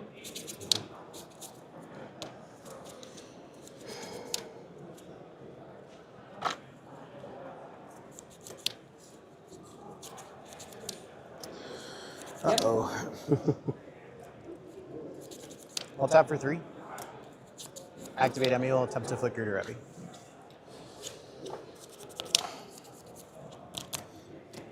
Activate cannon. Activate Kinnan. Yeah. I'll crack 2 treasures, float 1. Activate, attempt to flicker again. Yeah. GG's. Yeah, you're good. I'll make infinite mana with the Revi. Yeah. Spin till I get Deadpool swap with Sisay, activate Sisay to find Mount Doom, untap and kill use Mount Doom to kill you. Yep. GG's. Yeah. Well, you were talking about before the game. You were saying, I hope Matt gets there, and it Yeah. looks like Matt wanted himself to get there too. Local legend for me, Matt Sweeney, taking down another top 16 game. Yeah. I would love to say that I was surprised, but I'm not. Matt is Yeah. an amazing player, and this was a tough pod. Yeah. You know, Dexter's an amazing player. Lily's an amazing player. Mhm. This ESON player was throwing a lot at him, but he found a way to get there. Yeah. Patience was required. So congrats to Matt. Heck yeah. Congrats to the rest of these players for an awesome weekend, making it in Mhm. top 16. Yeah, local yokel proving that Sisay is no jokel. But I have to say, that was quite the last turn rotation that we saw there. A lot of very impressive play from Dexter, but I am curious about the decision to allow them to start flipping. I realized there was a conversation there where Matt was saying that Dexter forgot about the enduring vitality.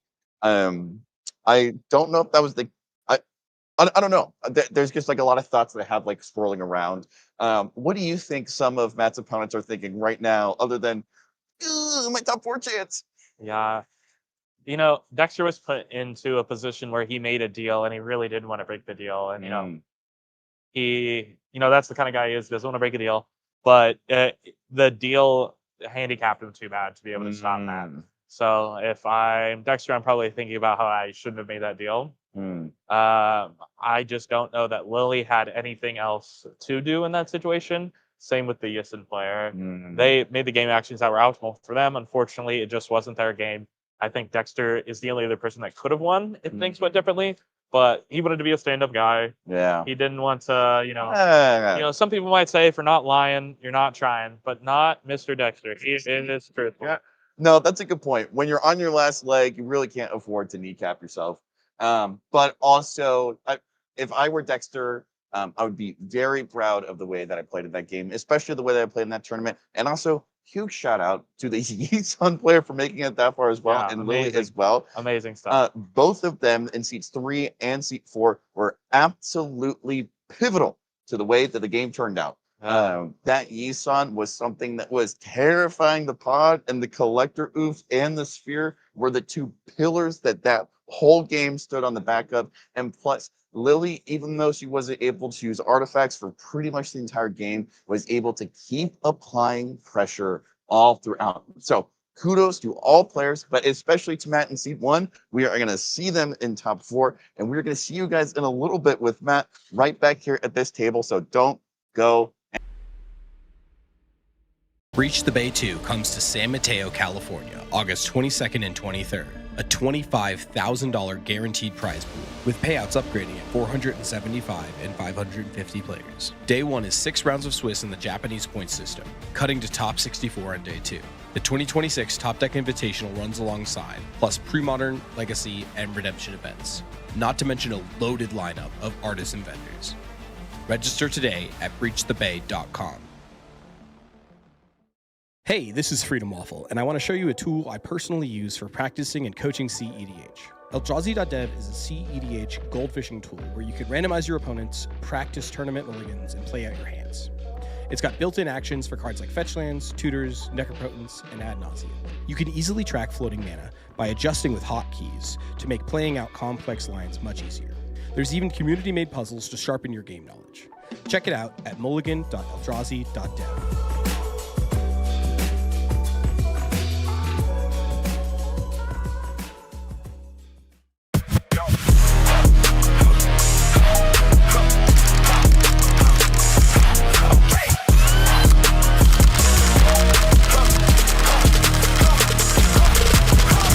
F6 supplies your one-stop shop for premium tournament accessories. From Benishoga playmats and high-quality dice to our custom token pack, F6 has everything you need to up your tournament game.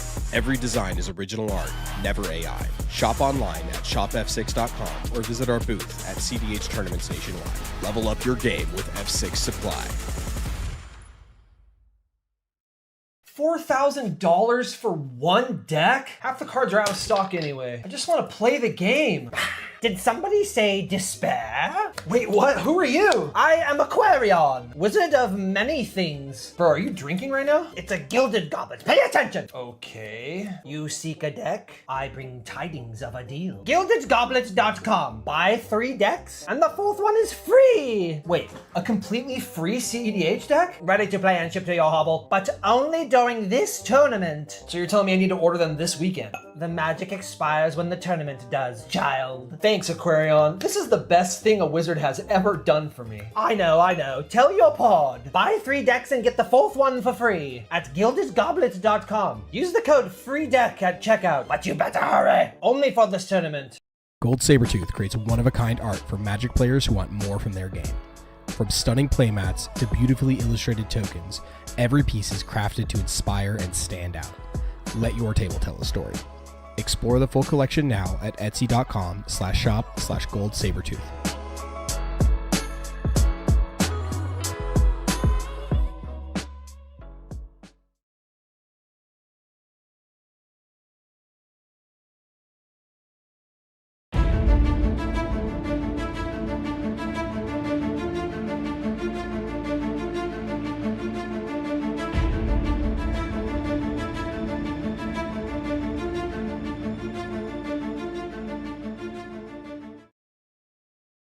What's up, chat? I'm here with Mr. Matt Swaney heading to the top 4. Matt, how are we feeling, man? I am just ecstatic.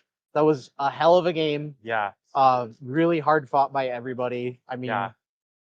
Volatile Stormdrake put in work for Dexter. He stole everybody's commanders. He was playing Tavesh almost the way he was just collecting the field. Man. Oh my god, it was crazy. Insane. I had a really strong start. I won't deny that. I mean, turn 1 bird into turn 2 tithe.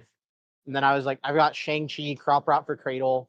I was expecting to put a very quick win. I mean, if Dexter doesn't fierce my Crop Rot, they're dead 3 turns earlier. Yeah. Yissen player had the Dampening Sphere in their opener, and we saw that you had the Crop Rot in your opener as well. So before the game, we were talking about how that could affect things, although you just got the tithe down early enough that I don't think it ever mattered. With that hand, especially in first seat, I think it was probably pretty clear cut from chat at home that that's how the game was going to end. Oh yeah, I mean, and that's why seed order plays such a big position in our games. Like, it's what I was playing for all of day 1 and day 2. I came into the tournament. I wanted to go first in my top 16 pod. That was the goal. I ended up first in Swiss after being 4-1 and 2. I mean, Dex felt amazing all weekend. I've been putting a bunch of wins on the stack, and it's a bunch of different ways. I mean, that game, most games where your Sisei gets Stormdraked and you never get it back, you're blown out. But I mean, I think my experience playing NBC Kinnan for a year helped, because I was like, all right, I'll do a Kinnan game plan, I'll spin, and I know that I have 3 live outs in either getting Deadpool or Emil Derevi for infinite mana. Yeah. Yeah, we were thinking about the Deadpool, but then the Derevi and then the Emil came out, and it was just wraps. A couple of the other pods have finished up. What is your strategy, I guess, going into the top 4 here, knowing that you're going to be first seat? Like, what are you thinking about? How are you, I guess, mentally preparing to play in another top 4? Playing in another top 4, I think first I've got to calm down off the elation of actually getting there. Was for the longest time I thought I was cooked. Yeah. Cracking jokes the whole time because I thought that was it for me. But going in, I'm just going to keep doing the same thing. The thing I'm trying to remind myself before every game is mulligan discipline. Sure. When I keep hands like that, you don't really have to, because it just kind of came to me. But keeping a strong and I think proactive hand is what I'm looking for. You told me there's a Sisei and a Rogthras in there. Sisei decks typically aren't very interactive, and Rogthras itself can lack interaction sometimes. So I think I'm going to go for an early push. I mean, if my hands are Ristic Study, I'll probably keep it. I think I'm going to avoid Mystic Remora. I just don't think it's going to trigger. And a Sisei Rogthras pod, same for Cabbage Merchant. They're probably trap hands. Some games earlier in the stream we saw, so we've only seen one Ristic Study the entire stream. And what is now 8 games, we've seen one Ristic Study cast at all. And we've seen a couple fish, and I don't think any of them were paid for after that. This meta is so creature heavy. The best Swiss win rate deck in the tournament was Rogthras. So the creature decks are here. I guess, what's your plan into Rogthras as a Sisei player? How do you think you stand? Rogthras is not a great matchup for me.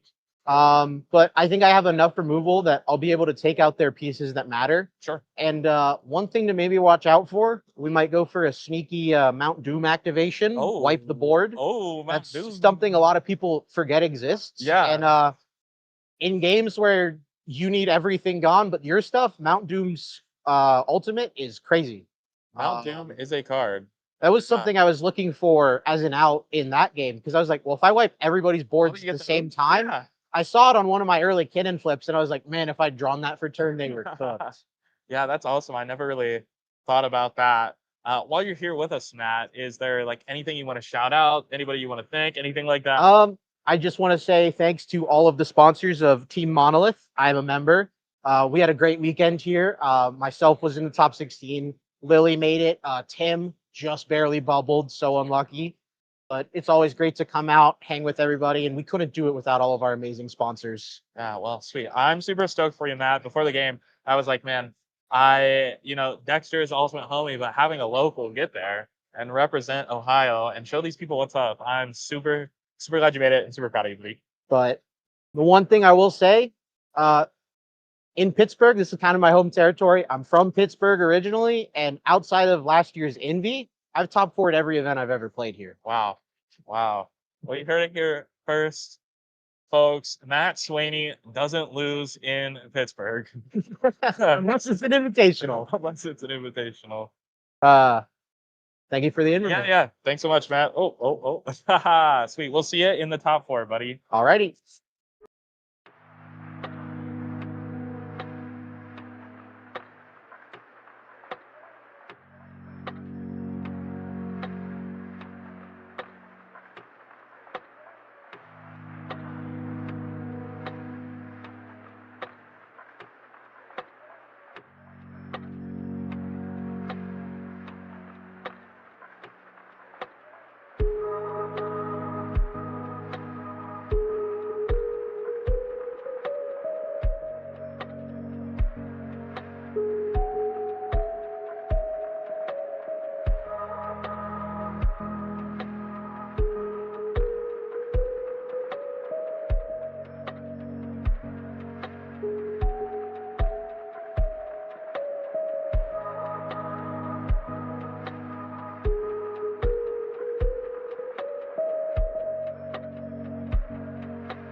Breach the Bay 2 comes to San Mateo, California, August 22nd and 23rd. A $25,000 guaranteed prize pool, with payouts upgrading at 475 and 550 players. Day 1 is 6 rounds of Swiss in the Japanese point system, cutting to top 64 on Day 2.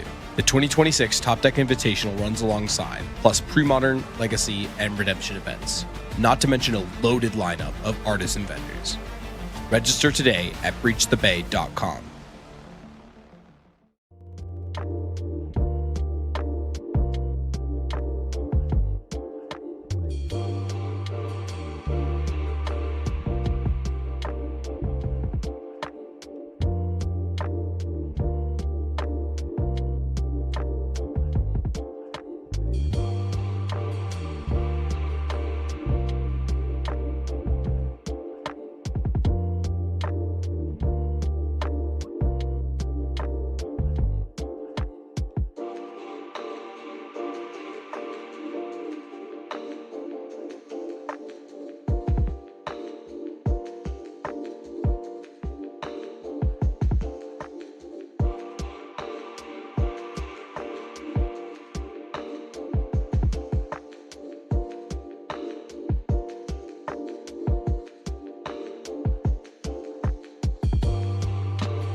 Hey, this is Freedom Waffle, and I want to show you a tool I personally use for practicing and coaching CEDH.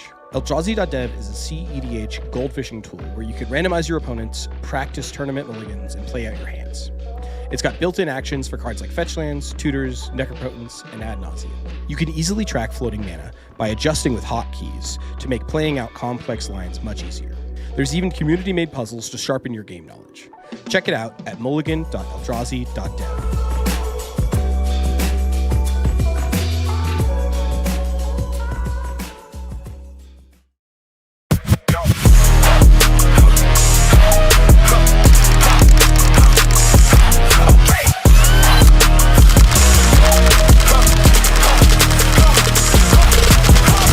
F6 supplies your one-stop shop for premium tournament accessories. From Benny Shoga playmats and high-quality dice to our custom token pack, F6 has everything you need to up your tournament game.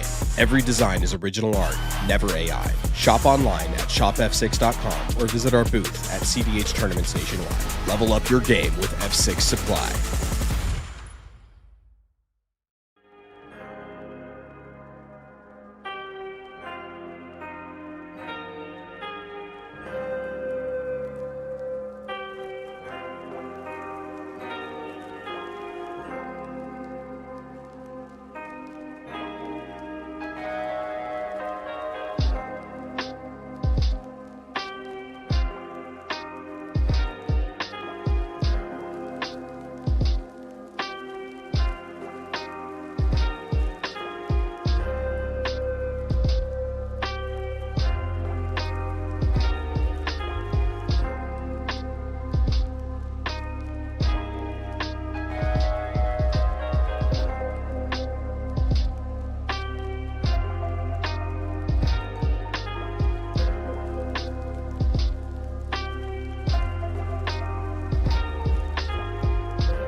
What's up? We are playing a for fun game here in between waiting on the top 4, or I guess top 16 to finish up.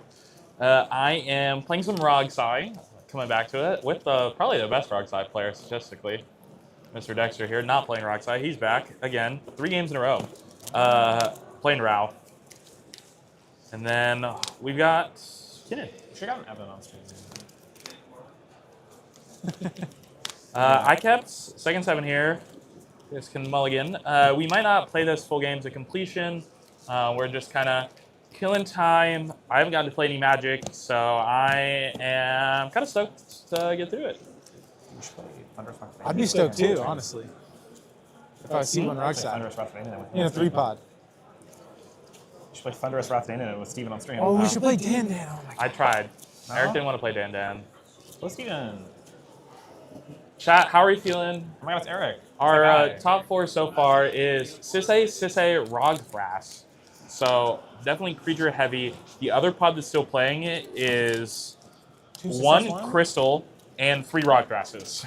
So, Mr. Eric Beagle might be joining us. He's going to be in 4th seat. Hopefully he finds a mulligan quickly here. It's so I'm just going to blind keep for 7. Very cool. How noble of you. I need you guys to mulligan a little bit faster. I just realized I'm mulliganing a little slow. 4.5, come on. Can we get the judge back here? We aren't min-maxing our for fun game right here. I'm trying to draw this. I'm trying to draw this. I'm keeping for 7. You want me to keep bobbling the for fun game?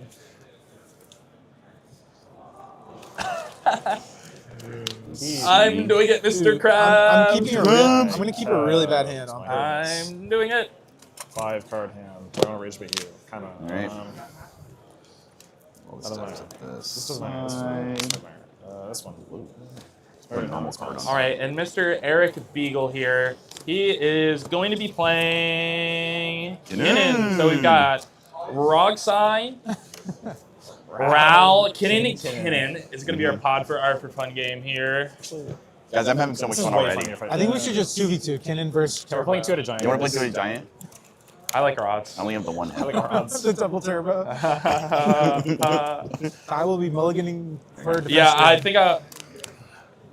Okay. All right, chat. I found a hand here. You got a hand? I got a hand. Mr. Eric Beagle is going to look at his hand right here. No, I'll wait till it's my turn. Oh, okay. I'm going to go ahead and draw, kick us off, unless there's a pregame. I have a pregame. Oh, my goodness. We lost. You're good. We lost. You're already We dead. lost. Crazy. I'm going to start us off here. I'm going to get a Scalding Tarn. I will fetch down to 39. I will find a Volcanic Island and cast a Dragon Rage's Channeler. All good. In response to that, I gotta get it. I'm terrified. I don't know if I have a response. I'll find out later. Sweet. It's like when you play poker and you just don't look at your hand. Yeah. That's what we're doing over here. Yeah. Do those? You gotta play the game. And Do they win when you do that? They can. I'm going all in blind with Kinnan. Wait, who's they? There's a deck for a cut. And then I am going to cast a Lotus Petal. I will have a Surveil Trigger. Oh my god. This synergy. I'm going to have to think about that one. Surveil is He great. always does this. Oh my word.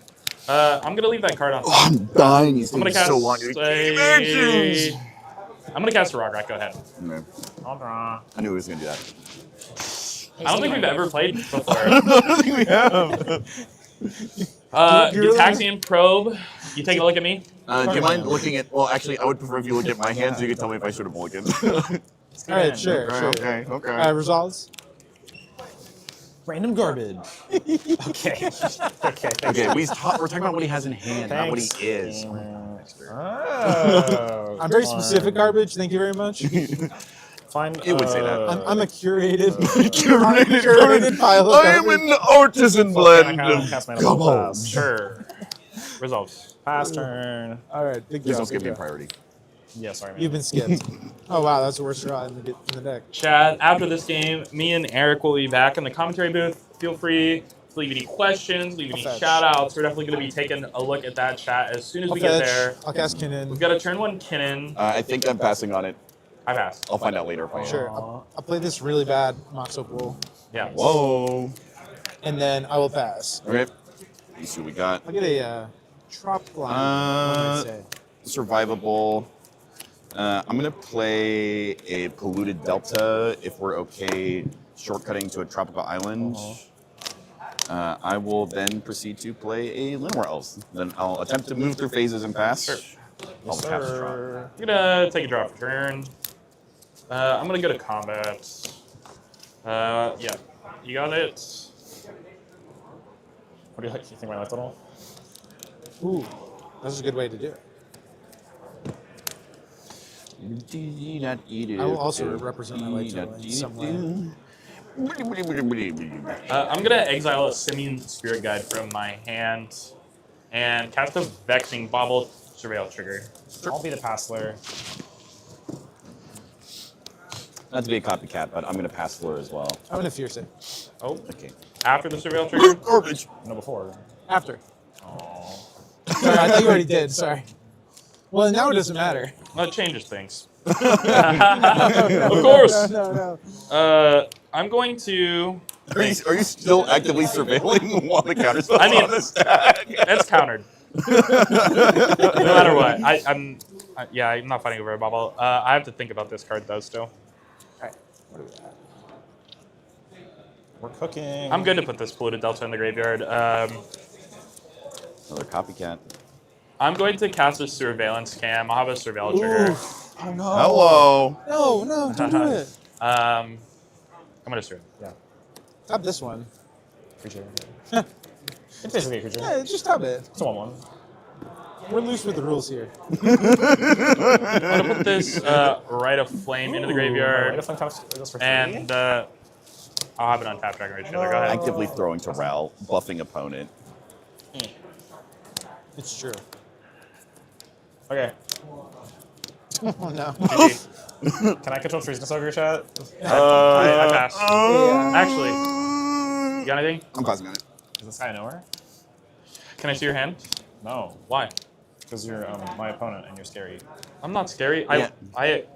My Vexing Bubble got. I don't obviously don't have interaction. Just let me see. You should it. know this, Dexter. He's not tough enough to be scary. Like, we can mean face at him. You win the game though. Yeah, I do. That sucks. I like winning the game. I want to win the game. I'll cast a Consultation. Oh, you love to see it. You love to see it. Trigger. Am I going to surveil? Okay, you should leave that Forcible right on top. I was going to say, it's going to be the card. Well, I'm going to leave it on top because I know that it's not the card I'm going to name, so it increases the odds. Yeah. That's a high EV play there, Ty. I think... Disrupting Shoal, Exile Member Trap. I'm not running that card. It's Cope. I think that I will find... Actually, there's no card I can get that. Forcible. I don't have a blue card. Oh, yeah, there's no card. I get a Pact. Yeah, let's just draw. You want to pact it? Hey draw? guys, ID? No. I'm going to name Flare of Duplication. Ooh, I like that. Don't run that. Snowball? No. Okay. What about Mental Force Steps?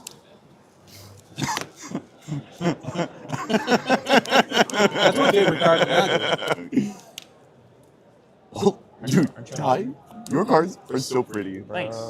Beta Demonic Tutor, God. Oh, Sync. The cards match the player. LED. Land. Daze. Oh. Do you have any floating? No. Oh, that Vamp. it, bro. Blessing.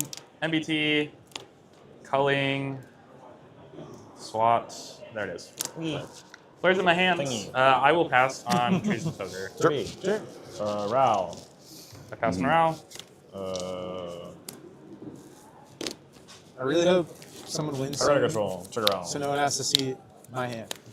I passed on Pyretic. Yeah, when you twiddle your thumbs, Like evens is it like I'm safe. like a circular motion, or is it more of like a Okay, I take a damage. when you're twiddling your thumbs, do they kiss? In which direction? Rail Storm is the red one, and then this is the real storm. And then red mana. No, I don't need red mana flying. Don't do your- Yeah, this will be red mana. What? I don't know red mana. Okay, you're Certainly right. can. It is public information, sir. I just want to look at the Okay, cards. whatever. Cast Astral Control. Sure. Yeah. Trigger, thingy. Rail Storm 2, Storm 4. Oh, 5, sorry. Ow. I love the deceased. 5 mana. Oh, thanks. Strike, get rich. Strike your You're Ridge? striking it. Yeah, I have a route trigger. Yeah, that'll resolve. Yeah, that's Alex Diaz. He is a Magic artist, but he's not the Magic artist that did that card. He did Flage. But he's a homie, for sure. He's a very cool guy. Explode? Maybe. Look at this Silver Nose. Maybe. That I don't have in my hand. I have no mana. All the past mana is gone. Wheel. Oh, I needed that so bad. Wheel. Go to red floating. This is I will pass on Wheel of Fortune when it gets to me. What about 2 wheels? 4, 7 actual storm. I'm not gonna flip Rail. Yeah, I think we died. Okay, I'm good on the wheel. I'm good. Yeah. I swung tongue misdirection. I had Nas, Flare, and Bergie. Spellskite, Bloom Tender, Spellskite. Badger, Astral Sanctum.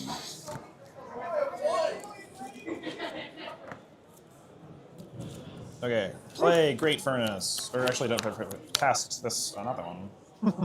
Hex Magic, the new one. Oh, that's so good here. Trigger Raow. Pass. Pass. I'll pass. I'll pass. I think we're dead. Surely we win after I'm this not gonna spot. do that. Can I do this? Look at this altar. That's really pretty. Look at this counter spell altar. Can I hex magically? You can do whatever you want, dude. It's your world. I'm just living in it. Magically hex it up. I'm gonna draw 6.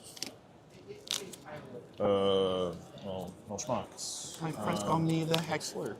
True. Great Furnace has entered my battlefield. Battlefield. You stay away from my battlefield. Yeah, true. Cast Frantic Chud. You maybe control the battlefield, but Yeah. I own it. You're good. Trigger Ral thingy. Ral thingy happens. 5, ow.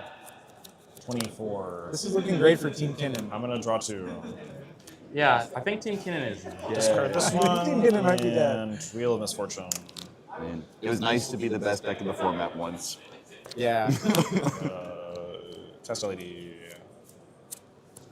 Test. It's a good thing there's a Vexing Bobble in play. Lightning Bolt. Targeting your guy. I respond.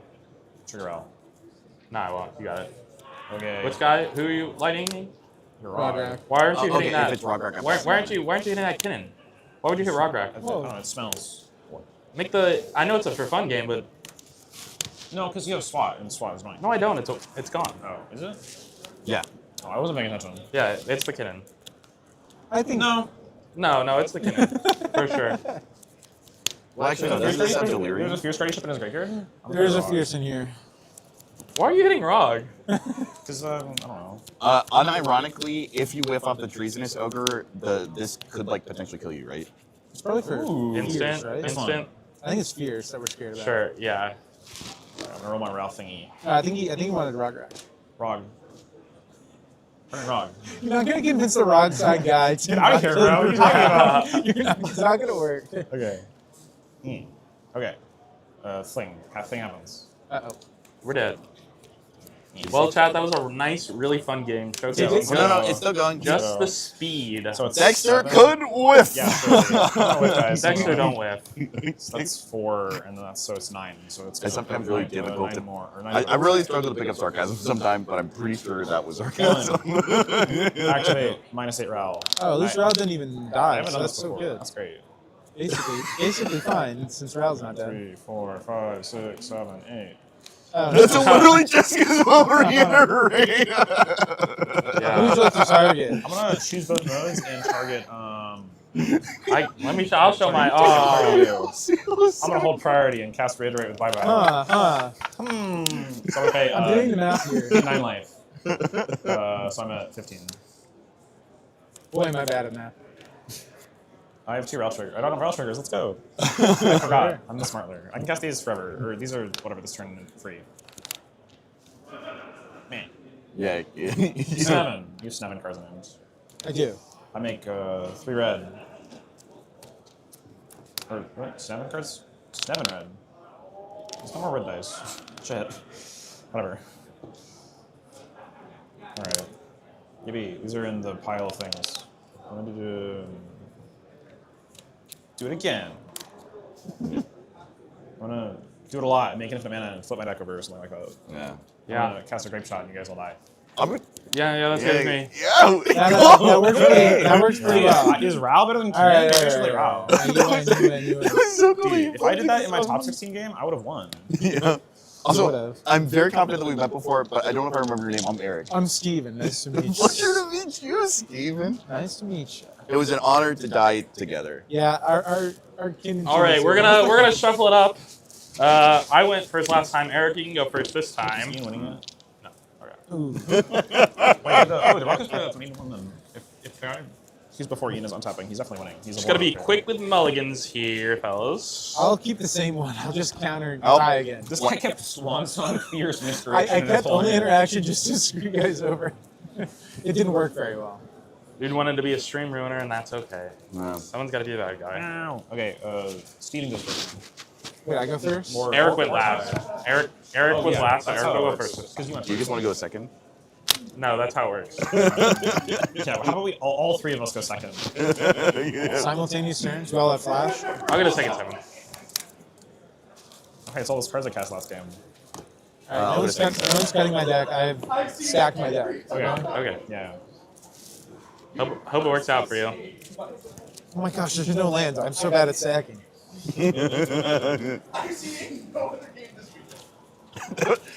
Oh, I'll keep. I actually really like watching Raul storm off. It's great. That's fun. I think it's really cool. It's like we're playing Modern, except True. Except we are. I play Kinnan in Modern. Yeah. Whatever, I'll keep. I can Rage Bait Tie, it's fine. Is that what we're doing? Rage Baiting time. I'm sorry. I picked my deck up. Can you cut it again? Oh, for sure. Thank you. I cut you right to a great hand too. Thank you. I tend to prove you right by not looking at it and keeping. Nice. Ah. Is this the new strategy? Yeah. I mean, I actually got. Yeah. Everyone good to start? Yep. Any pregame action? Not for me. Not this time. Okay. I will draw for turn. All right, chat. We're off to game 2 of the For Fun game. Eric's going first this time. Still same decks. Command Tower. We're doing a best of 7.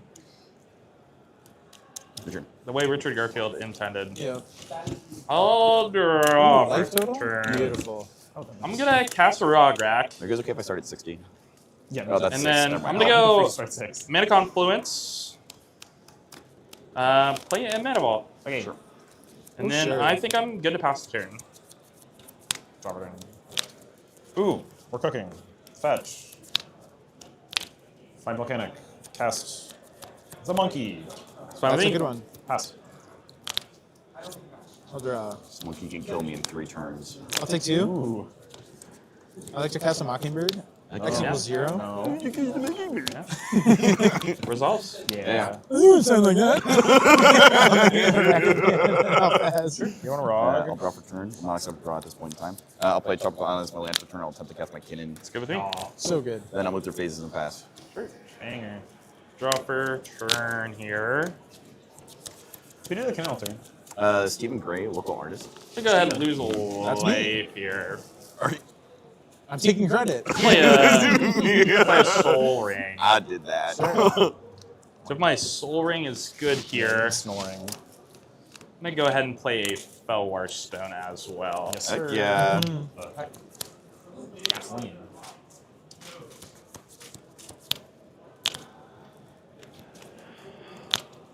And then I think I'm good to pass. I'll draw. I'm gonna bonk you. That's what I'm gonna do. Yeah. I'm gonna get blocked though. My treasure tokens are back. Mindbreak Trap. Oh, my treasure token. Here it is. Oh, I'm gonna cast that one. I love that one. Cast Desperate Ritual. Oh no. Fine with me. Pass. Cast Tax Magic. Oh, pass. Fine with me.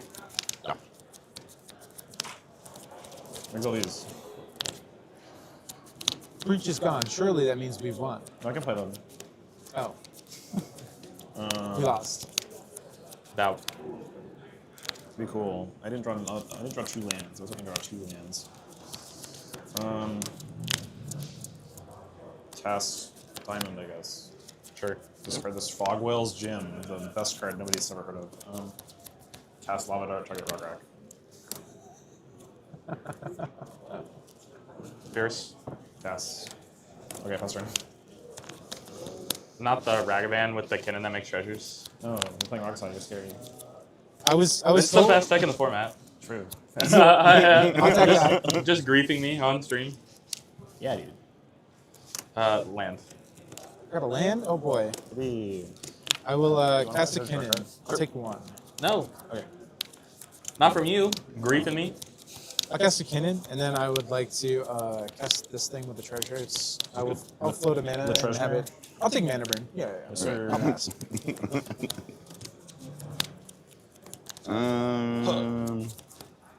No, don't hurt me. Rejuvenating Springs as my land for turn. Not the Springs. Springler. And then I'll Springler. Green Suns for 1. Sure. Sure. I'll just get a Birds, and then I'll shuffle this in. Should have drawn it, lady. That would have been sweet. I agree. Draw a card. Oh, there's a nice Final land land. there. I'll fetch. This Hex Magic card is dumb. 32. Pretty sweet. Should play this card in Rockside. Yeah. Probably not. But it's cool. I'm gonna find an Underground Sea. Maybe I should. Try it. Oh, do you have extra for 1 Hex Magic? Cards in hand. I have 4. Oh, sorry. 5. 7, I think. No, 6.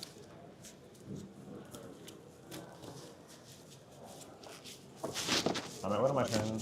Yeah, this Scary.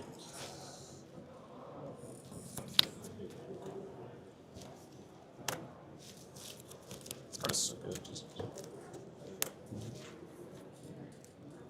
Windfall, pass priority. Things would be good here. Super passing on Windfall. Oh yeah. Oh, it's over. It's over. When you tutor forward next turn? Oh, yeah.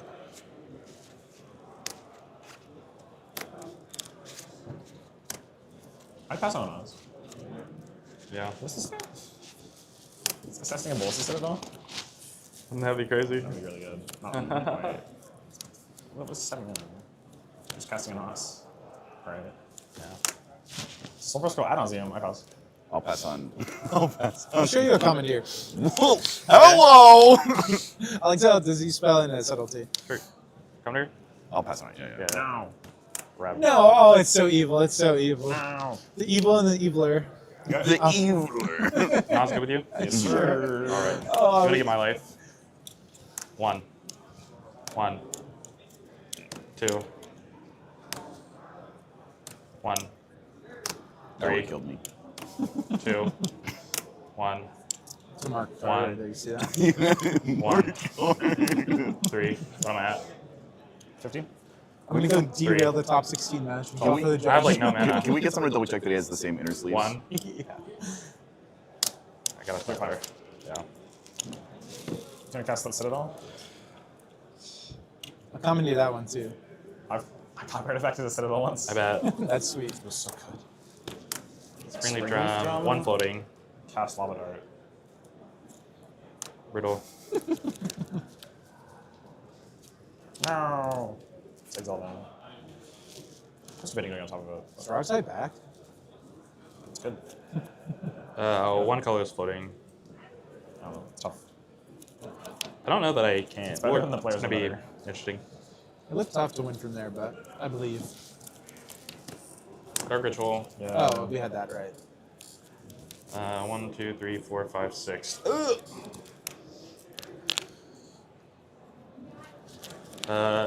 Rain of Filth. Yeah. Sack my Oh, land, go back to gas. 3. So gas. Now we're at Threshold, yeah. Threshold. So we go from, what are we at now? We're at 6? You go to 1. Oh, yeah, sorry. I told you I can't do that.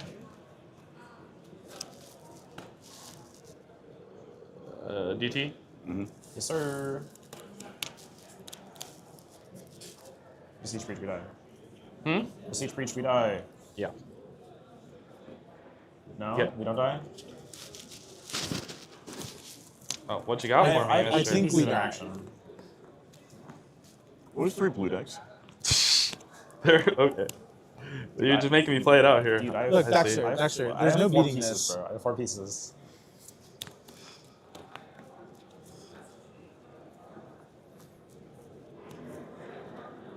I have a Sinks Stupor targeting your decision. Yeah. I actually also have a single stupor. Ooh. Oh, flare, denial, sack, and cannon. I do not have a flirt. Wait a minute, you don't have a flirt. Can I see your Wait, that graveyard? might be a dramatic reversal. It doesn't get there, yeah. Not with me, but.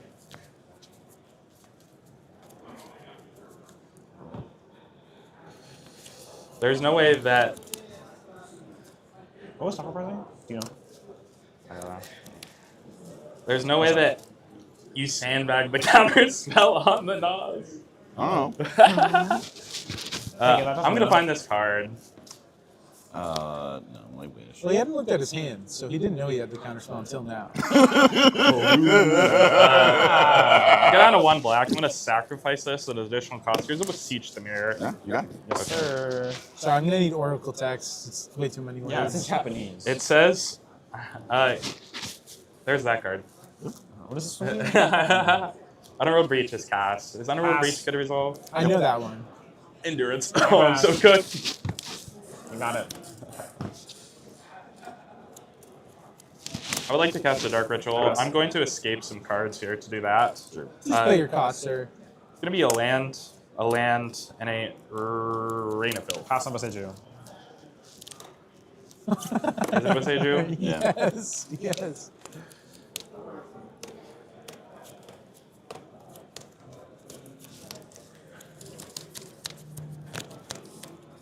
Oh, sorry. That. The Power Stone? It was close. That resolves. Yeah. I'm going to search for a land. Yes, sir. And it comes into play untapped with any type, correct? Yeah. Any Basic basic land land type, yeah. You can find Urza's Tower. Urza's Tower basic my type. Go for it! Still is. Go for it again, award. Go for it again, award. I'm gonna find a volcanic island. Is Dark Ritual good to resolve? How did you find Volk? It's a basic land type. You returned Volk to your hand with Daze. No, I didn't. You did. No, I returned Underground Sea. Am I going crazy? You Volk played last time, okay. Oh, it was last game, Yeah, I was like, what the hell? It's cheating. On stream and for fun. Yeah. I'm gonna have 3 Max black. Sternberg, is that you? Can't say on stream. Why not? Let's see here. I mean, there's enough combat damage on board. Are you gonna so. meme bit my Hex Magic? And then Hex Magic your whole Nauseam? Me too.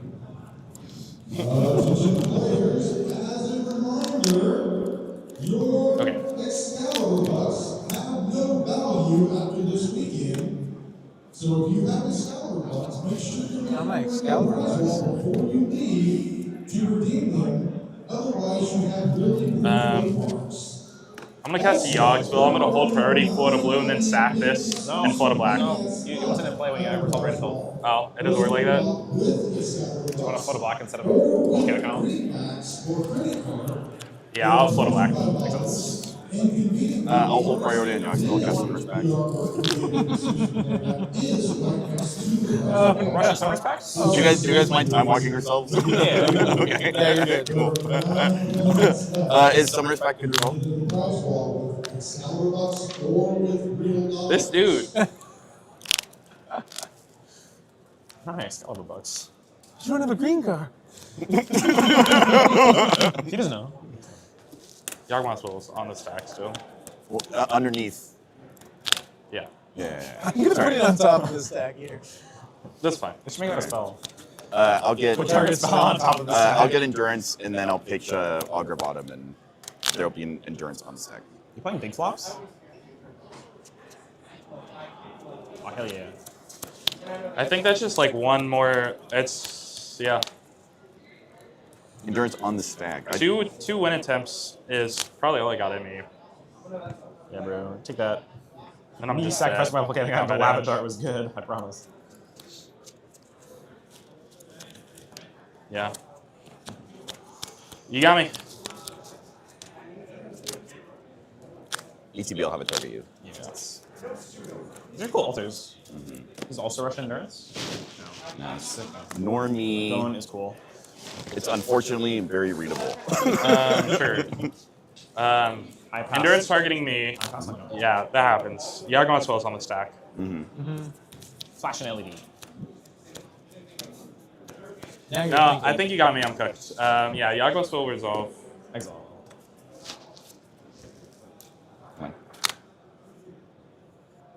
Can I untap my 2 smelly permanents? That's so many more permanents than you. It's great. Huh? We're just In like it? messing around. I'm just wanting me too, but it's got the sleeve. Yeah, I'm just dead, so I'm just. It's a Lumra. I won't play my bubble. I'll just gotta clean up. Draw for turn. Huh, pass. We're time walk clearing. Yeah, we're time walking. I'll pass. That's so true. I'll pay. Yeah. Draw. Oh, you're the guy commentating my game. Discard in 3 lands. International. I understand. Should be in Russian. Dasher, I need your help. What? What do I get with this? I don't know. BMP? Cast a formidable speaker.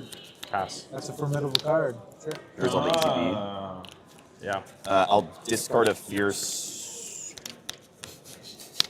He just had it all. No, it's a fierce empath. Oh. God, So no guardian over. took that. Yeah.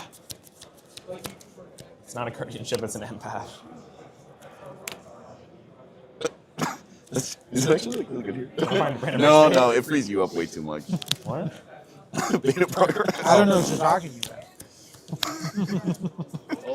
They might be wrapping up here, so we might have to wrap up our stream game momentarily. I'm gonna find your card. Zach winning?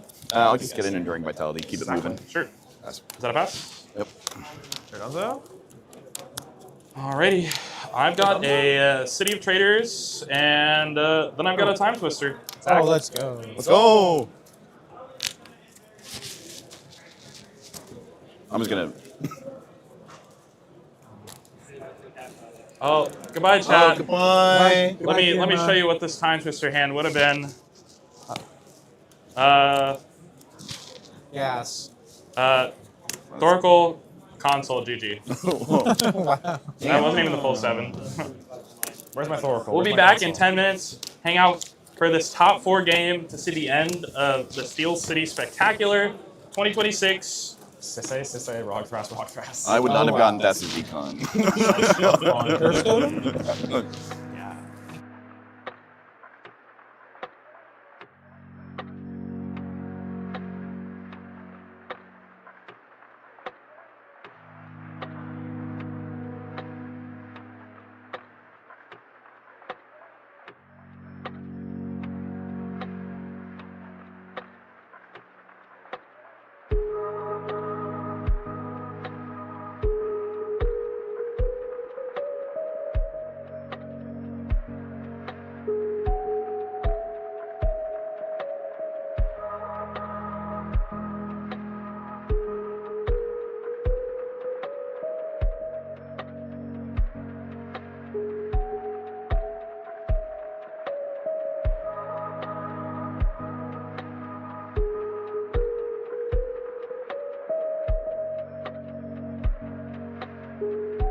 $4,000 for one deck? Half the cards are out of stock anyway. I just want to play the game. Did somebody say despair? Wait, what? Who are you? I am Aquarion, wizard of many things. Bro, are you drinking right now? It's a gilded goblet. Pay attention. Okay. You seek a deck? I bring tidings of a deal. GildedGoblets.com. Buy 3 decks, and the 4th one is free. Wait, a completely free CEDH deck? Ready to play and ship to your hovel, but only during this tournament. So you're telling me I need to order them this weekend? The magic expires when the tournament does, child. Thanks, Aquarion. This is the best thing a wizard has ever done for me. I know. Tell your pod. Buy 3 decks and get the 4th one for free at GildedGoblets.com. Use the code FREEDECK at checkout, but you better hurry. Only for this tournament. Gold Sabertooth creates one-of-a-kind art for Magic players who want more from their game. From stunning playmats to beautifully illustrated tokens, every piece is crafted to inspire and stand out. Let your table tell a story. Explore the full collection now at etsy.com/shop/goldsabertooth.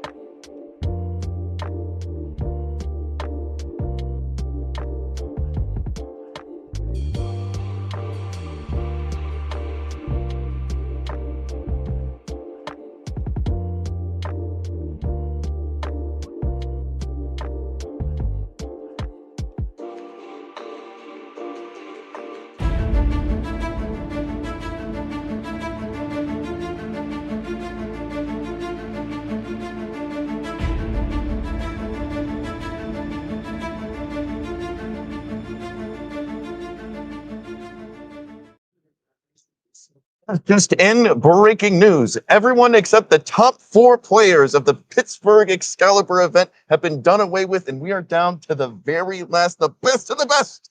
I'm Eric Beagle, joined by Ty Ohio, and you are about to watch one of the best games that we have to offer with the best players that this tournament has to show you.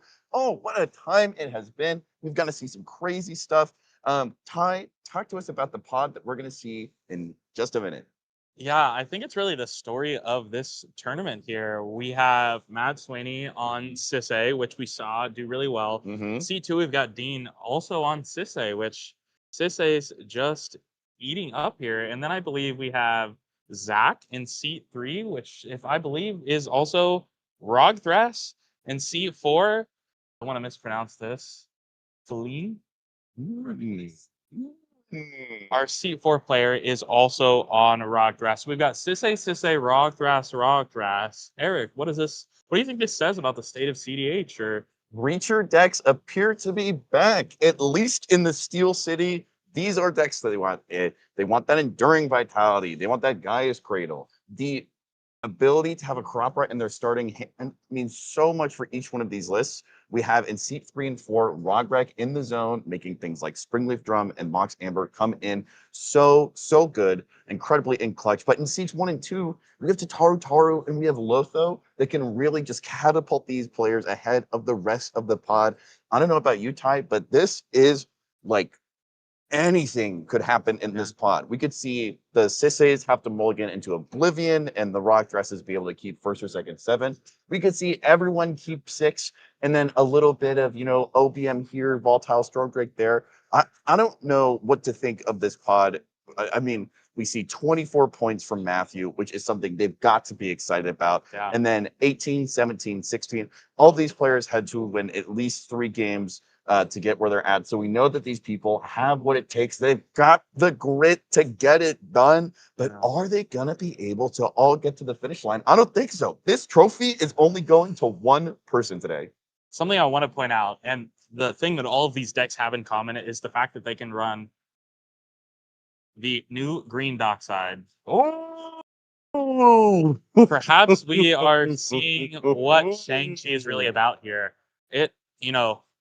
quietly has been the reason so many people have won games in this tournament, and maybe we're not talking about it enough. I think that it might be the real deal in bringing back these creature decks. Yeah, it definitely is rewarding lists that are able to be both in blue. You get the interaction, you get the card draw, but it's also drawing out the potential that green has in a more expedient way than ever before. Not only do you get the dorks on turn 1 and turn 2, but it allows them to deep relevancy into turns 3 and 4, because then your Enduring Vitality instantly makes everything tap for so much. The cannon spins are better, the Sisay spins are better. It has your whole library is at your fingertips in a whole new way, which Sisay was already able to do, but now it can do so with ability haste. I'm with you, Ty. This is the card that I have my eye on. I would feel very comfortable saying this is probably my favorite card in CDH right now. Yeah, viewers at home, not to give you financial advice, but if you don't own this card, this might be a good chance to go and get it before everyone realizes how powerful this is. I think it plays better than it reads.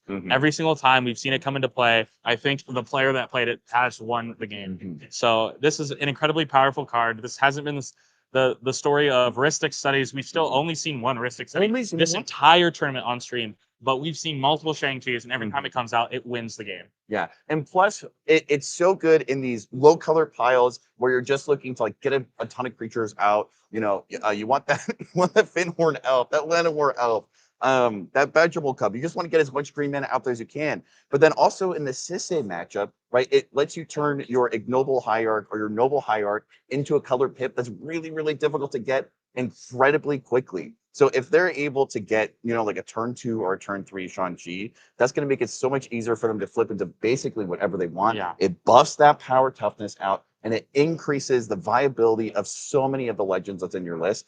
I don't know if it's exactly what they're going to be tuning for each and every time, but I would be very surprised if we don't see at least one of that good Kung Fu master in the pod today. Yeah, wow. Lots of other new cards as well. I know both of these decks we saw also run Loki's Scepter, and I would love to take a look here at these Rockthrash deck lists and see what's going on. I know neither of these Rockthrashes are ones that we saw on stream with us this weekend. We did, however, look at both Sisay decks already. Take a look at Mr. Zach Shepard's deck list here. It seems to be, at least on the surface, the normal kind of Rockthrash build. But again, we see Shang-Chi. Yeah. We've got in the flex slots that we seem to recurringly find in Rockthrash list. You've got the Allosaurus Shepherd, you've got the Hexing Sculpture, these cards that people like coming off and on in favor of some pieces that are more aggressive, whereas others that are more reactive. But we've also got the classic, Emerald Charm, Dramatic Reversal, Hidden Strings, Chatterstorm. Depending on the type of hands that these players mulligan into, the first turn or two of Rockthrash can almost start to resemble the type of stormy gameplay we might expect from a Rao. They're gonna, Mox Amber into Mox Opal into Mox Diamond into Chatterstorm, into having so much mana that the only thing that they can do is just shove it all to Thrasios. Yeah, and maybe a unique answer here. This deck is running Louis K's Sacrifice, which isn't a card that always makes it, but is uniquely positioned to be able to interact with, say, a crucial Sisay activation, or perhaps a crucial Thrasios activation after a tutor from the other Rockthrash. So a pretty cool card here that is the perfect game for it to be included. Oh yeah, it is uniquely situated to be an absolute powerhouse, a real heavy hitter. There are so many things that you'd want to hit with that. And then also, this has got to be a great pod to get a Commandeer in hand, because there are going to be so many creature tutors left, right, and center. And Rockthrash loves to get that Cloud of Fairies out, that Badgermole Cub, that Spellseeker. There are so many different ways that Rockthrash is able to take one creature tutor all the way to the finish line. Really, really like the look of this list. What are some challenges, though, that you think Zach may face going to this pod? Sure. Obviously, going seat 3 in a total creature pod deck, where a pod composition here, it is hard because obviously everyone's going to go Landork, right? We expect everyone to go Landork. Yeah. But you're just behind. You're in 1v1, you'd be 1 turn behind, but here you're really 2 turns behind. So you need to find a way to accelerate past these other decks that are just as mana hungry, if not more mana hungry than you. So we're looking for an explosive target. A turn 1 Badgermole would be like super, super ideal here, or being able to produce a Cradle on turn 1. Mulliganing 4 Cradle seems like a great game plan here. Mystic Remora is going to be bad in this spot, right? So bad. Maybe the value engines aren't as good. We just, maybe solitaring is like the thing to do in this spot. Just progress your game plan, ignore what your opponents are doing, win faster. Yeah, it's a common heuristic to say that in addition to fish, you also need mana, but I struggle to see a fish that is going to draw these players more than 6 or 7 cards over the course of maybe 2 or 3 turns. And to be fair, that is a high quality rate. All right, not having to pay 4 mana each time you want to get the Terrestrials, instead just being able to play it the one time. It is a strong and powerful card in basically every blue list for a reason. But it is going to limit the capacity of these players to mulligan aggressively all the way down to 3, all the way down to 2. It might increase the temptation that players see 1, 2, 3, and 4 feel when they say a mediocre or a kind of meh 5 to be like, I don't know if I can go lower than this. And I think we're going to take a look here at the other Roggrass list and take a look and see if there's any differences. But players have begun doing their mulligans, so we'll be getting that information to you guys as soon as they resolve it. Oh yeah, we already see some really, really fun stuff. We have access to a Gilded Drake. We see Squirrel Girl. Collector Oof. And Oof. Ooh, and an Omni Changeling. This is a Rockthrash list that came to throw some wrenches in the engines of these other players, a Psych Rift as well. While I would expect copy effects like Flesh Duplicate or Phyrexian Metamorph to pull a lot of weight, if you see a Gilded Drake, that is going to be cardboard gold. Yes, Chad, that is correct. We've got 2 Sisseys and 2 Roggrass. Seat 1, Sissay. Seat 2, Sissay. Seat 3, Roggrass. Seat 4, Roggrass. It is a very interesting pod here, and Shang-Chi seems to be the story of this tournament. Oh, yeah. Yeah, the Marvel cards are having a much bigger impact than we've seen in a lot of previous sets. Traditionally, we'll see each list get 1, maybe 2 cards, oftentimes in the flex slot, with more specialty lists like Magda, Arkham, Loomret, picking up, like a Ice Till or like a Bottle Cap Blast, which is just an easy slot in. But it seems like there are a lot of cards that these lists are getting access to, and it's really interesting to see the way that they combine with older ones. Like, for instance, This Town Ain't Big Enough is a card that oftentimes is going to come in and out of Rockthrash depending on the pilot preference. So when we get a new card like Shang-Chi, it's not just about that, it's how it synergizes, collaborates, and works together with each and every card in the list. I would love to, after we've looked at these 2 Roggrasses, get a feel for what the other Sissay pilot is doing. We've got the chance to see Matt's list many a time, and I am expecting to net deck it myself after this tournament.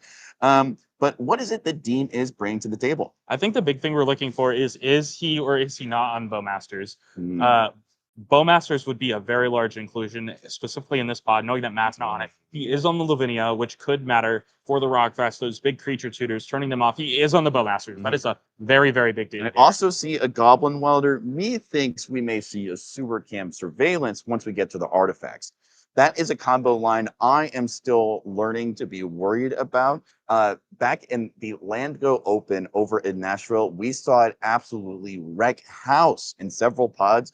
I would put it in the same category as like Snapback, where it's something that I think a lot of players are aware of, but it may not be on the short list of things that they're interested in. There's the Cam. And then there also is Loki's Scepter, a 3 CMC artifact that untaps something, gives it haste, and taps for mana. Yeah, and Deafening Silence. This deck is in a good position. I think Dean is more equipped than Matt to deal with the other Roggrass players. Matt, though, on far less interaction, wants to play that just solitaire gameplay, and that we've seen him do twice. That has worked. Just advances his gameplay and makes a deal or two when he has to, but then just commits to the board and just win. While Dean does have the option to put the Lavinia, to put the Deafening Silence, to put the Bowmasters. It'll be interesting to see which one of these game plans prevails in this round. Soulless in chat talking about as one of their locals, they are abundantly aware of the OBM. And I think the fact that you have this visceral memory of playing against Sissay lists where they have these really, really powerful pieces is an indicator of just how much they are able to gum up the works of other players. But what if someone just mulligans for their own game plan, not caring about what other people doing and just sprinting towards the finish line? Well, speaking of mulligans here, I've got Matt Sweeney's. I believe this is Matt Sweeney's mulligan here. This is our seat 1 player. It is Hive, Abrupt Decay, Manifold, Mount Doom, which is a house in this matchup. Hello. Land, Flooded Strand. So he's got a turn 2 Tithe on board. Turn 1 Manifold, turn 2 Tithe. With Mount Doom, potential activation of that, just wiping the board on these Rockgrass players and the other Spizai player. This is a good hand. I like where he's at. He just has to stay alive long enough for this Smothering Tithe to accrue some value. Like we said, there won't be draw engines in this. People are not mulliganing for fish or mulliganing for risk study. They're looking to go fast. So hopefully this Tithe generates enough value this game. Yeah, Smothering Tithe would also go in that category of like an incredible card. Literally all these lists want is mana. But that also means that they might end up in positions where we could end up seeing a full turn rotation where people are just able to pay for time.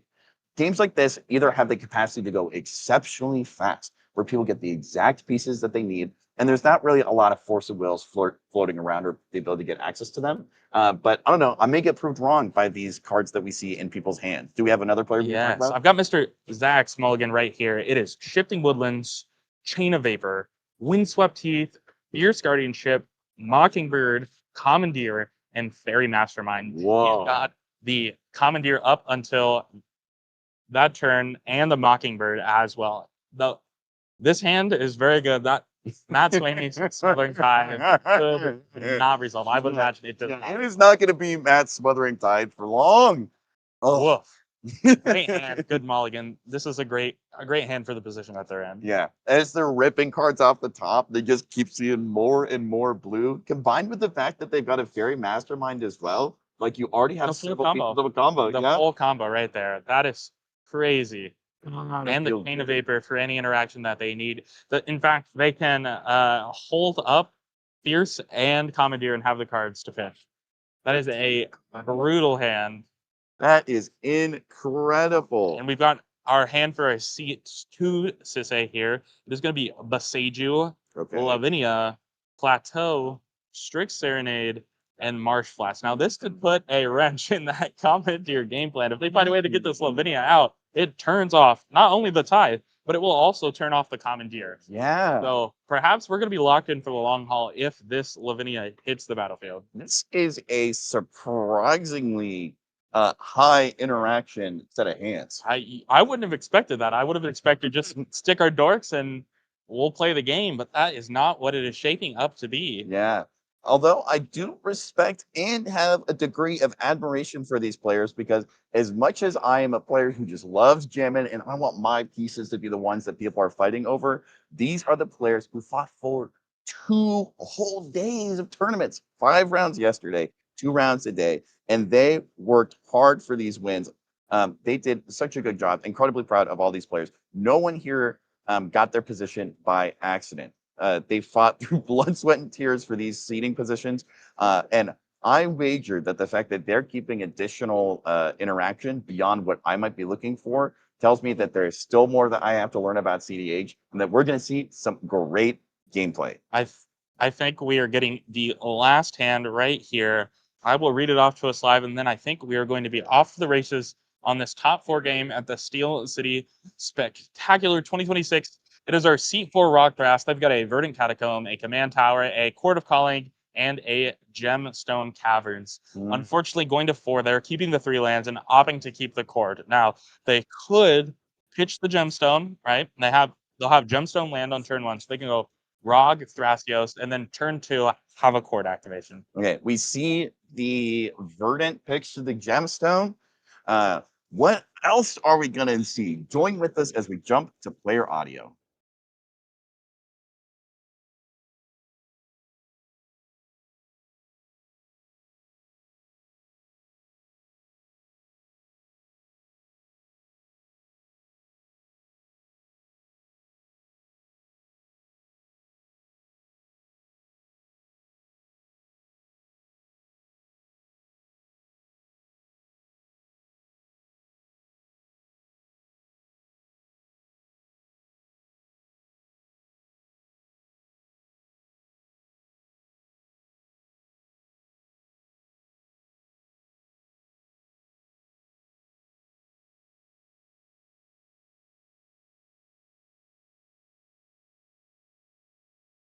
The tropical. I'm gonna pitch an Elder Spirit Guide and cast Thrasios. Sure. Yeah. I will pass turn after that.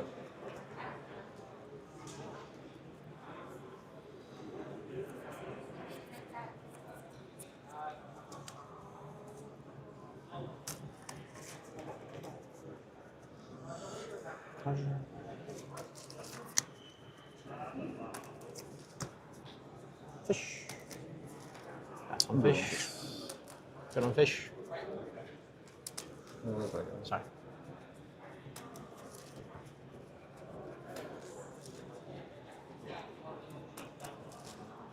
Yeah, I'm good on fish. I don't think fish is the best in pass this turn. spot. No. You know? Tap. Upkeep. Yeah.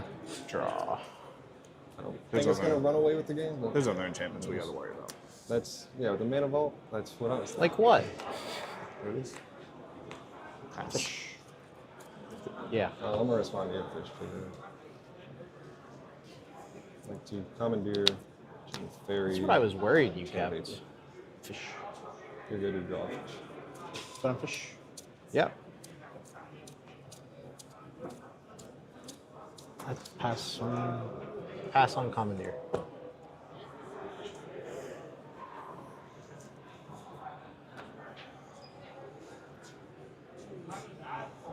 Yeah, it's fine. Pass on fish trigger for tithe. Yeah, you're gonna draw for that. Pass on tithe resolving under him. I will be passing on it. Thank you much. Whoopsie. Birds. Pass. Sure. You guys can talk a little bit louder. Sure. Trigger. Yeah, the trigger. I will not. Trying to find a treasure. Not slamming my turn two times? Yeah, Yeah, treasure. Like it. Thought those were all triggers.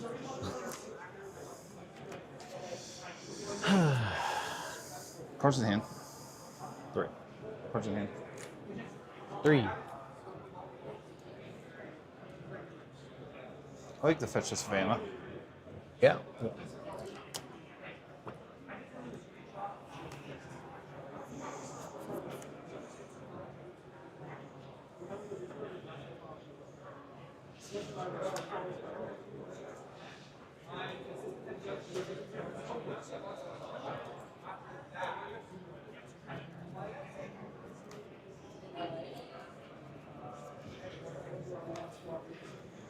Three. How many cards left in your hand? You said 3? Yep. Kind of don't like this Tithe existing.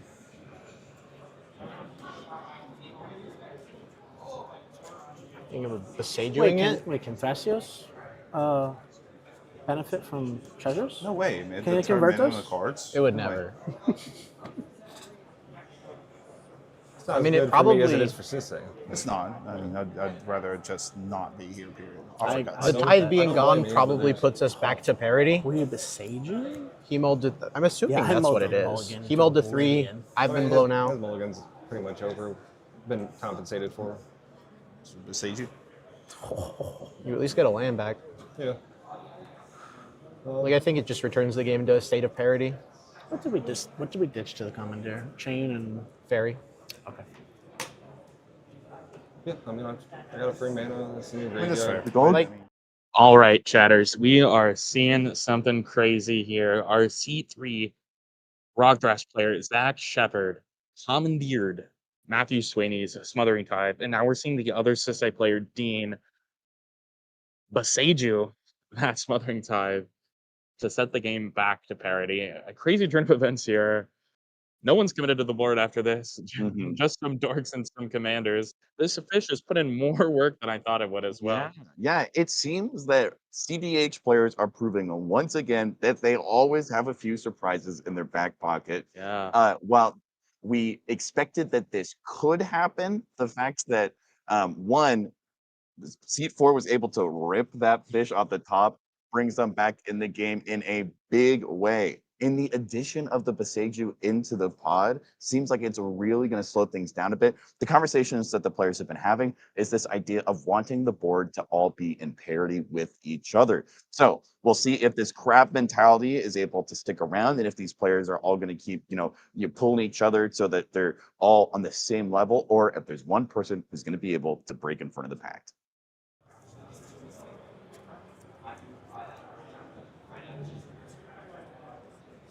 But am I gonna burn this already? Yes. Green to play a Vibrance. Oh, yeah. I wonder what that goes. Let me check. Yep, I can't do anything about that. Yeah, I will find the cradle.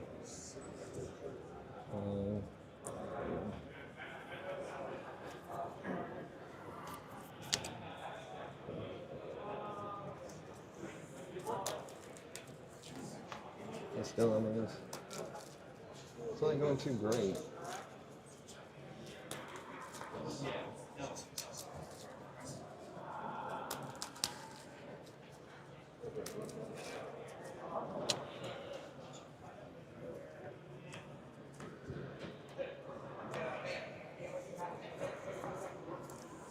Please no feed. Yeah, I would, if it's going away, like I would prefer if you could not feed. I don't know if it is going away, but He I said just he's don't not know. keeping it. I didn't hear that. I did not say that. I didn't hear that also. But I think it's the only advantage engine in the game. If we can avoid feeding it, like I don't plan to on my turn. I'm pretty sure both you guys are just casting Sisei. I will not be casting Sisei. Eerie. No, it just, I mean... He has a better thing to do. No, I just don't need her, blown up pretty quick. Mm-hmm. People remove Sisei. Or stolen. It's diabolical. Yeah, sorry. Or stolen. From your guys' pass. You're good. Happy birthday.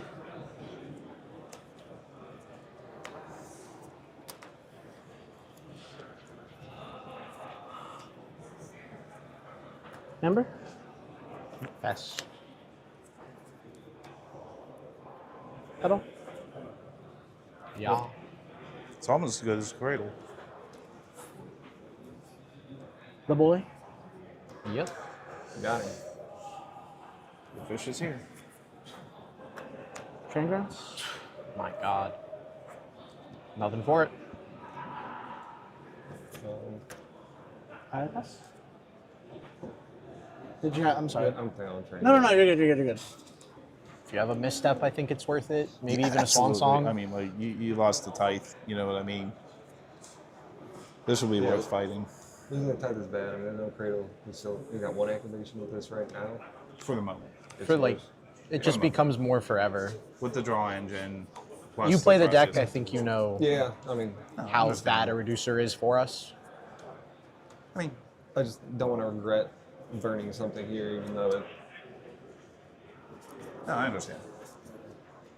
Unless I top deck something crazy, my turn is Sisei pass. To be fair, the Boseiju on the tithe put both of you back. Way back. Yeah. Right, exactly. And, I mean, I'm on a model 5. Like, he has the fish. He's already ahead of us. Right. But I have no advantage engine. I don't have one. You start in advance activating on fast either. yourself next turn. If it was me, I'd do it. But yeah, I think you're just pushing too far ahead right now. The only problem is I'm giving him one card. it's one card that saves us several cards later. It's one card right now, but that is 10 or 20 later.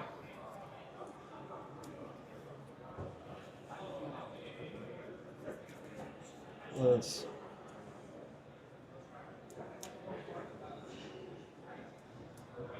Yeah, I gotta keep that low resource. I'm not fierce. Have a trigger. Yep. Good. Trigger's good. I'm good on trigger. Okay, yeah.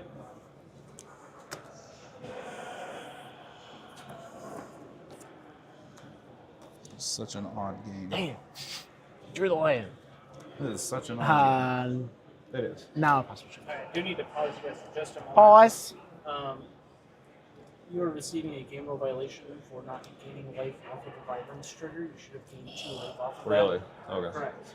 Chris, you received failure to maintain, so we're going to go ahead and gain the 2 life. Okay. from the vibrance. I didn't know it said that. Yeah, it has a lot of text to be fair. And not the reason we play the card, generally. That's my third year of use. Yeah. No. We all missed it. I'd rather you stay in the game. I do not want top 4 ruined by that. Yeah, oh yeah. I mean, think it's such a are we of the such same an opinion?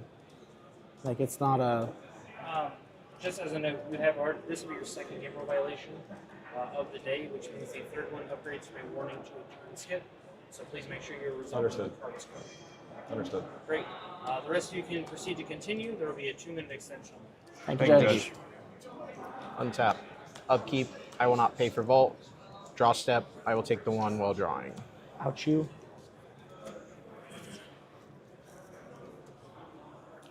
I'm already jumping in just to catch you guys up. For those just joining in, this is top 4. We're in Pittsburgh, Steel City, an Excalibur event. This is a 10K event, and I am enjoying this game so far. It is not how I would have expected. We've seen a lot of kind of like meticulous, slow building up of resources. We've seen like a lot of counter spells. A lot of interaction to this in deck. this This is a lot more than I thought 4 creature combo decks were going to put into each other. Recently, we just saw, and some people pointed this out in chat, that there was the missed trigger on the Vibrance. I believe they received a GRV for that. Yeah. A great Going to make reminder the board state. that oftentimes when I think of cards, especially someone who's like played Vibrance, I often forget things like that as well. But it just, reinforces that you need to know what your cards do. And while it can definitely be a bit of a feels bad, I am grateful that we have excellent judge staff and players who also know the game really, really well to help us protect the sanctity of the board state and just make sure that all life tells are where it's supposed to be and all cards are where they belong. Agreed.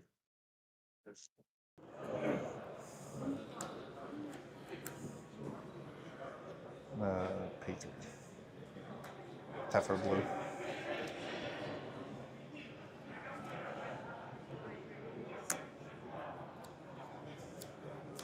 Good thing we use the Fierce. Pass on Lavinia. Yeah, pass on Lavinia. Yeah. It's one of those games. Can't be cast if it's. It basically you have to have is land. it's kicking your land creature CMC. tutors. Gotcha. Yeah. Creatures and free spells are what this is adjusting right now. And possibly free mana rocks. So Yeah. if Lavinia sticks, I would like to move through steps and phases and pass the turn. Go me. Any effects on my end?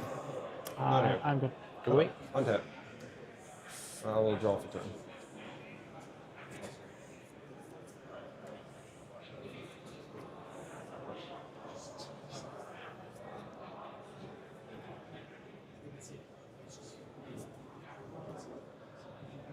I'm sorry, can I read it? Absolutely. It's been a long time. Reading cards should be illegal. Everyone should just have photographic memory. Yeah. Okay, wonderful. Thank you.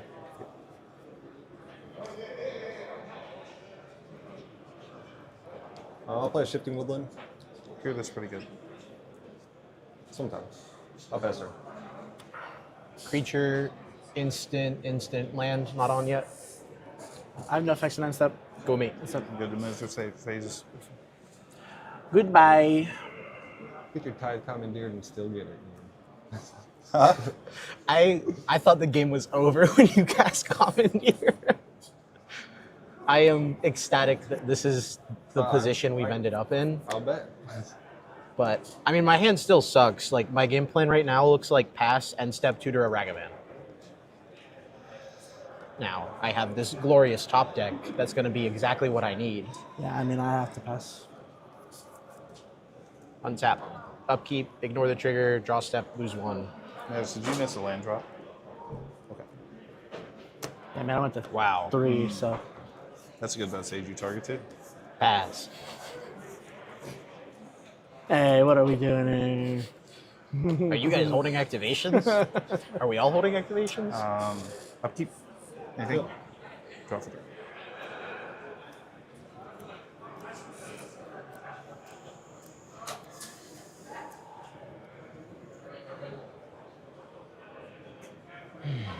Let's play a sad stone.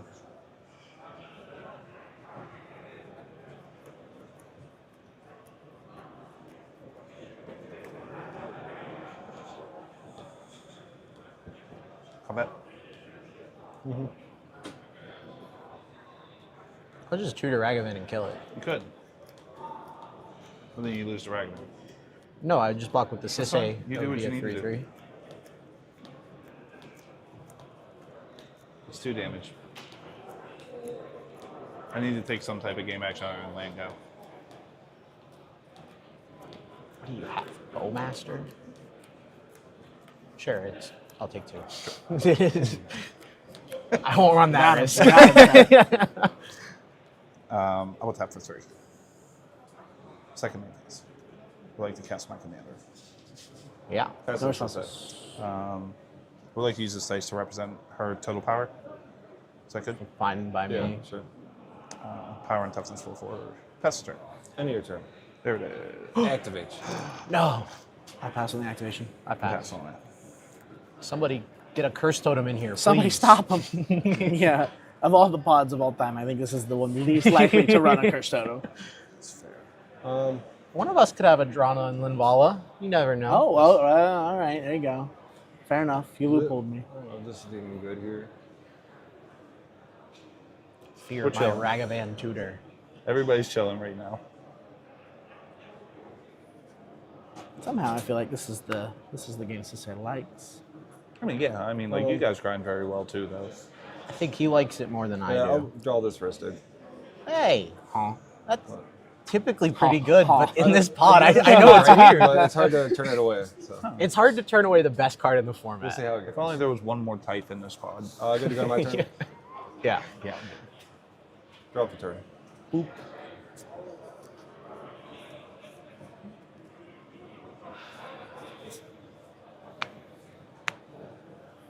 I can't even do anything. I don't get in anyway.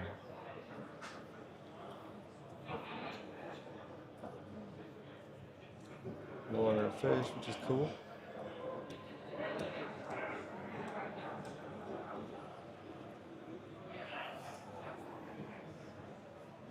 I guess you could still be chowdery. Tap like that. I'll cast the Ristic. Pass on this thing. Happens. Pass turn up to it? Yep. In your end phase, I would like to activate Thestios. You got it. Yeah. Good. I pass on it. I will go on the bottom. I will reveal this Cyclonic Rift. No. What if he overloads that? Huh? With his 3 mana. 4 mana. I'm sorry. Good. Yeah, you're good.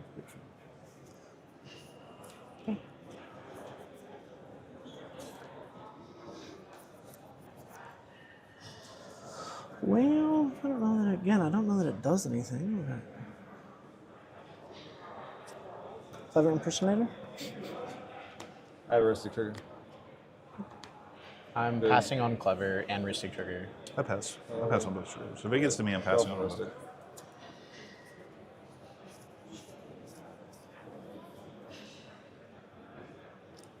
Yeah. I would like a Ristic Study. No way. I passed the turn. In end step. Yeah, sure. I'll do my activated ability. Sure. You saw the line chat. Yep. I don't even think my Ragavan gets through anywhere. So it's grand time. One of the games where I wish I was on like Cultist, but it would kind of be bad.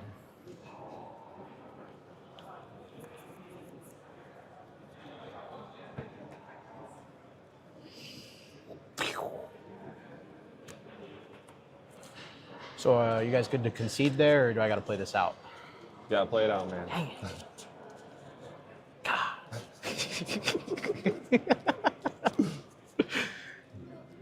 Cuts. Untap. Upkeep. Again, ignore. Take 1 and draw step. We're cooking. Actually, that card sucks here.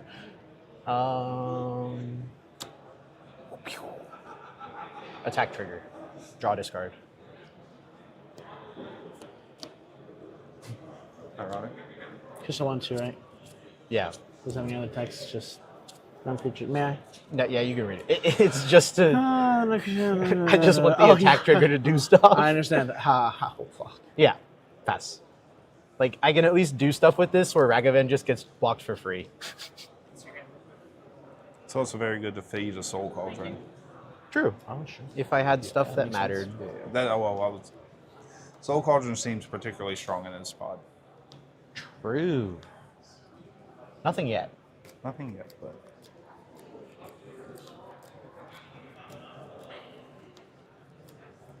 Takes draw for turn.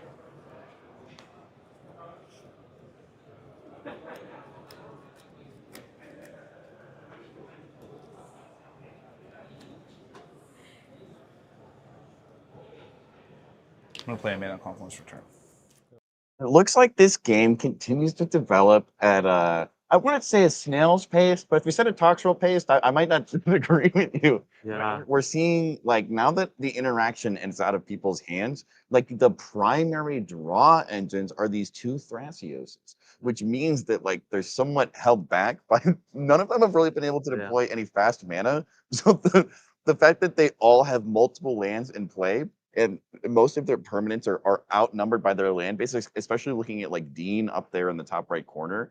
Like, this is an incredibly low resource game, but that also means that if one player is able to just land like a Derevi or something else like that, You know, we could see this game go for turns and turns and turns, and another spell never hit the stack. yeah, This could be only activations from here on out. it 100% could.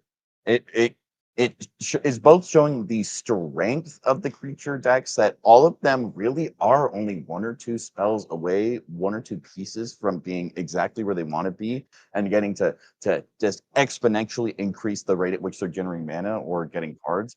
But also, they are in like quite a waiting zone. They're in limbo in a lobby, and who is going to be the one who is going to, tutor something big, bad, and scary with Sisay, or try to resolve a creature tutor? We'll see. Yeah.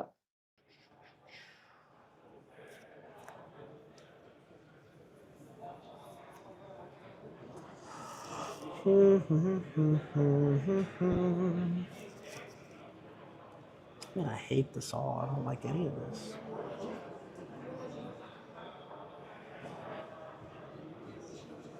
Gotta do something.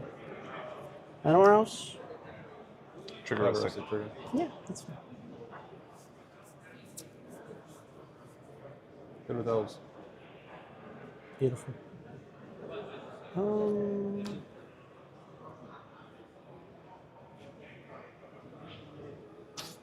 Maybe don't. Maybe don't. Yeah, that's gonna be my turn. I pass. End step. I have an action. I like it. Yeah. What you grabbing? Shang-Chi. You want to not? Is there a reason I shouldn't? I'll just Abigail either the Shang-Chi or the Sisay.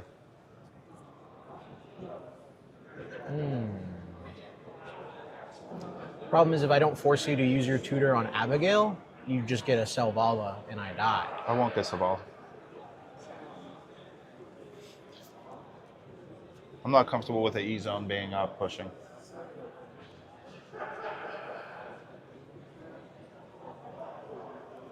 What is my value play? I'm gonna get Shang-Chi. If you want to get Abigail, you can. Like, there's a known Cycrypt. That's up to you. Would you be willing to Cycrypt the Sisay?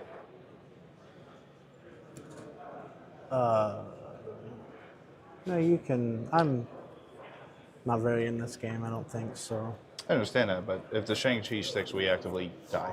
Don't. Well, you have. Not You just through- said. You just not said through you had an Abigail answer. and Cycrypt. Yeah, you just said you had an answer. So I'm not going to commit to that. Okay. Cards in hand. 4. So we currently have the Sisay activation in this deck. Correct. Yeah.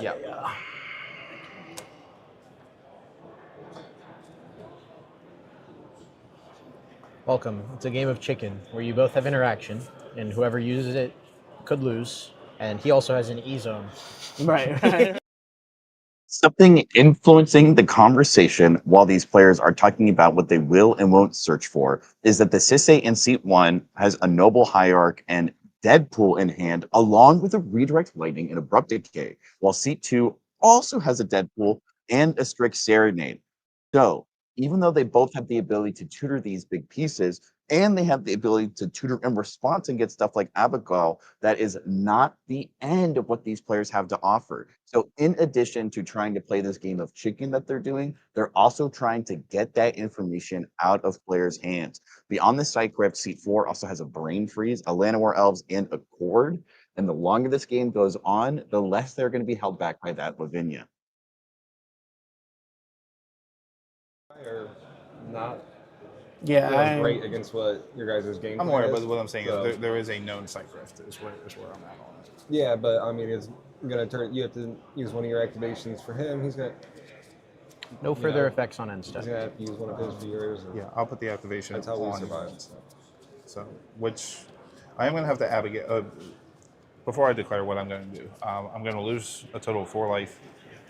I'll have 3 and 1. We'll tap for Wooberg.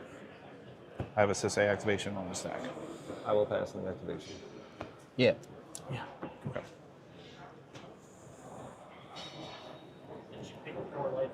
I did pay for life, correct.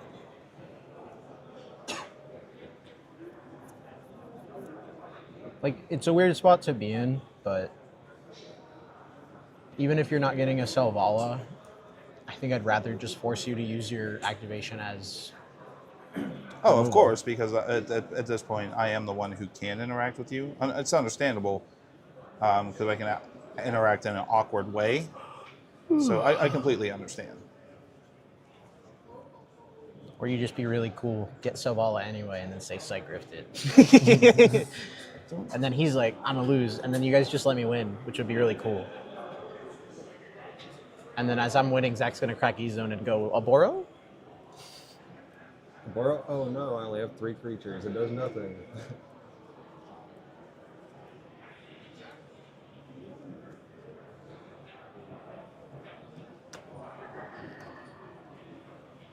I have an ETB. Yar. If you want to read it. Yeah, I do want to read, yeah. So I have to declare a target, and I don't know which target you guys think is Up to one other characters or abilities. I mean, with flying county I for think just hitting Sisei is the move. You think just hitting the Sisei, not the Haste Enabler? I think so. I mean, how does The Haste Enabler this? doesn't How does matter this about SA Sisei. get to be a creature again? Recast. Yeah. That's a whole turn. Yeah. This Shang-Chi's is like, all on his end step. Right, But how does it get off the table? But he can find lines without Shang-Chi. The deck existed before. I'm not aware of what's in his hand, but any Right. type of blinking effect can't just reset it. Also, Play a lot of those? huh? Said you all play a lot of those? It is one of the win lines in traditional Sisei. Okay. I'm just trying to confirm. I will use something here, but I want to feel that there is a sacred backup. You know what I mean? My vote's on Sisei. Yeah, I think Sisei is the target. I would like I to, think it's the hardest one to get back. Target Sisei, your Sisei with my Abigail. He gets flying lifelink. And first strike. Also very hard to kill. Maybe It's play hard to Secret just run Commander it into Temba, and I just start. The current time is 5 p.m. This is like a copy. Is Sisei the target? Yeah, Sisei. Bro, if I get to tie him, you guys are cooked. As a reminder, if you have Excalibur box, Untap. Good. Yeah. Because after 6 p.m., you do not have Ignore. Draw for turn. Take 1 and draw step. Make sure to make your way to the prize wall to redeem your Excalibur box.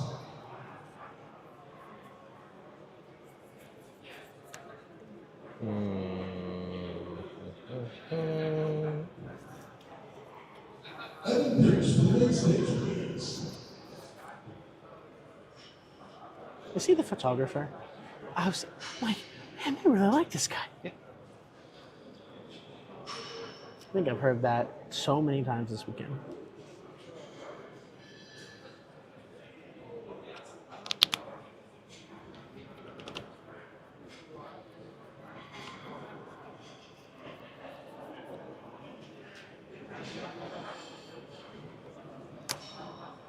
You move into combat. Yeah.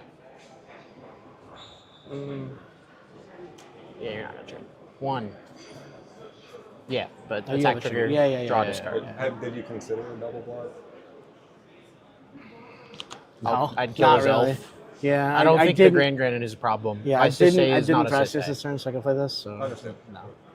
Good. Yep. Draw.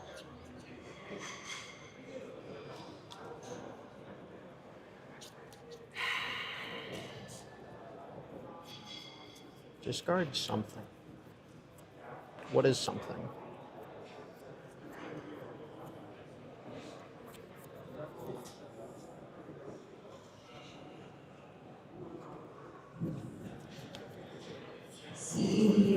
Super Scrubby Series players, your appearance for round 5 are now available on top deck. Please make your way to Only add 1 more mana. seats.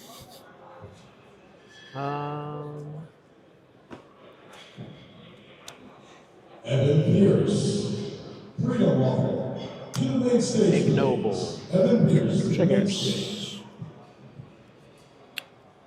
I kind of just want to pay. Sure. I think me blowing the activation, you lose your state, yeah. We just feed them. Still not surprised if we're just dead on your turn. I'll pay for both. I don't have a haste enabler or a door. Oh, thanks. Land per turn. All judges who are not currently working in an active event, please report to the main stage for turn duties. I've just prepaid the heuristics. Other dork. Gotcha. We were cooked.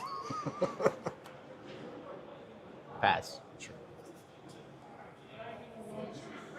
Untap. Upkeep. Draw for turn.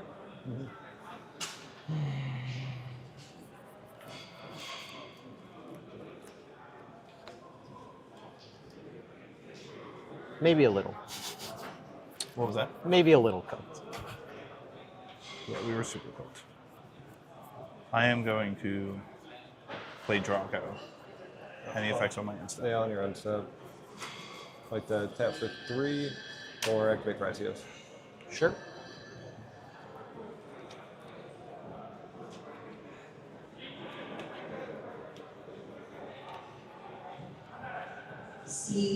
Oh, like that. Put that on the bottom. Welcome to round 5. Try it over. If you are Oh, I gotta curious go to my about turn. pricing for this event, as a reminder, it is posted on the pairings board. Even Thank you, I was going to ask. Draw for turn. with that, welcome to round 5. We have 80 minutes. Your round will begin at 6:27. Please begin.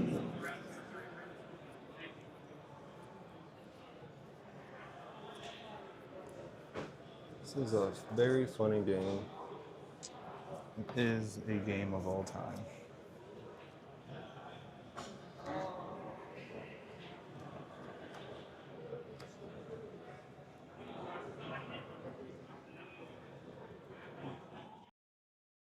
Just want to take a moment to thank our sponsors and the staff for this event, the judges, the TOs, the convention center employees, as well as Gold Sabertooth, Eldrazi.gg, Gilded Goblet, F6, and the other ones which I'm having such a hard time remembering right now. I'm so sorry. We've got Dude, how can I forget Dude Loot and WizKid? Both one of the best streamers of CDH on Twitter and the person hosting Breach the Bay too. Sisei got draped. Oh, that's sick. No, it doesn't matter. 3. Chord X is 0.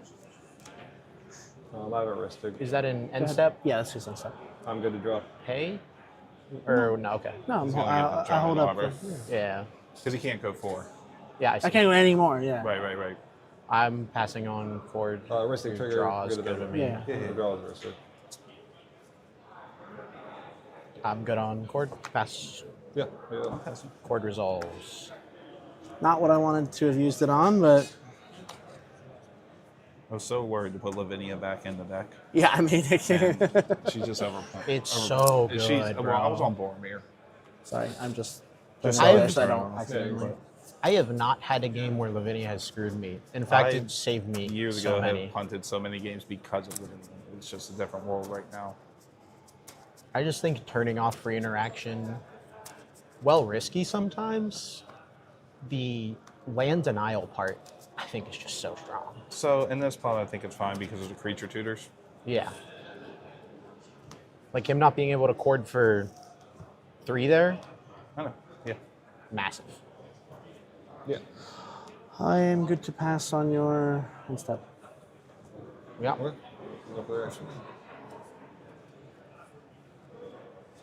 Sorry, this is a little hectic. Volcanic Islands. I pass. Fun game. I love it. Guys, is he holding an overloaded Psych Rift?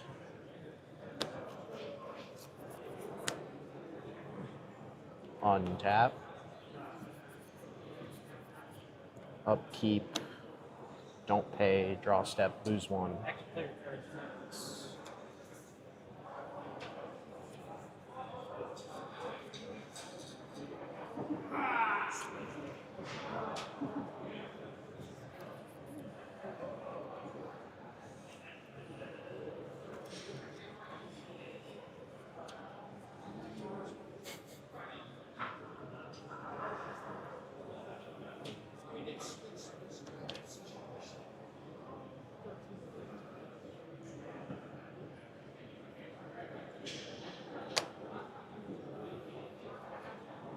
Double Exalted trigger.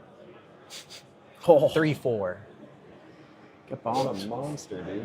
Attack trigger. Draw Get discard. bonked by Granny.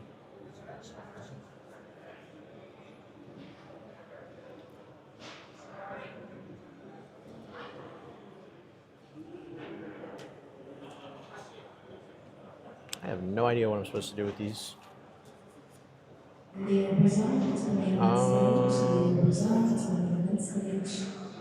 I don't think this is going to do anything this game. You take 3. 4. Sure. Let's see what other tricks you have.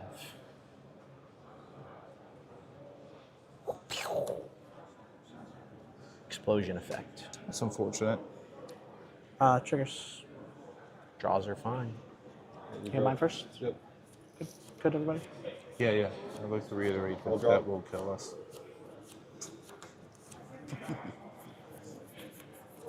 Because he just gets my assist.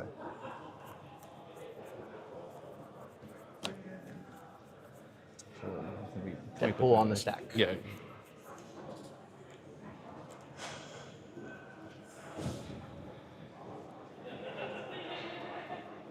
I'm trying to think about it even a way to remove my sister. Well, that would be weird.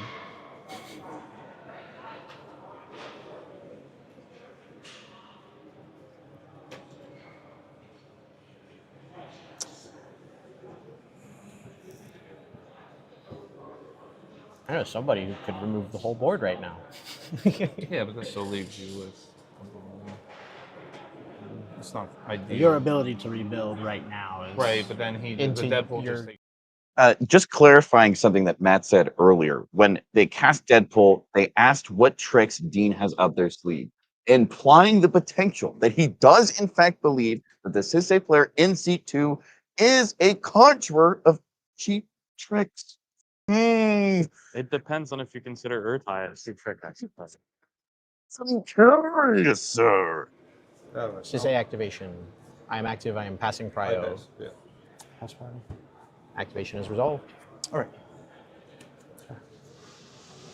As far as I know, there's not a single tutor that kills us here. No, there hasn't been a single tutor. How do he die? It's just like an Urtai or something, right? He might play it. I don't know.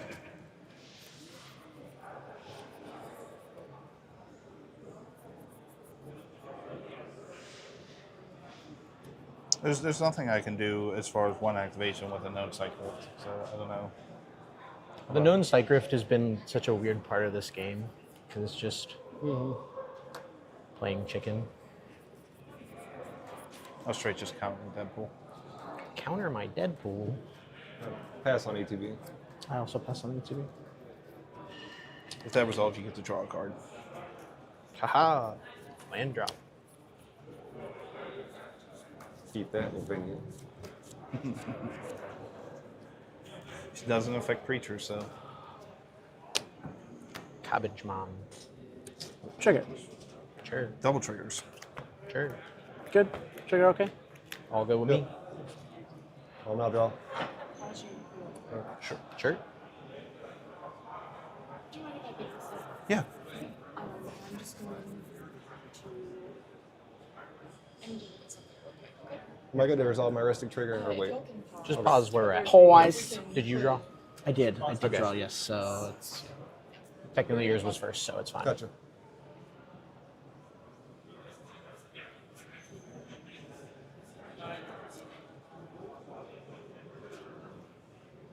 Very weird. It is awful. I don't even have any proxies in that deck.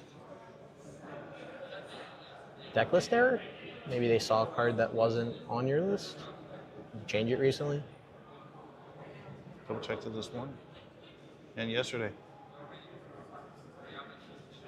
We'll find out. We will find out. yes, sir. God, why do you have to have all the answers, bro? Just let me kill you.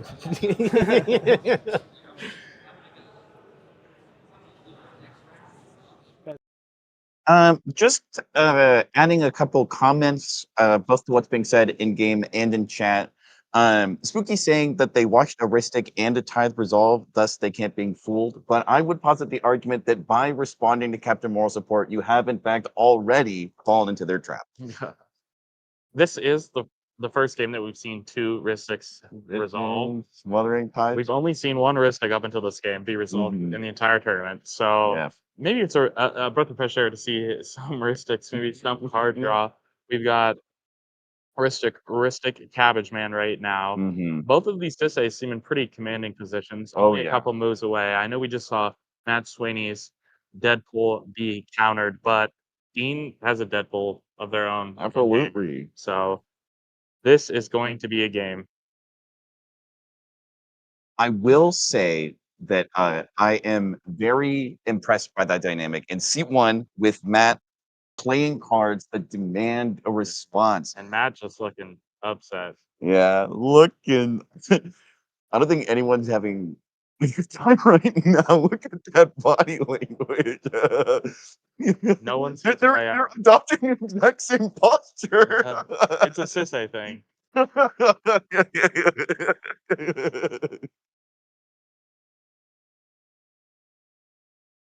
Oh no, Spooky. I'm so sorry. I am ashamed of my words and my deeds. And if we're ever in a game together, obviously, I'll swing a Hope of Gearport at an opponent and crack it in response to your Necro.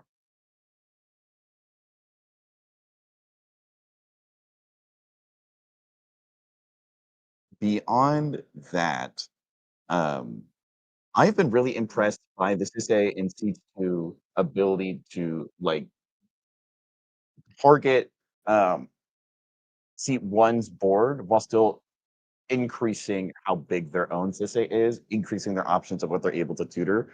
Like everything that we've seen so far, the Lavinia, the Abigail, and the Urtai have been exactly what was necessary in the moment. They either turned off creepy And our poor golden boy Matt Sweeney, who we've seen clutch it up on stream twice here, just maybe absolutely blown out of this one. Having to write the other Sisse spins, using their spins to stop this Sisse. Maybe not advancing themselves as far as they would like, but I wouldn't say that these Rog Drasses are into a commanding position either. Yeah. Let's jump back in and hear what they're talking about. Yeah. I don't know if there's any amount of Mountain Dew that Matt can drink that is going to like help him going into this. No, it's Chick-fil-A. His ritual for tournaments. Oh yeah, the cheese. Chick-fil-A and 3 cheese cups. I don't know if you guys talked about that in your interview. I should have talked about that in ours. They did have cheese cups available at the concession stand here at the Pittsburgh Convention Center, and they were $3, and he still bought them. And I was like, that's a man on a mission. But he knows that it raises his EV enough to get to the prize money to afford the cheese cups. What his cholesterol was measured at E.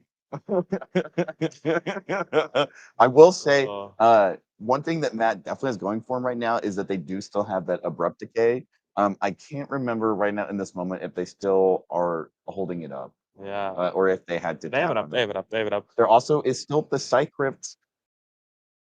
Like everyone is drawing the back half of their list right now. It's very weird. Like we haven't seen a Cloud of Fairies. We haven't Yeah. seen a Badgermall out of either of the rock. Hey, that's okay. We're playing Magic together right now. Yes, Yeah. Alchemist. This is a vibe check. Chat. Vibe check. How we feeling? Mhm. What are we thinking? Who's winning? What Who's are our picks? Who's vibing? What are the Kalshi odds? Somebody guys think is gonna take this trophy home. Somebody tell me the Kalshi odds. Is someone gonna have to try and fit this into their suitcase, or is it gonna be someone who drove here?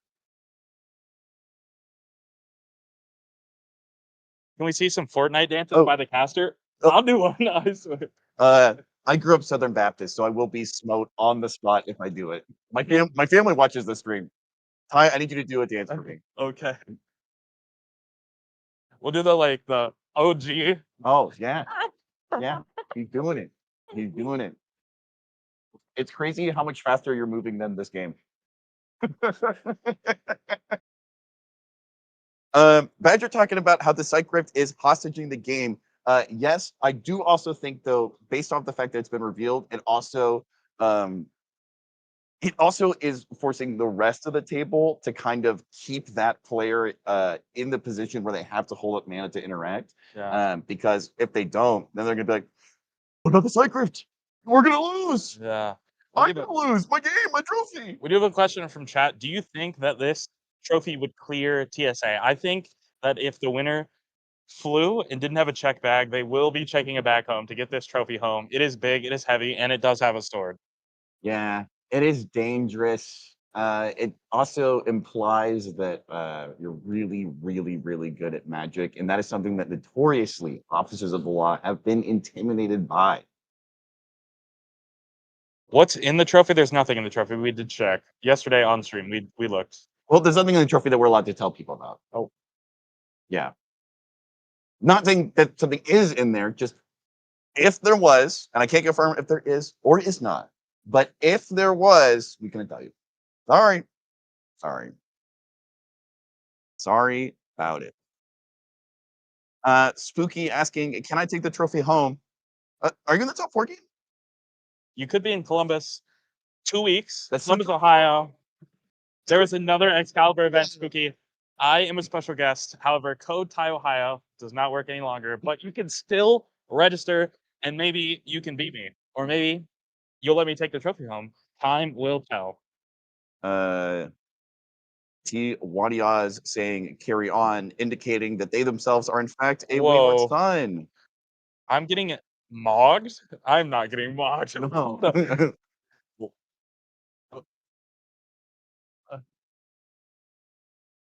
Whoa. Endelbert saying you'll test it and report it back. Why not test it and report it front? Like, come on, man. Let the people know.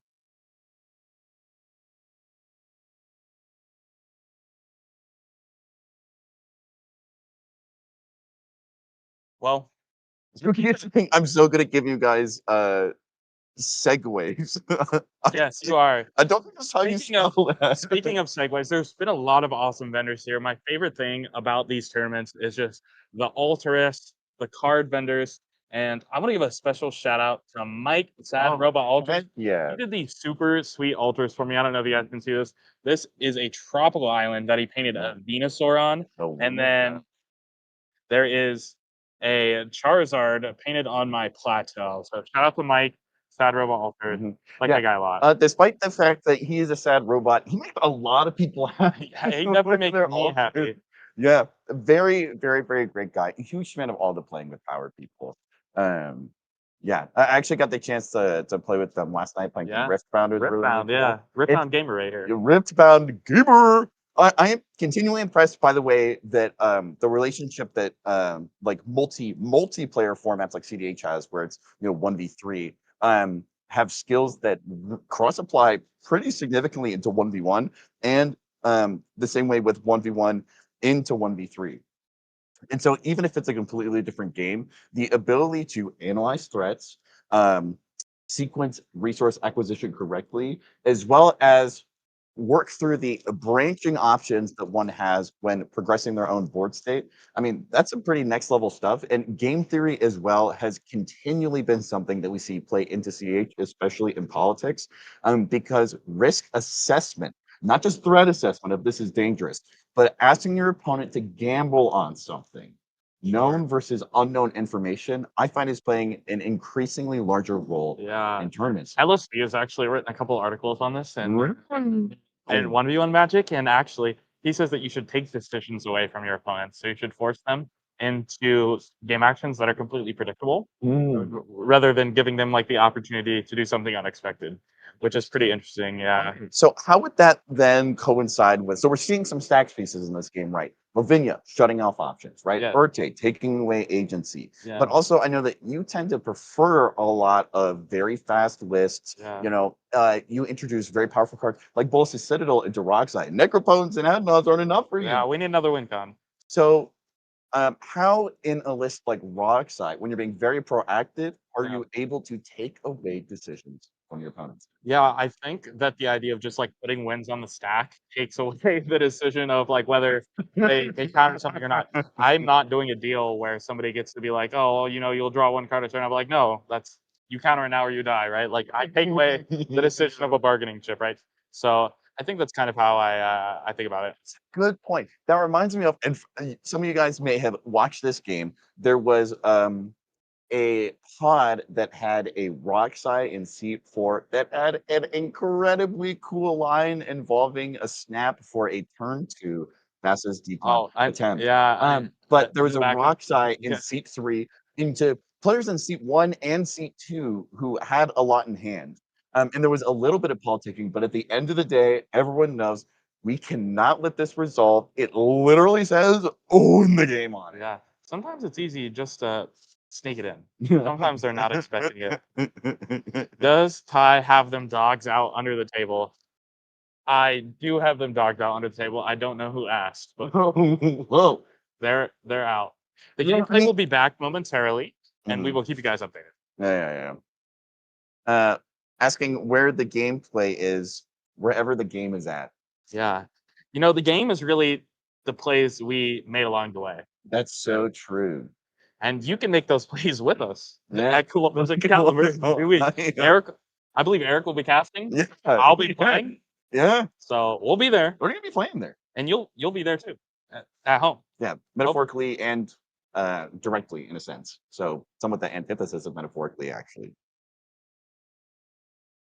You know, something that's ironic is the players are also talking about the Columbus tournament right now. Yeah. Everyone's talking about it. I wonder if they're excited to go. Yeah. Maybe they're not super happy with the way that this top 4 game played out in their hands. So maybe they're thinking about how they're going to get back to top 4 and be in a more advantageous position in this game. Yeah. Right? Although it's stuff like this, I believe, I'm not 100% sure, but I believe there's just a deck check taking place. It's something that is far more common in other Magic formats. We don't see it as much here, based off of the game is just happening in Eric's head. Drummer boy, no. It's actually some like projection. No, you just think of the whole game. Yeah. Eric is so philosophical. That is a really weird way to say distracted, a little dumb, and sleep deprived. No, will Ty be casting more often? I don't know. There's no plans, but I've had a lot of fun. Yeah, so I've had a lot of fun. Maybe we will see. Eric is goated. I agree. Eric is goated. Yeah, it's the. I mean, just thinking about something as simple as if you pulled up Mox Field, are the cards that are in your list the same cards that you have online? It's super simple. Same thing. We have this all the time. Come up with like sleeves as well. Oh, sure. Like it's the I I used to have a Shalai and Holar list that I was a huge fan of back when I played a lot more casual. Coper. It's Naya. And so I got these orange sleeves because I'm like, oh, that's kind of like a combination of like white, orange, red. It's fun. But then I had a bunch of like invasion cards just because I'd opened like a couple random aftermath packs. And as I was shuffling up my list, I realized I could see through the back of the sleeve into like what the card itself was.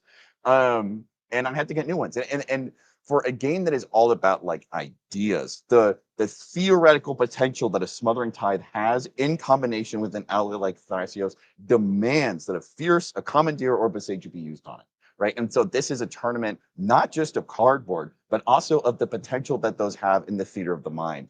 But something very, very specific, like, I don't know, the plastic that surrounds it can disqualify you from a round or cause real consequences. It definitely can. It's the little stuff that matters.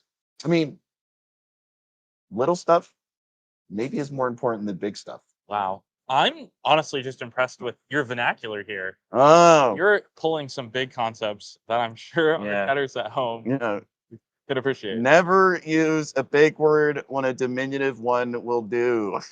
I'm impressed with the phrase theater of the mind. I'm gonna have to bank that one for later. Yeah, it's a D&D thing. Shalai and Halar. Yeah. People are playing it. Anyone else playing anything? Any Marvel decks out there impressing anyone? I've been impressed by Crystal. I know Eric has. Crystal's been really cool. Ian did very well. Not seeing nearly as much Nick Fury at this tournament as I might have expected. Don't think it's that good. I don't know. I'm not a believer yet. Yeah, it's kind of in the Jan Jensen territory of it doesn't actually like. Yeah, it's just a Kevin Simmons deck, is what you're saying? No, Nick Fury at the very least is better than a Kevin Simmons deck. Whoa, Come on. whoa! He just threw shade at Ohio. Oh, shade at Ohio? There's nothing to throw. It's not There's safe as soon as something as soon as there. you're in, you're not safe. That's so true. All right, chat. We are going to head to an ad real quick, and then we will be right back. Hopefully with some gameplay. All right, see you guys later. Breach the Bay 2 comes to San Mateo, California, August 22nd and 23rd. A $25,000 guaranteed prize pool, with payouts upgrading at 475 and 550 players. Day 1 is 6 rounds of Swiss in the Japanese point system, cutting to top 64 on Day 2. The 2026 Top Deck Invitational runs alongside, plus pre-modern, legacy, and redemption events. Not to mention a loaded lineup of artists and vendors. Register today at breachthebay.com. Hey, this is Freedom Waffle, and I want to show you a tool I personally use for practicing and coaching CEDH. Eldrazi.dev is a CEDH gold fishing tool where you can randomize your opponents, practice tournament mulligans, and play out your hands. It's got built-in actions for cards like fetch lands, tutors, necropotents, and ad nauseam. You can easily track floating mana by adjusting with hotkeys to make playing out complex lines much easier. There's even community-made puzzles to sharpen your game knowledge. Check it out at mulligan.eldrazi.dev.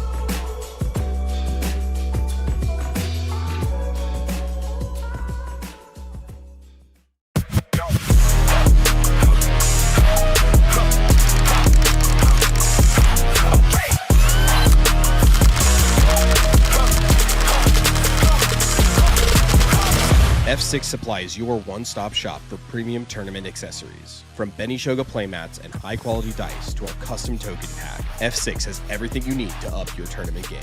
Every design is original art, never AI. Shop online at shopf6.com or visit our booth at CDH Tournaments nationwide. Level up your game with F6 Supply. $4,000 for one deck? Half the cards are out of stock anyway. I just want to play the game. Did somebody say despair? Wait, what? Who are you? I am Aquarion, wizard of many things. Bro, are you drinking right now? It's a gilded goblet. Pay attention. Okay. You seek a deck? I bring tidings of a deal. GildedGoblet.com. Buy 3 decks, and the 4th one is free. Wait, a completely free CEDH deck? Ready to play and ship to your hovel, but only during this tournament. So you're telling me I need to order them this weekend? The magic expires when the tournament does, child. Thanks, Aquarion. This is the best thing a wizard has ever done for me. I know. Tell your pod. Buy 3 decks and get the 4th one for free at GildedGoblet.com. Use the code FREEDECK at checkout, but you better hurry. Only for this tournament. Gold Sabertooth creates one-of-a-kind art for Magic players who want more from their game. From stunning playmats to beautifully illustrated tokens, every piece is crafted to inspire and stand out. Let your table tell a story. Explore the full collection now at etsy.com/shop/goldsabertooth.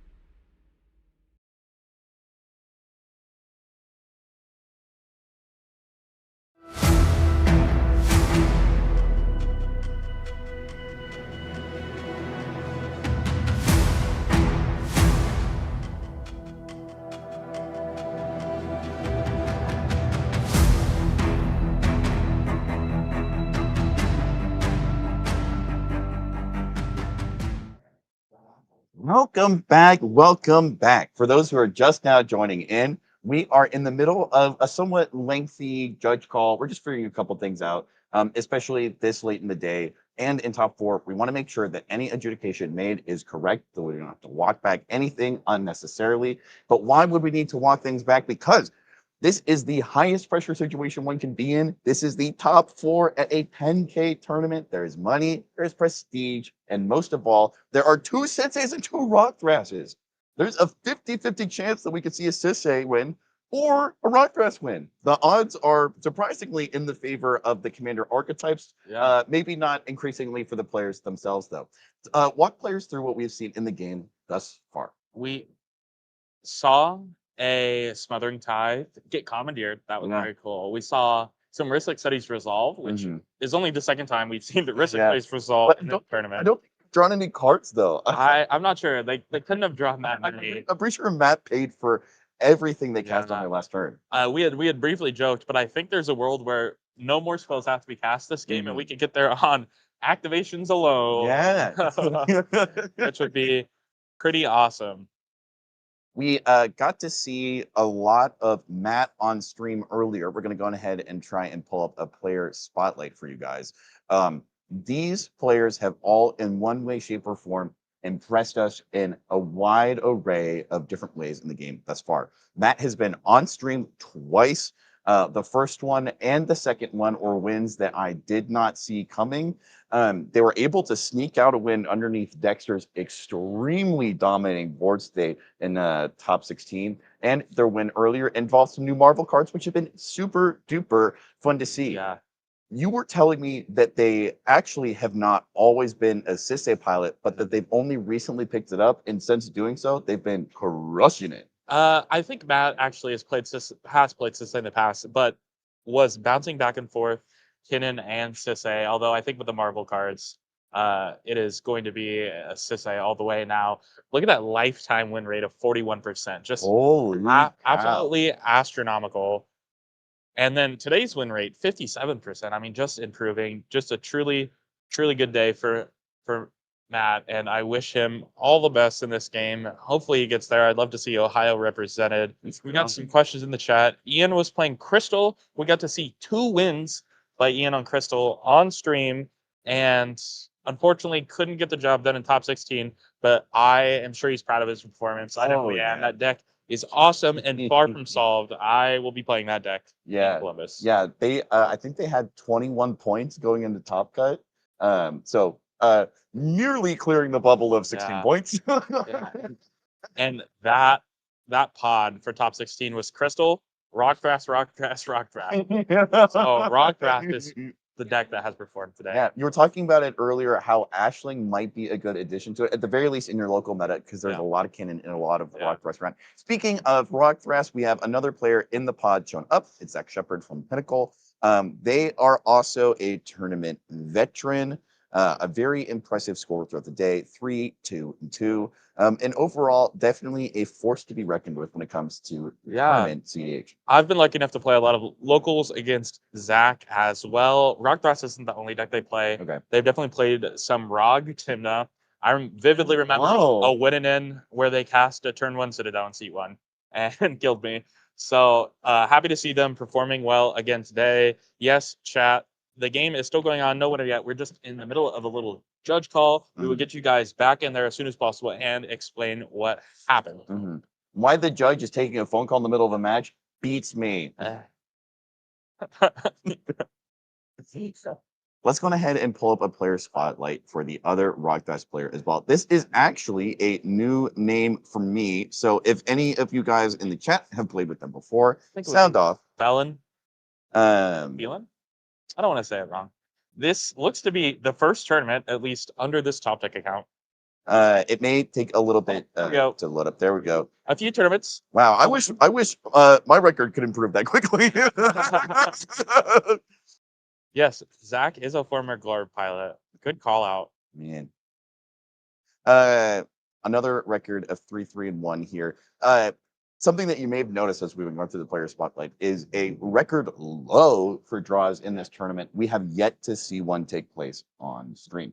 In addition to the lack of Ristic Study and Smothering Tides, there also haven't been many draws either. Not looking to correlate those two directly in this moment, but I will say we have seen a lot of more combo or creature-focused lists so far. Yeah, well, at least perform very well. Perform very well. And I think that's because of the new green dockside. It's so nice. It's so nice. Wow.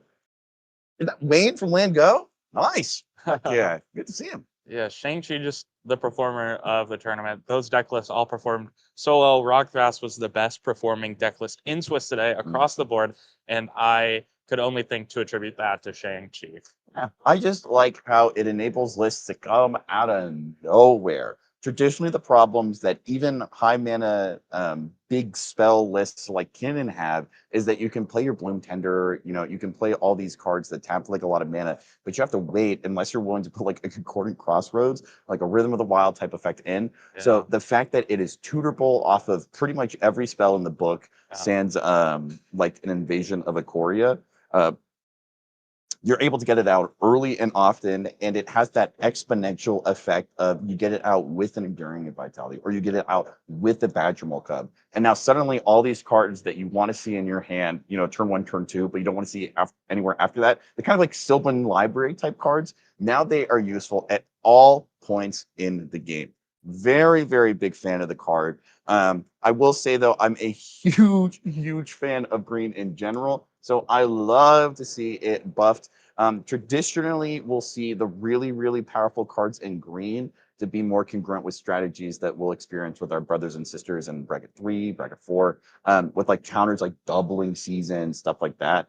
And haste is not something traditional to the color identity, much less on a creature itself. So definitely breaking the game in more ways than one. I think we see Gold Sabertooth in chat, which is one of our sponsors. Hello. Event. Shout out Gold Sabertooth. Thank you for the sponsorship. Asking what was the judge call about? I believe it had to do with how one player was shuffling and something of that ilk. We have an exceptional judge with us this time who's done a really, really good job catching stuff in combination with chat. One of the things that I've always really, really specifically appreciated about getting to be involved with stream teams is the ability that like all of us have a part to play, even you guys who are watching, and the amount of times either a player or a caster has noticed something, even if it ends up being a non sequitur or a non-issue, just the fact that we're able to bring that additional level of scrutiny to me in a significant and meaningful way sophisticates the quality of the gameplay that we're able to produce, not just as a channel of MTG Basics, like and subscribe, not just as a tournament like Excalibur events, but as a format. Because I don't know about you, Ty, but what I am most interested in is bringing the best of the best.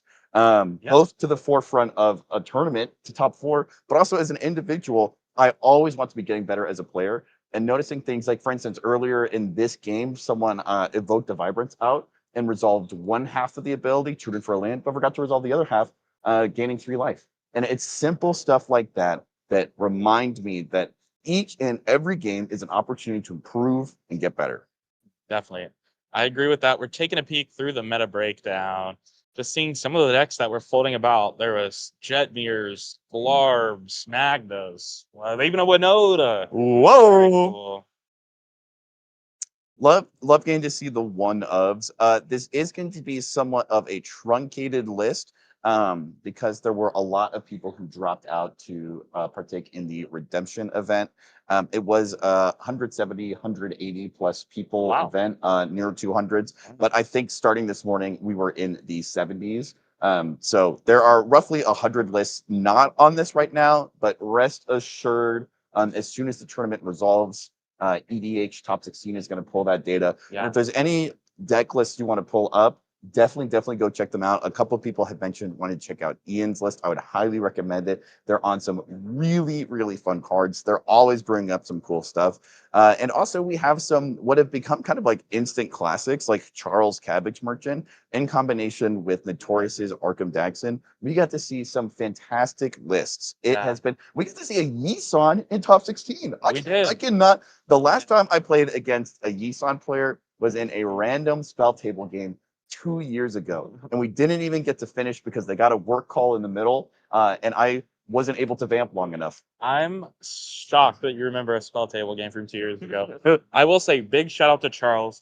I think Charles won every single game from Swiss that they weren't on stream with us. Yeah. They lost their stream. We tried our best to keep him down. We tried long and hard. We specifically met beforehand and we're like, how can we stop this guy? But despite our best attempts, they still performed incredibly admirably at this tournament. Also love seeing Bridget and Cyan on this list as well. Both of those are lists that close friends, Yaw from That's a Good Card and Nick, better known as Papa Squats, have brought to like the play group that I play in a lot. And I love you have Bridget, which is in Selesnya, not traditionally known for its high card quality, but its combo potential is insane, and adding silences makes it so much easier to have a protected win than you might have in a Zavala. Mono green, not the one that taps and, you guys know what I'm talking about. Yeah. As well as Scion, which is like very close to pretty consistently being able to just be called a generically like no bad cards list, except that you have like Corvold, Prismari, and people will fluctuate between Ancient Copper Dragon or Gnawbone. And so going into games with an expectation of like, I'm going to Imp Seal for Ristic, or I'm going to, Demonic Tutor for a Smothering Tide. But when I go to turn the corner, it could be Breach Brain Freeze, or it could be Prismari and then cast, Strike It Rich like 15 times. It's awesome the way that in CDH we're able to pull from various different aspects of the card pool. Something we were talking about earlier is that as we move through the meta, sometimes we'll see the 99 and the 98 getting mixed up a lot, whereas other times it's in the command zone that we'll see a lot of iteration. Talking about the fact that Marvel has brought some new cards in and just a pretty intense release schedule that we've been seeing with WotC products in general. Do you feel like in the next couple months leading up to the invitational that we have at the end of August at Breach of Bay 2, as well as the kind of experimental phase that we'll see a lot of top pilots kind of like throwing everything into the wall and see what sticks? Are we going to see more innovation in the command zone? Or do you think we're going to see it in the 99, the weird, the wacky, and the wild? Yeah, I think that is an interesting topic, whether you look at the actual invitational or looking at tournaments in general. The invitational, I don't want to say it gets insular, but once the invitations are accepted, you can like just go look at their deck list and what they play. So it's much easier to metagame. So that I think is not a good descriptor of what CDH is at large. We saw last year like the inclusion, everybody playing Ska and their blue farms because it's good against the other blue farms. So I think in the format of large, like more and more viable cards are getting printed. Power creep is part of the game, right? So things become more powerful over time, and especially with decks like the Wandering Minstrel or Lumra or Sisay, like more legendary creatures will be printed over time. More lands will be printed over time. So these decks are only going to get better as it goes on. And, they may divert more. There may be more diversity in Sisay now that we have things like Shang-Chi. Like, does that open up?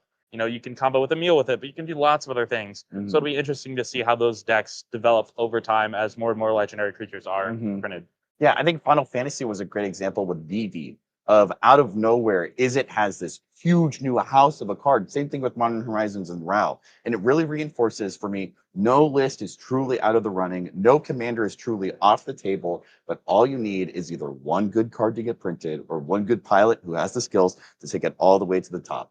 Speaking of one or two good things, we're going to go back to an ad break, and hopefully when you see us again, it's not just going to be our faces, but it's going to be back to the pod, top 4, so don't go anywhere. We'll be right back. Hey, this is Freedom Waffle, and I want to show you a tool I personally use for practicing and coaching CEDH. Eldrazi.dev is a CEDH gold fishing tool where you can randomize your opponents, practice tournament mulligans, and play out your hands. It's got built-in actions for cards like fetch lands, tutors, necropotence, and ad nauseam. You can easily track floating mana by adjusting with hotkeys to make playing out complex lines much easier. There's even community-made puzzles to sharpen your game knowledge. Check it out at mulligan.eldrazi.dev.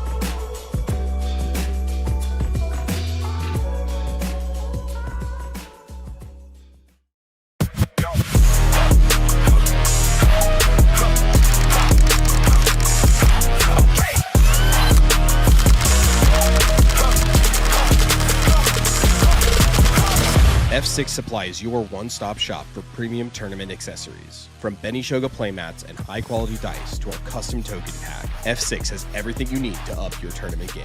Every design is original art, never AI. Shop online at shopf6.com or visit our booth at CDH Tournaments nationwide. Level up your game with F6 Supply. $4,000 for one deck? Half the cards are out of stock anyway. I just want to play the game.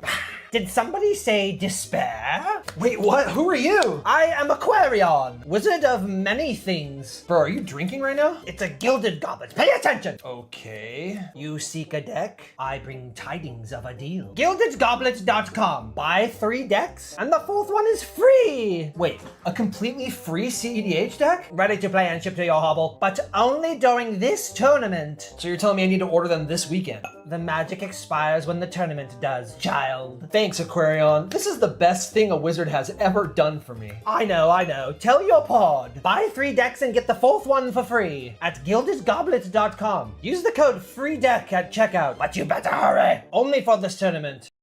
Gold Sabertooth creates one-of-a-kind art for Magic players who want more from their game.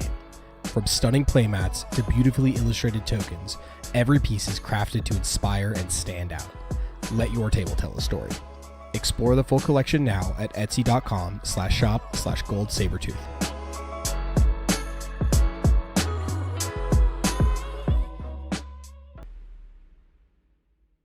Breach the Bay 2 comes to San Mateo, California, August 22nd and 23rd. A $25,000 guaranteed prize pool, with payouts upgrading at 475 and 550 players. Day 1 is 6 rounds of Swiss in the Japanese point system, cutting to top 64 on Day 2. The 2026 Top Deck Invitational runs alongside, plus pre-modern, legacy, and redemption events. Not to mention a loaded lineup of artists and vendors. Register today at breachthebay.com.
Hey, this is Freedom Waffle, and I want to show you a tool I personally use for practicing and coaching CEDH.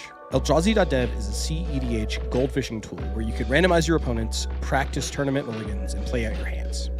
It's got built-in actions for cards like fetch lands, tutors, necropotents, and ad nauseam. You can easily track floating mana by adjusting with hotkeys to make playing out complex lines much easier. There's even community-made puzzles to sharpen your game knowledge.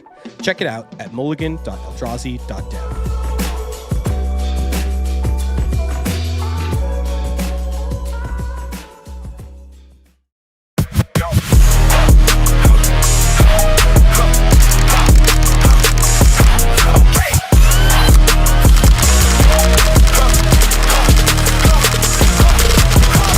F6 supplies your one-stop shop for premium tournament accessories. From Benishoga playmats and high-quality dice to our custom token pack, F6 has everything you need to up your tournament game. Every design is original art, never AI. Shop online at shopf6.com or visit our booth at CDH Tournaments nationwide. Level up your game with F6 Supply.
$4,000 for one deck? Half the cards are out of stock anyway. I just want to play the game. Did somebody say despair? Wait, what? Who are you?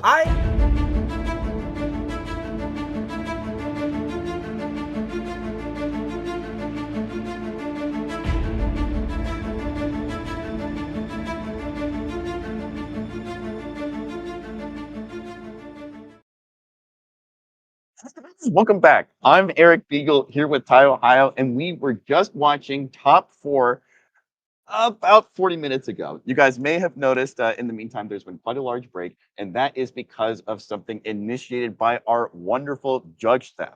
They were paying keen attention, and they noticed that it seemed like one of the players was not fully shuffling their lists. So they were paying attention.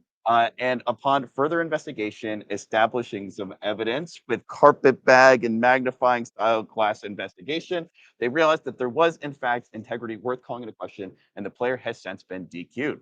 So when we return to the game, it's going to be a 3-pod. We're going to get one of the judges to both resume the game for us, and I believe they're going to explain some of the modifications that happens when a player is removed from a game. But for me, this is a great reminder of how truly thankful I am to have judges and to be a part of a community that is committed to nothing else, if not the most competitive version of the game that we can be playing, which at the very least includes following all the rules. So thank you guys for your patience with us as we have been working to make sure that everything is done correctly. All the T's are dotted and the I's are crossed, but we are ready to jump back into the game. And I don't know about you guys, but I am pretty interested to see how it resolves after this. All right. I have like all my winners. Welcome back, chat. Game. Players to our game. When a player is removed, all of their objects are removed from the battlefield, their items are removed. Their items are removed from the stack, etc. Anything that you've taken control of returns its owner, or depending on how they got it. None of that is relevant. The counters, notably earlier from the Abigail and the effect of Sisse not having any abilities, are going to stay in effect. We are currently on active player is Swaney. Swaney has a Cabbage Merchant on the stack. Zach has a Ristic trigger. Zach, right? Yep.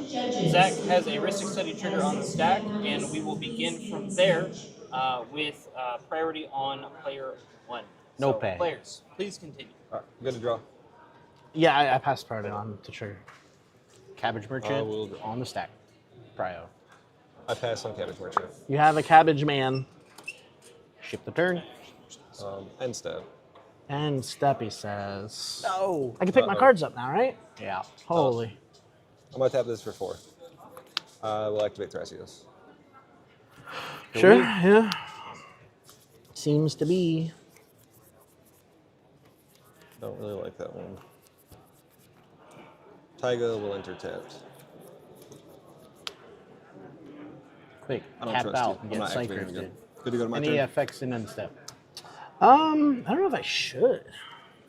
Probably get countered, and then Zach untaps and wins. I mean, what else am I gonna do though? Yeah, I pass. Go to you. Untap, upkeep, nothing. Draw Draw step, per turn, nothing. good. You got it.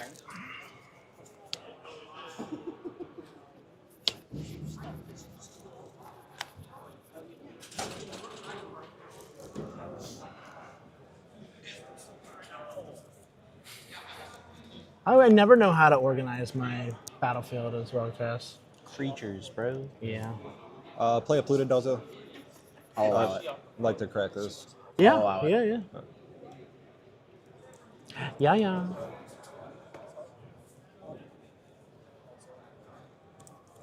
Go to Island. I'm a 69.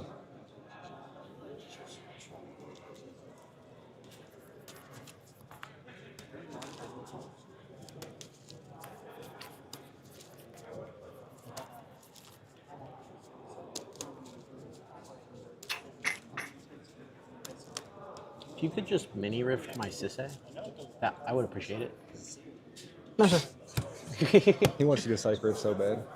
I know he does. I know, because you just get to play everything immediately. Would Actually, it was Played if that. he was still in the game, it was probably going to be on your end step, so you have to discard, and then they can rebuild.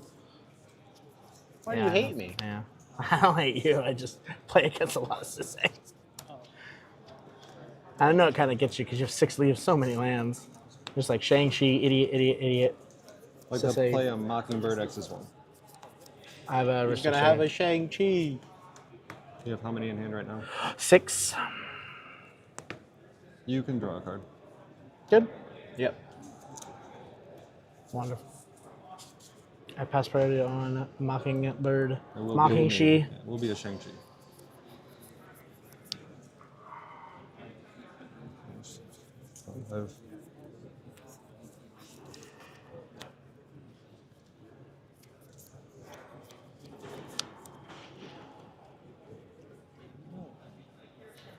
Tap is for 5.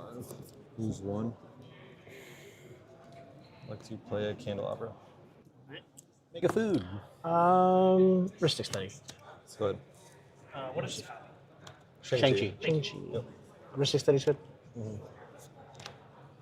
We're gonna untap my lands with that, right? Okay. Okay.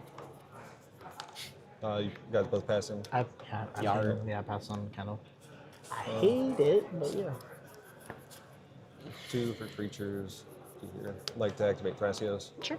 I'll allow it. Yeah, I have the responses.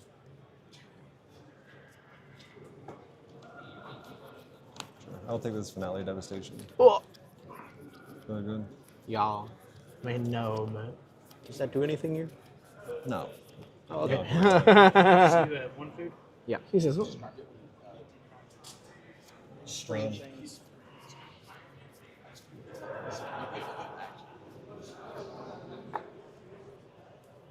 All right. Here's the plan. We make Zach mess up. DQ him. Yeah.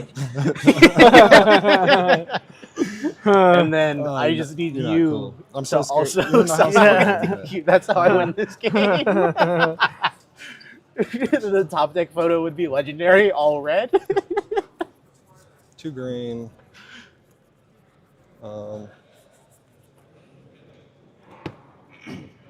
These 2.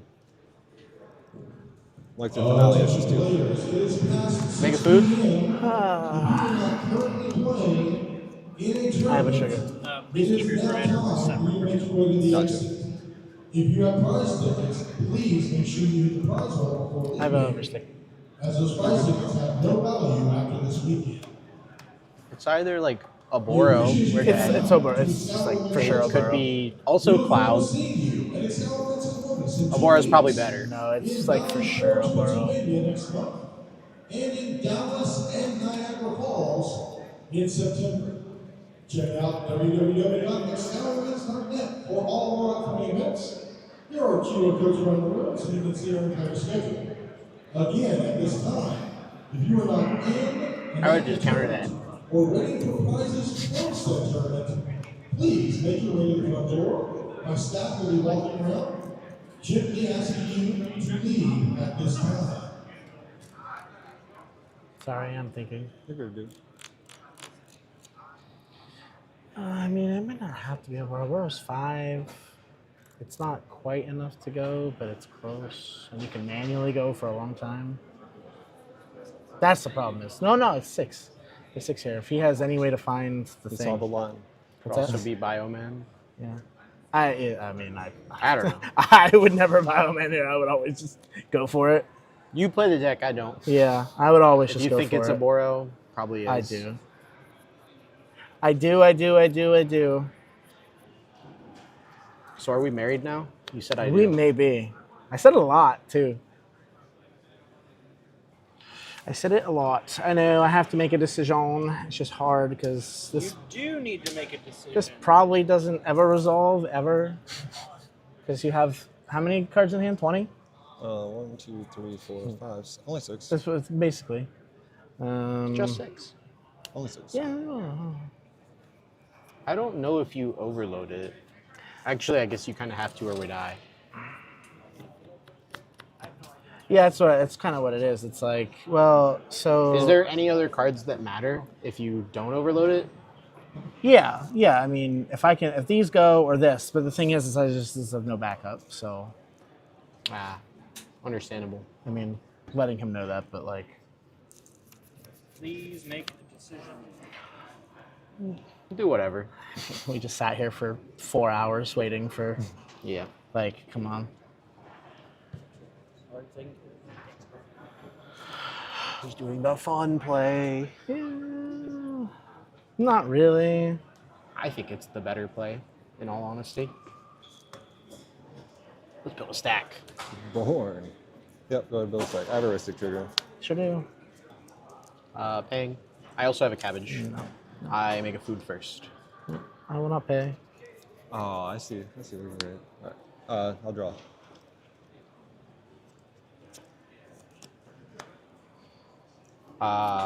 Prior to Born starts on Yep, Zach. I'm playing.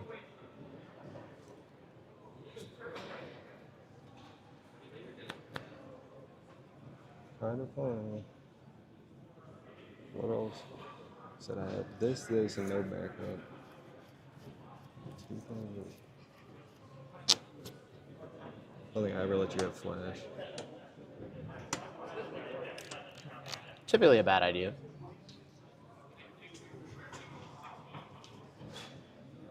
So you have.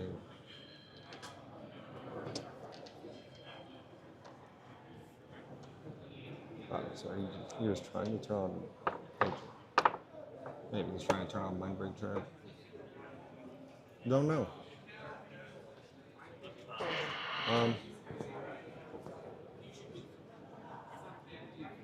You already have. I'm assuming you have nothing to help with this. What you have may influence how I do stuff too. Okay. He's great at I'm not at sandbagging. liberty to share at the moment. All right. Maybe we lose them. I think right now this is a game between you two. If I feel like I have a point where I should do stuff, yeah. I'll speak up. No, I get you. Do need you to play a little faster. Yes, sir.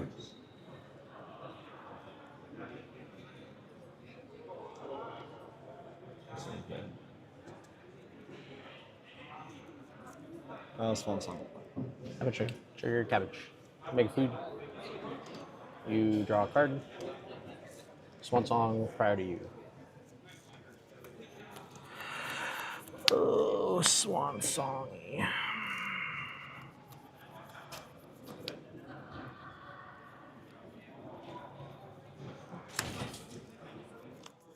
Spot, trigger, cabbage, and I Ristic. like to target the Swan Song. Can I make a cabbage? It's your turn, or it's his turn, so I have no response to cabbage. Ristic, Ristic. trigger. Paying. I don't know. Should I not? 5 mana. Swatting his Swan Song back to finale. Devious.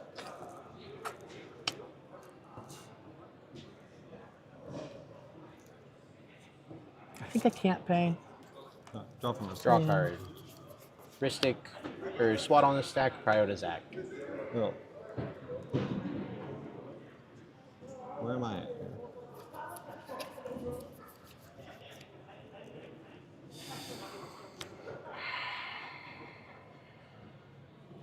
We're still just on the Psych 5, right? And maybe more. At this point, it's only a mini rift, though. Yeah. Mm-hmm. I'm cool with burning that up. Like to activate candle on tap. I am passing on the candle activation. Cradle on tap. Yep. Swap.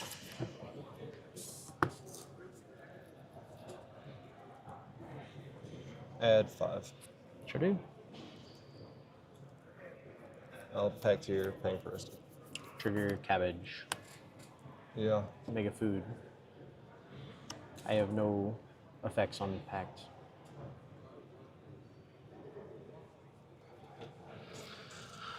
Can we get a storm count? Candle, finale, Mockingbird. Mockingbird. I believe that's everything. I just want to know. Yeah, that's it from this turn. Bam, bam, bam. 4, 5, 6, 7. Alright, I'm DQing you for that one. All right, I just need Zach to make a game state error, and I get my win by triple DQ. Dude. It's only a turn scale. Dang it. I suppose that has to be fine. Alright. Yeah, I Packed on deflecting packed, slot. yeah. Yar. Swan song on board upon win. Passing.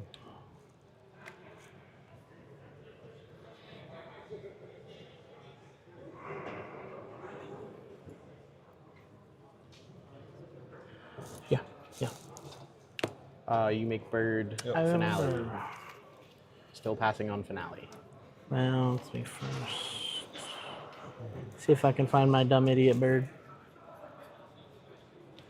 There's a million tokens. Oh, there's one right there. This one's not as good as mine, but you know.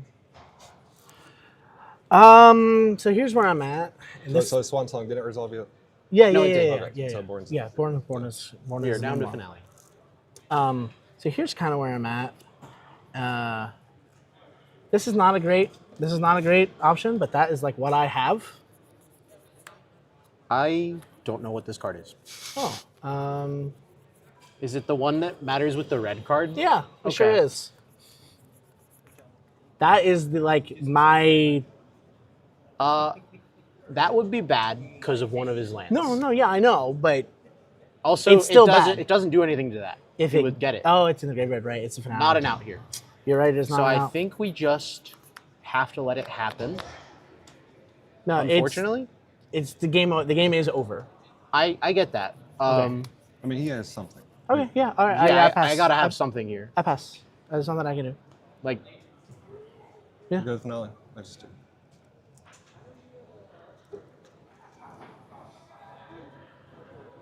if it wasn't that tutor, that would be a thing. Right? Yeah. You're right. You're right. I play the card too. It's always hidden text on that too. I mean, I guess it's not technically over. He doesn't have the Oboro yet, but he probably has. No, I do. Or it doesn't have the thing yet, but he probably does. Oboro enters the battlefield. There's a clear stack. Sure is. See which way you guys are able to cook.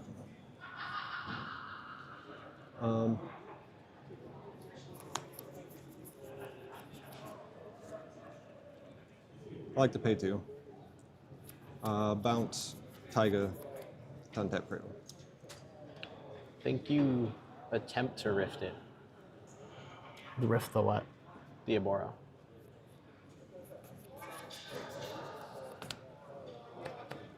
Does that matter? I don't know. I think we're cooked. Yeah. Activate on the stack. Can you put that out there? Yeah, I don't think it matters at all. That's a trigger. Because he just cast it again. Yeah. Do you ever do that? We're just cooked. Yeah, that's what I mean. Like, this card doesn't matter. Oh. That's where I'm at. Yeah, right. No. No, that one matters. It could. There is a very specific world where it can. Sure. Yeah, okay. I mean, I'll send it now, I guess. Have to, right? Have nothing else to do.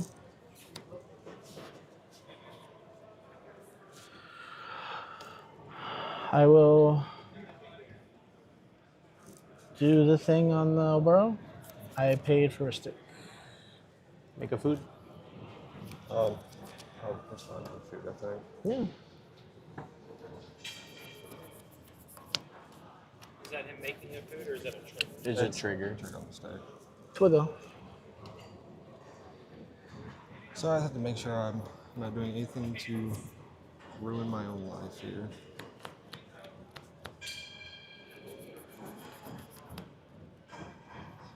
Zach, may I see your graveyard? Absolutely.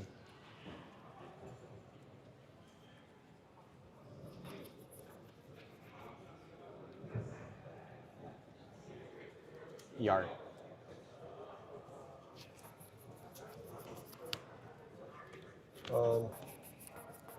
Yeah, so I guess I just try this. These two. Like to bounce Volcanic Island to untap critical. Like that's what we were hoping for, but It's not, right. It, it still doesn't matter because the other thing's still there. I'm trying to think if doing that matters now, right? Does it not? Am I crazy? We'll find out. He has a shifting. Oh, you're very right. Yeah. that's why we're just dead. Yeah. But I'm trying to think if there's anything I play where hitting me with that card would matter. I can't imagine it. I don't play flash photography. It's only flash if it's on your stuff anyway. Like, the only real out is that I do it and draw you a card that matters. So That I'll would be- try. Tap 4 foods, cast Abrupt Decay, tap another 2 to pay for your study. Like, obviously... Not paying for his. Yeah. Yeah, just Obviously, like, the one thing, I'd love to see a turn. I'm hellbent. Yeah, I don't yeah, have yeah. anything to really do. Right, yeah, but, yeah. like, that's my condition on that. I mean, if you get a turn, that means he gets a turn. So, Nah, bro, I'm gonna kill him. Respond here. oh, Bro's got Elvish Spirit Guide. Activate again. are we That's quite good. But we're at 9? Okay. you have so many cards. 7 whole of them.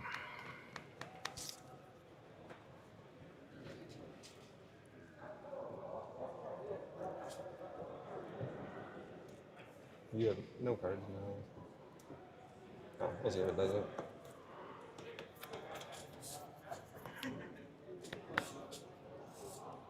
Yes. About storm count. So you can draw a card. You got him. Abrupt Decays on a Boro, you said? Beseiju. That's, yeah. Did that card matter? He's thinking. Mm-hmm.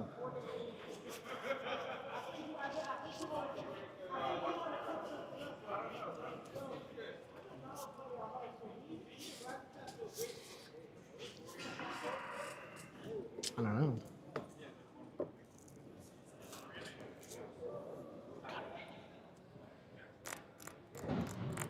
Actually, don't think so.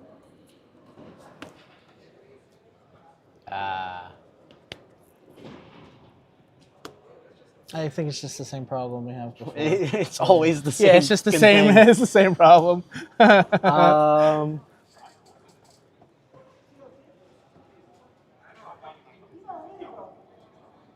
Like, best we can do. I honestly, I think we just have to kind of let this go.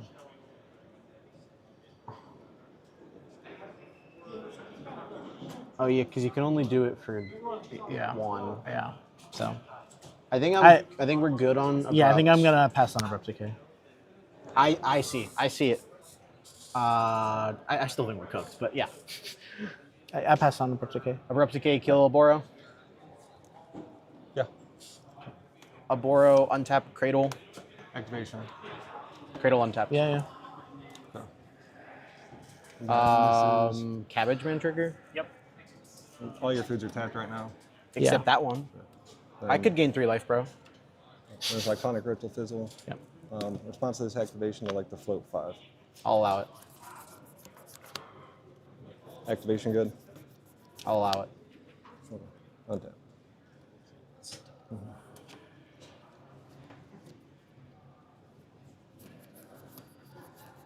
Whatever. Activate Shifting Woodland, targeting Breeze Color. Yeah. and you have Threshold.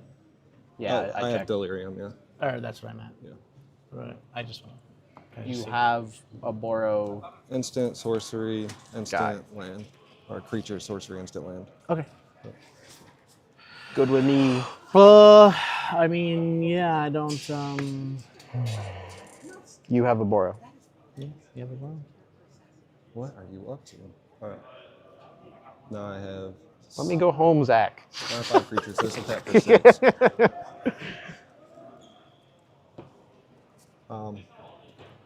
Like Sorry, the Shifting Woodland did what? Is a copy of a Boro. Sure. Just for chat's sake. Oh, it doesn't work anyway, right? All right, I have 7. I'd like to go down to 5. I don't think that works anyway. I think it's just. I like I'm to good. I'm good bounce to this just. untap. I'll allow it.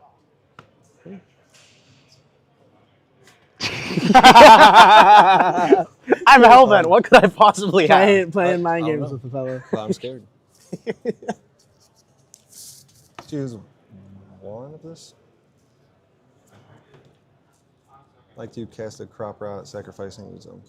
Sure. Heuristic trigger. I will pay for heuristic. Technically, there's an out here.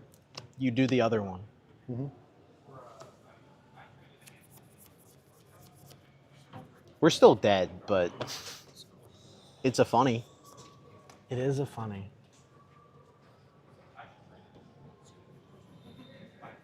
Yeah, I mean, I got nothing else to do.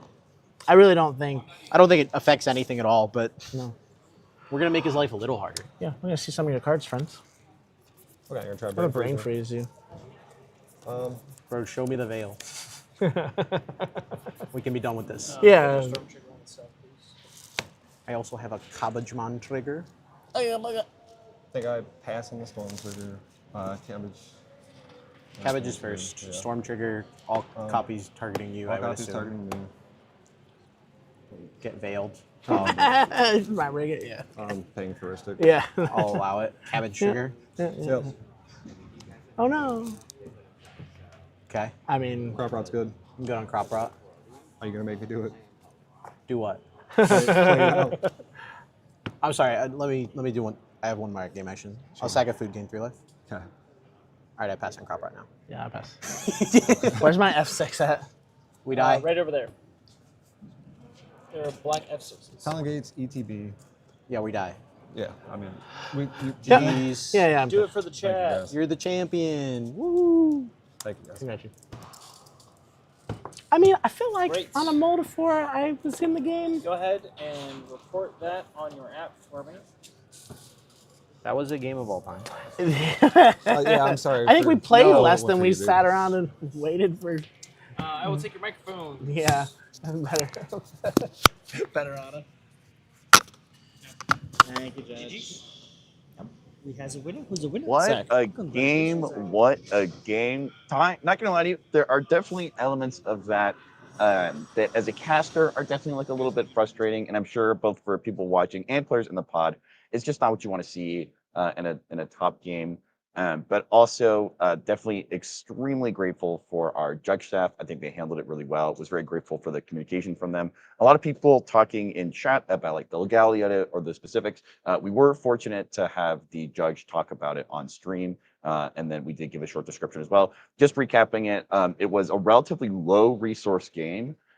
So there weren't a ton of game actions being taken. But as is the nature with multiple Sisay and Rock Thrash piles, there were a couple instances of one player shuffling. A judge noticed something that was relatively suspect. An aspect of their training is that they'd be able to sniff stuff like that out. And so they reviewed some footage, and established a couple other instances of investigation. And then it was decided that there was, in fact, ill intent at play. And so the player in C2 was DQ'd.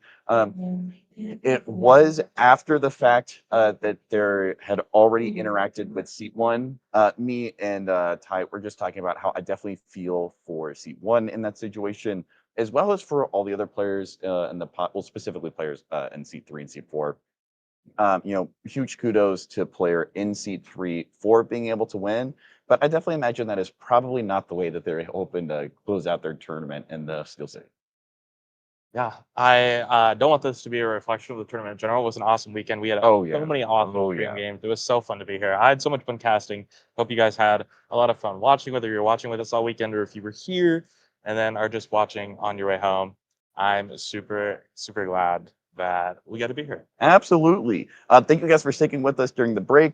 I know that it definitely was a slog at times, but I am very grateful that there's a world where we don't catch something like this until after the fact or not at all. And so the ability to midstream have tournament organizers and staff who, when something suspect is noticed, are able to jump on it and make sure that every possible restitution is made.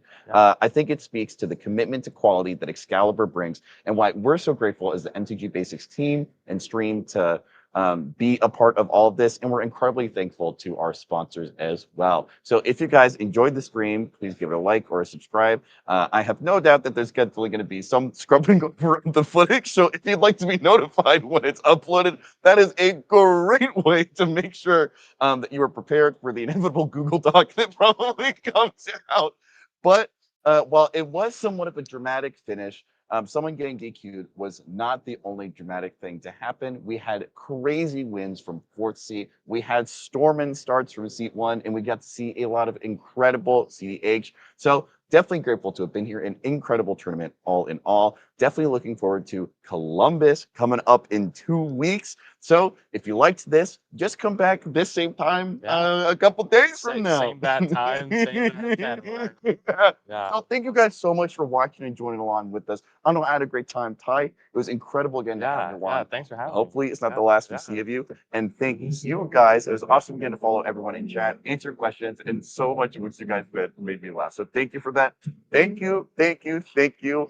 And goodbye. That's all. Get out of here.